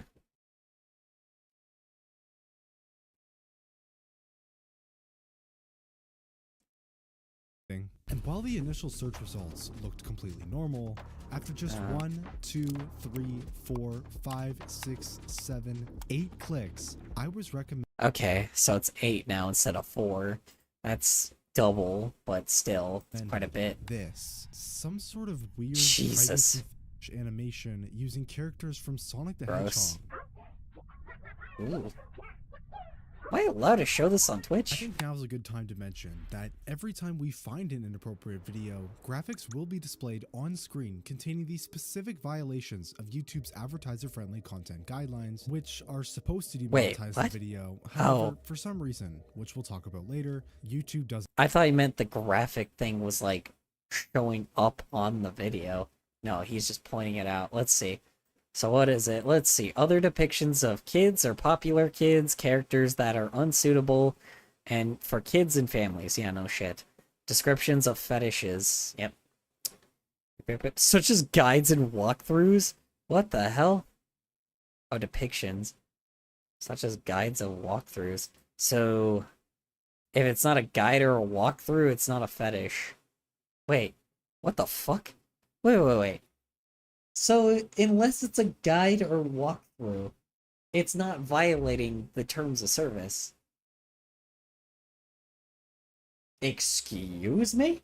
Really? So, that's actually why it gets through the filter, because it has to be guides or walkthroughs. It says such as, though, so it could be more than that, obviously. But that's kind of interesting. That's the examples they use, though. Other depictions of kids or popular kids characters. Yeah, so I don't know. Is Sonic actually considered a kid's character anymore? So that's also not really violating anything. Interesting. So ironically, I don't think that they're violating those. As weird as it is, like, wow, what a way to get around it. I think that's why, is because it's just enough to not like cause a violation. Now don't get me wrong, like they've obviously demonetized videos for less, but I'm kind of surprised that they're how did you say it? That like this person did not violate anything. Or, you know, theoretically didn't violate anything. He might have, but I don't know. Looking at the guidelines this guy pulled up as examples, might have not worked. Might have not been the one that was like, might have not been the right guidelines, because it doesn't seem like they're a part of that, which is interesting, but again, I digress. Doesn't enforce them. Trust me, you'll need it, because after clicking on this video, everything went downhill. Whoa. Okay, hold on. There's too many. Let's see. Imagery that depicts unwanted sexualization. Yes, that's true. Other depiction. Okay, yep. Exposed minimally covered sexual body parts. It says exposed, though. Or minimally covered sexual body parts. Again, not really, not violating anything. Oh Jesus, that one had a lot. Hold on. Everything. Hold on 1 second. Let's see. Yeah, that one had a lot. A lot of these have a lot. Okay, this one. Let's see. Graphic or disturbing imagery. Can I show this on? Hold on. Graphic or disturbing imagery. I'm gonna take that away because I don't know if that's gonna get me in trouble on Twitch. Graphic or disturbing imagery with blood or gore. Okay, yeah, that's a violation. Content that depicts gore or other graphic content. Yes, that's what's going on. Shocking content aimed towards kids. So there we go. Okay, that's also a violation. So that's true. Surgery scenes in a scripted content with excessive blood? Huh. So that's why these doctor shows are not on on YouTube. This content is definitely aimed towards kids. Oh, yes, definitely aimed towards kids. Ugh, definitely aimed towards kids, yeah. Yeah, no, don't get me wrong, it is. But that's what I'm saying. The Sonic one was saying it had to be, like, kids' characters, right? Like, something about, like, the first one wasn't the best example. Like, let's see. So it was other depictions of kids or popular kids' characters that are unsuitable for kids and families. So that can be determined in a different way, because other depictions of kids or popular kids' characters that are unsuitable for kids and families. Technically, Sonic is not unsuitable for kids if we're thinking about this in that way. But at the same time, I don't really know many kids that talk about Sonic or Shadow or Amy, right? Like, I'd consider Sonic to be kids' characters. It's targeted towards them, just also teens. I would say that Sonic is more targeted towards preteens than I would say, or like, not preteens, teens, more than it is, like 13 to like 17, or 13 and above, rather than 11 and under, right? I would say that they're just barely missing that mark there. Because technically, Sega themselves, like, talk about that their audience is more, like, pointed towards teenagers and adults, rather than kids. But that's also probably a company covering their ass, but it is interesting to me that even they are, like, yes, are, like, content, or, like, characters are not necessarily kids' characters. You know, they're different from Nintendo. Nintendo is a lot more like, yes, our characters are like children's characters, right? They're meant for children. But the Sonic, like, Sega characters necessarily are more for teenagers than they are for kids. So technically that's not like, that first video wasn't necessarily violating anything. Was it aimed at kids? Most likely, but that's the thing is, like, it's interesting that that they didn't violate the two things that they put on there. But yeah, it's like, you know. Okay. Sorts of inappropriate themes quickly began taking over my. Yeah, okay. So that's just it, right? Like, anyway. Yeah, it's super interesting. I don't know. I never even thought about it, like, the way that it was, you know. Yeah, it's wild. Videos containing all sorts of inappropriate themes quickly began taking over my recommendations, to the point where it was almost the only thing recommended. Yikes. By the way, if you're enjoying the video so far, then please subscribe. Well, now we know how kids get in content farms. Yikes. Ooh, by the way, at my work a few days ago, what do you call it? I definitely saw a kid on his phone that was listening to or that was watching a content farm. Yeah. That was in Spanish, nonetheless. So, unfortunately, and my Spanish is so awful that I could not tell these parents that their kid was watching a content farm. 'Cause, yeah, that's not good. That's pretty bad. That's really, really bad. We're super close to 200k, and realistically this video is probably going to get vaporized and demonetized by YouTube anyways, so it also had a high chance of being taken down, but luckily it didn't seem like YouTube really did that, so. Anyways, I tried the experiment again, this time with the search term Roblox, and within just 9 clicks, the exact same thing happened again. I tried again with another popular search term, Fortnite, and what do you know? Same stuff. Yep. And it's not just these few minor examples. Nearly every game, kids show, and cartoon are infested with this filth content. I will say this music is very well put, is very nice. I like the jazzy music. As well. And the further I got into this experiment, the more it became apparent that this content isn't just easy to find, it's practically unavoidable. Oh yeah. Don't take forever. Hurry up and undress. Oh, okay. Jesus Christ. But it's embarrassing. Oh, good lord. Oh, good god! Seriously, try this experiment out for yourself. I guarantee that if you pick a random kids-related topic and spend just a few minutes scrolling... I think we did that with, like, AI, yeah. We definitely did go through that. ...through recommendations, you'll find this content as well.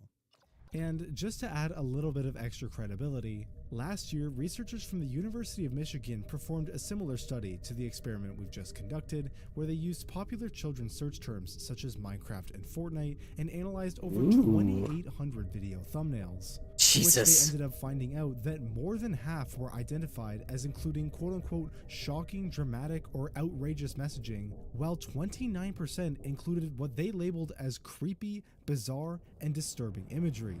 And although I can only imagine fucking grad students looking at that shit and being like, okay, hey guys, what do you want to do for a research paper? How about we go down the rabbit hole of kids' content? Oh, this will be fun. Yeah, let's look at what the kids are looking at today. And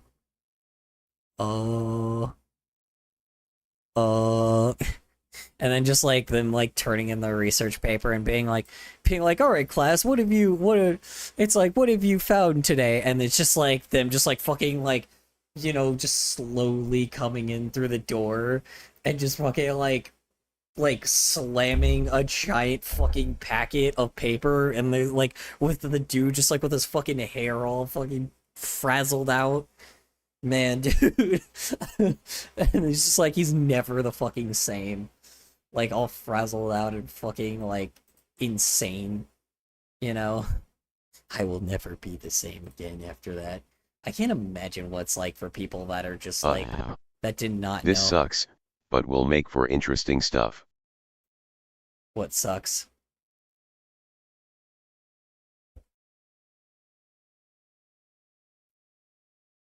Surprised face. Hi, how you doing, Restless Thoughts? How was work? How was errands? How's your day in general? Hope it went well for you. Yeah, no, yeah, I can't imagine like the people doing the research paper on this. Like that means students chose like I guarantee it was probably these students like did not know like how bad it was going to be. That was a joke about the research into brain rot stuff. Oh, I see. It sucks. I gotcha. Yeah, I mean yeah, I mean that's the thing is I can't imagine what they were like going through. You know, I can't imagine writing the research paper on that, thinking it was gonna be like fun and wholesome and like be okay, because it's like, oh well, it's just for kids, right? It's like, oh, there's stuff for kids, so it can't be that bad, and then you just find like content farms. Oh god, I fucking wish the best of luck for those guys, man. They're never gonna unsee what they have seen. For sure. This is an interesting topic as I have an 8-yo LOL, so I have to fight these kind of vids off firsthand. Yes. Okay. Yeah, so earlier in the video, he was talking about how like a lot of parents were like talking about letting their like basically giving their kids phones as like digital babysitting. And like I gave my 2 cents on content creation period in general. And content creators in general, but we're kind of getting into now like the content farming stuff. But in general, with content creators, no matter who they are, like, now don't get me wrong, they're entertainers by the end. They're not babysitters. But the problem is every single content creator intentionally, always will have minors intentionally in their audience. They like to pretend like, oh, well, my content's all adult content and it's for adults and it's not for kids. If you're a kid, you shouldn't be watching my content. They use that as a form of pretending like they shove off all responsibility, just like they do with parasocial relationships with their audience, because like how they do the thing of like, oh well, I'm not your friend, if you think I'm your friend that's your fault. No, it isn't, because you never made it clear that you are just entertaining people just for the sake of entertainment. yes, it is entertainment. I get that people understand that it's entertainment. But the problem is, you yourself should be reminding people that we do not know you. We are here to entertain you in the end. And on top of it, like, just because I am relatable does not mean I have any chance to be able to meet you in the real world, because I do not know you and you do not know me. I am here to provide entertainment as best as I can.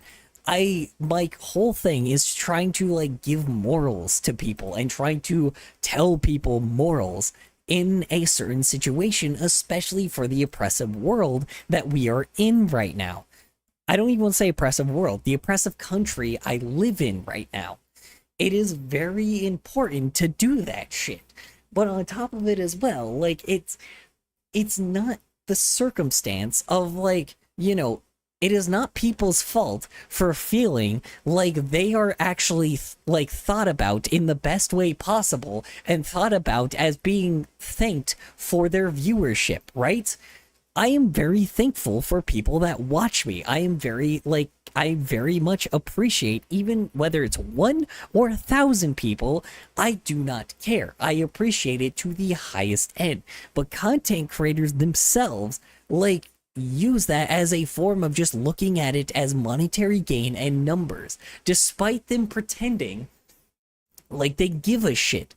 If you actually gave a shit about your content and cared about your audience, you would maintain the same quality that you always do, if not make it better in the future. But if you don't give a shit, a lot of these people will hop on trends and talk about trendy things to simply get a newer audience later and manipulate people with a topic that they know they will like by feeding an algorithm that they know will get people to view them.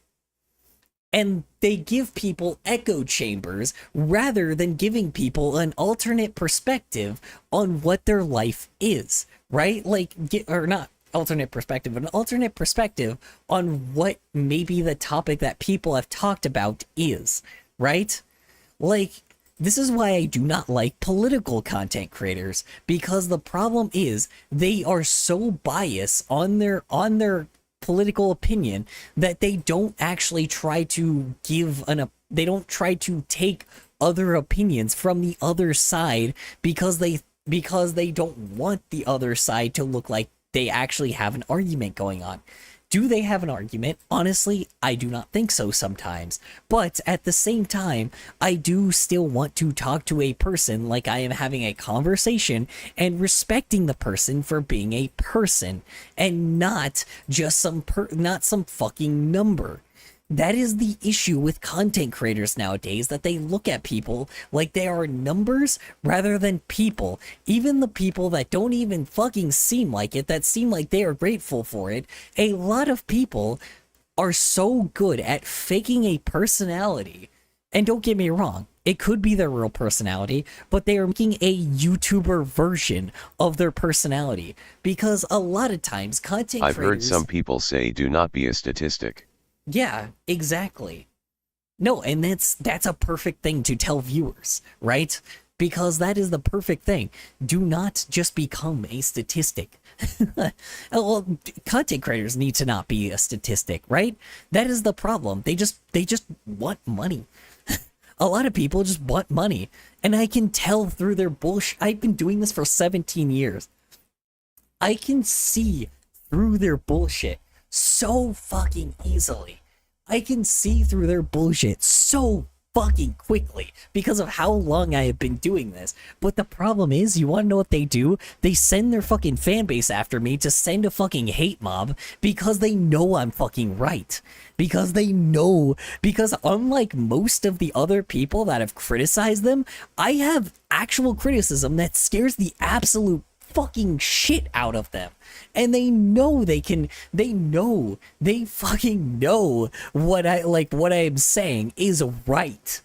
And that's the problem. They know a lot of the shit that I am saying is warranted. I am vengeful.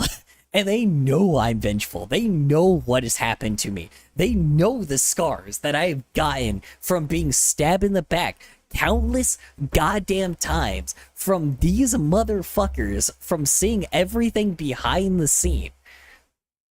I know what I know what social media is. I know what the characters that these people play. I know the type. I know who is genuine and who isn't.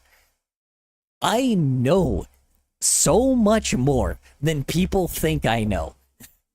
I know way more than a lot of people think I know. And people like to pretend, and the problem is those viewers are arrogant. They have tricked their viewers to being arrogant to Smiley that fact. face. Welcome back, Azzy. Thank you for hopping on by for a bit.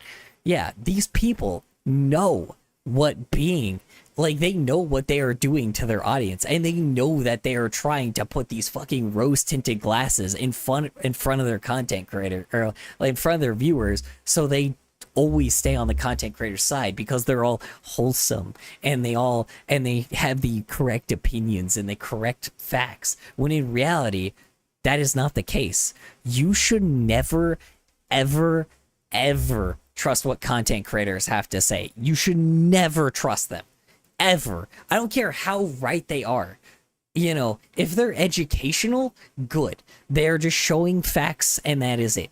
They are education based, right? But those are people that just show educational content, right? There's education, and then there's people that disguise themselves as educational, when in reality they're doing nothing but wanting to line their own pockets or get the attention that they need to in order to be able to fill a number, to be able to get better and to get more of a fan base in the future. I know how these people run. I know how these people, like, form. They are no better than these content farms. The funniest thing is people are so concerned about what's happening to the children that the adults don't even realize what is happening to them. That is the funniest thing is there's a lot of people my own age and younger than me that do not recognize how much these content creators manipulate the fuck out of them. It is crazy to me how much people are so choose to be so arrogant to what is going on in the world. And it's not like by accident, right? It's just not. Corporate companies essentially did this shit on purpose. They are intentionally trying to make you dumber for a reason. Because if they do that and they don't let you have independency, or they make you dependent. God damn it. Oy vey.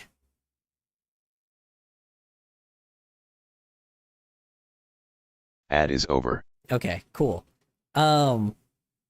Yeah, they let you know, like, you know, if you don't have independency, I've said this about independency multiple times. React Dr. Eggman's announcement PLS.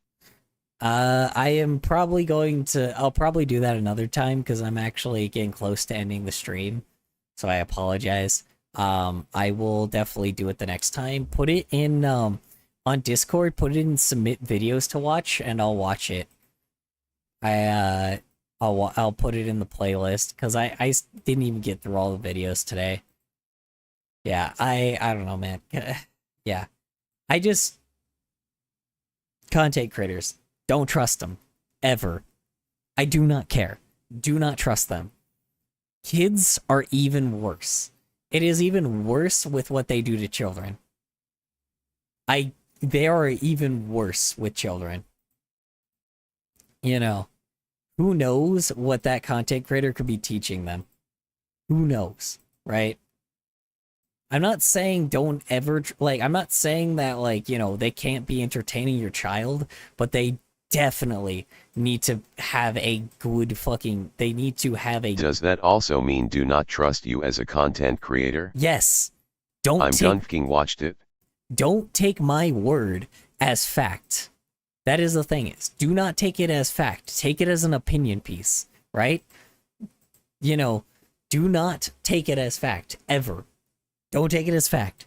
Don't take it like, always take it like it's an opinion piece, because that is what this is. That is what content creators do. They do stuff like it's an opinion piece all of the time.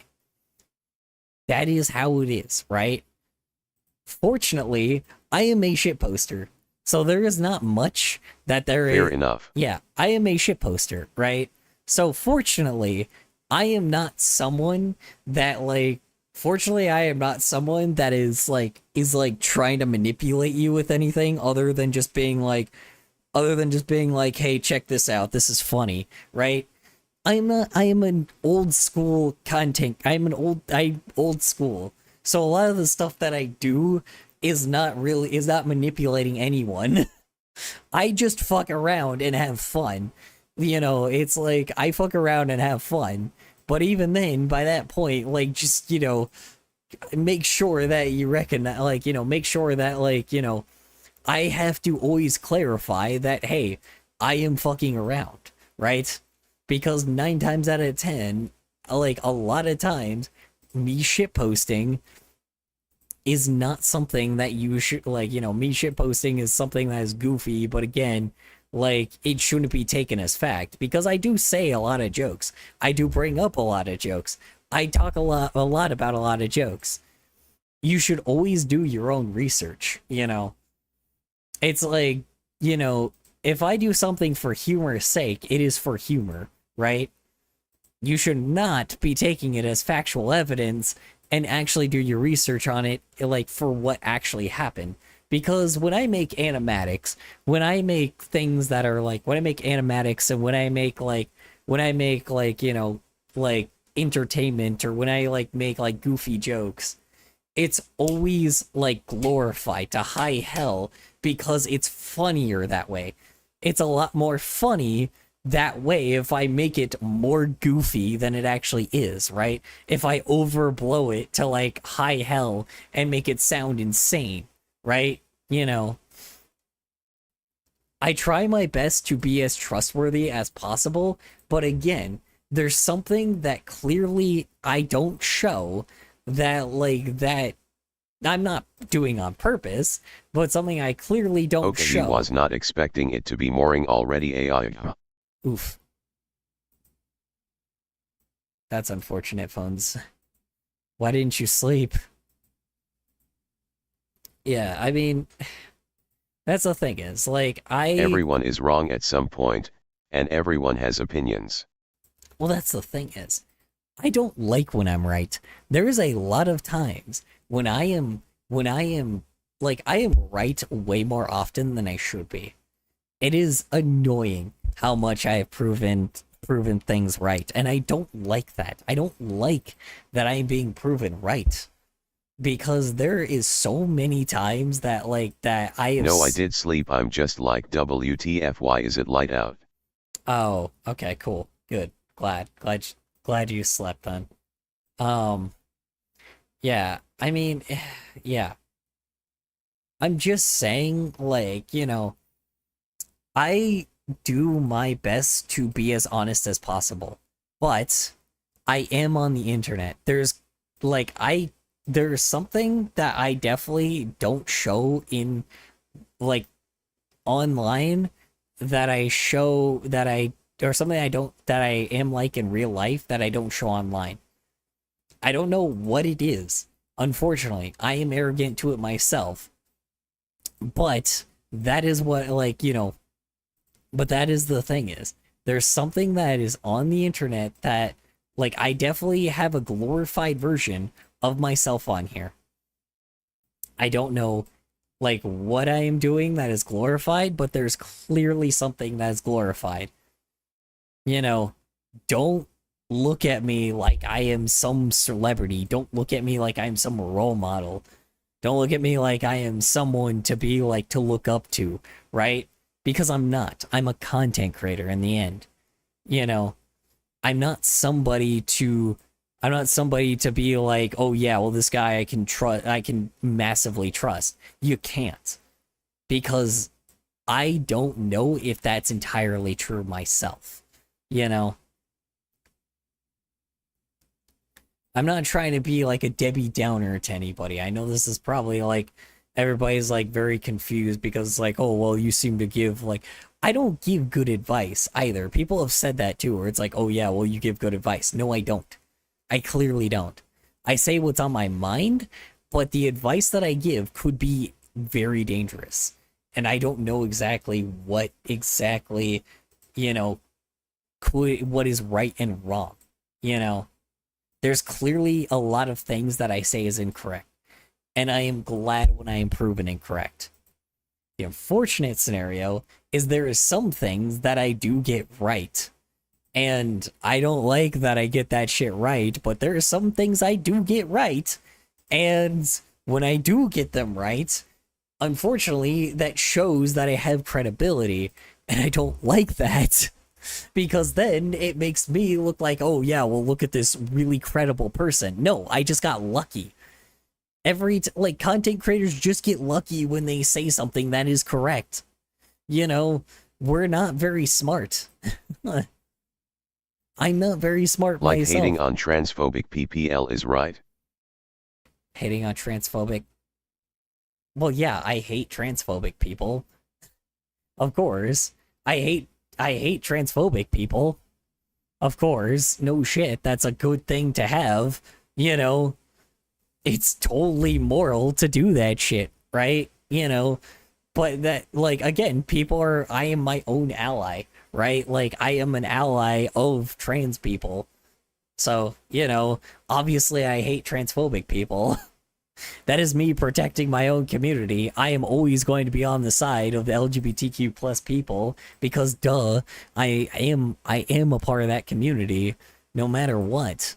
You know, like there's obviously people that like I may not like that also there's going to be people I don't like that are in my community, but either way they're still an ally in the end. That doesn't mean that I'm gonna start being fucking like a transphobic asshole, you know. I am not, you know, I am totally someone that thinks that being trans is completely morally correct. You know, I know how it feels to not identify with what you like with, you know, I know how it feels to not identify with what you started with, right? It fucking sucks. I don't know what it's like being trans, unfortunately. I just can identify with what it feels like feeling like an imposter at one point, right? And like, you know, having to go through a very confusing time and era. It's not great. It's sad after a certain time. I also know how it feels to have people that are homophobic to you. I know how it feels to have parents that just don't accept you for who you are. It's not great. But in the end, you know, it is what it is, right? You know, in the end, we just have to move on from that shit and continue being who we are. You know, don't be something you're not. Be, you know, if you want. I've once had my sister tell me to end my life. Yeah, and that's fucked up, you know. That's fucked up.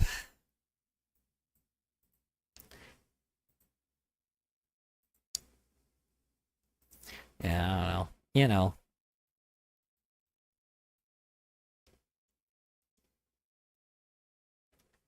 But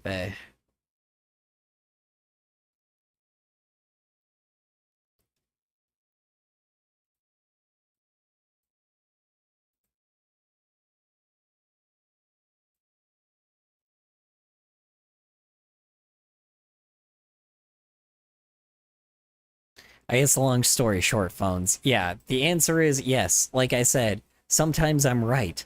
But I should like sometimes I'm right, but there's a lot of times I am not, like there's a lot of times I'm not. And that's the thing is when I'm right, the credibility shows. And I don't really like how much credibility I get from that shit. When a lot of content creators are like, oh well, yeah, oh, like that would fuel the fuck out of their ego. You know. I just don't like having insane I'm so done with credibility. politics if I'm being FR. That's the thing, being trans is not politics. It's not political. The LGBTQ plus community isn't political. I've said this multiple times. We're just not. You know. It's just never been, and it shouldn't be. It never should have been in politics in the first place. But yet, they keep pulling us back in. You know, that is the one thing I can say fucking Democrats do to us the most. Which is ironic. But, you know, that's the one thing I will say that I fucking don't like about Democrats. They really love... I'm just talking about politics in general. Yeah, yeah. Yeah, I hate having politics just be... I just hate when things that aren't political get pulled in political talk. Fucking sucks.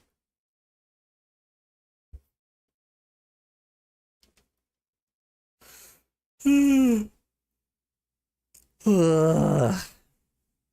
don't know.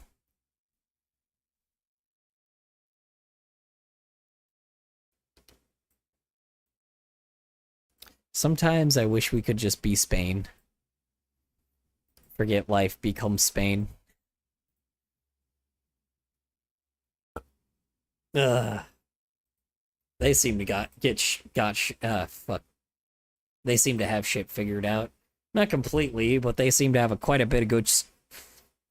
They seem to have quite a lot figured out. I'm like, you know, I don't know.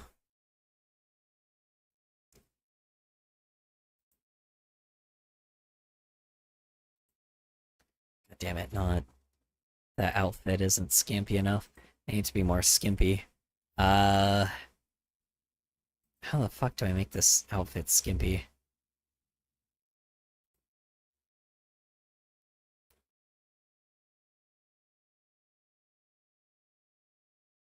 Also, sorry if my spelling sucks, it's BC, I'm like laying on my side. You're good. Okay, I need to end stream because I am like 30 minutes overdue. So, alright, y'all have a good night. Appreciate y'all hopping on by.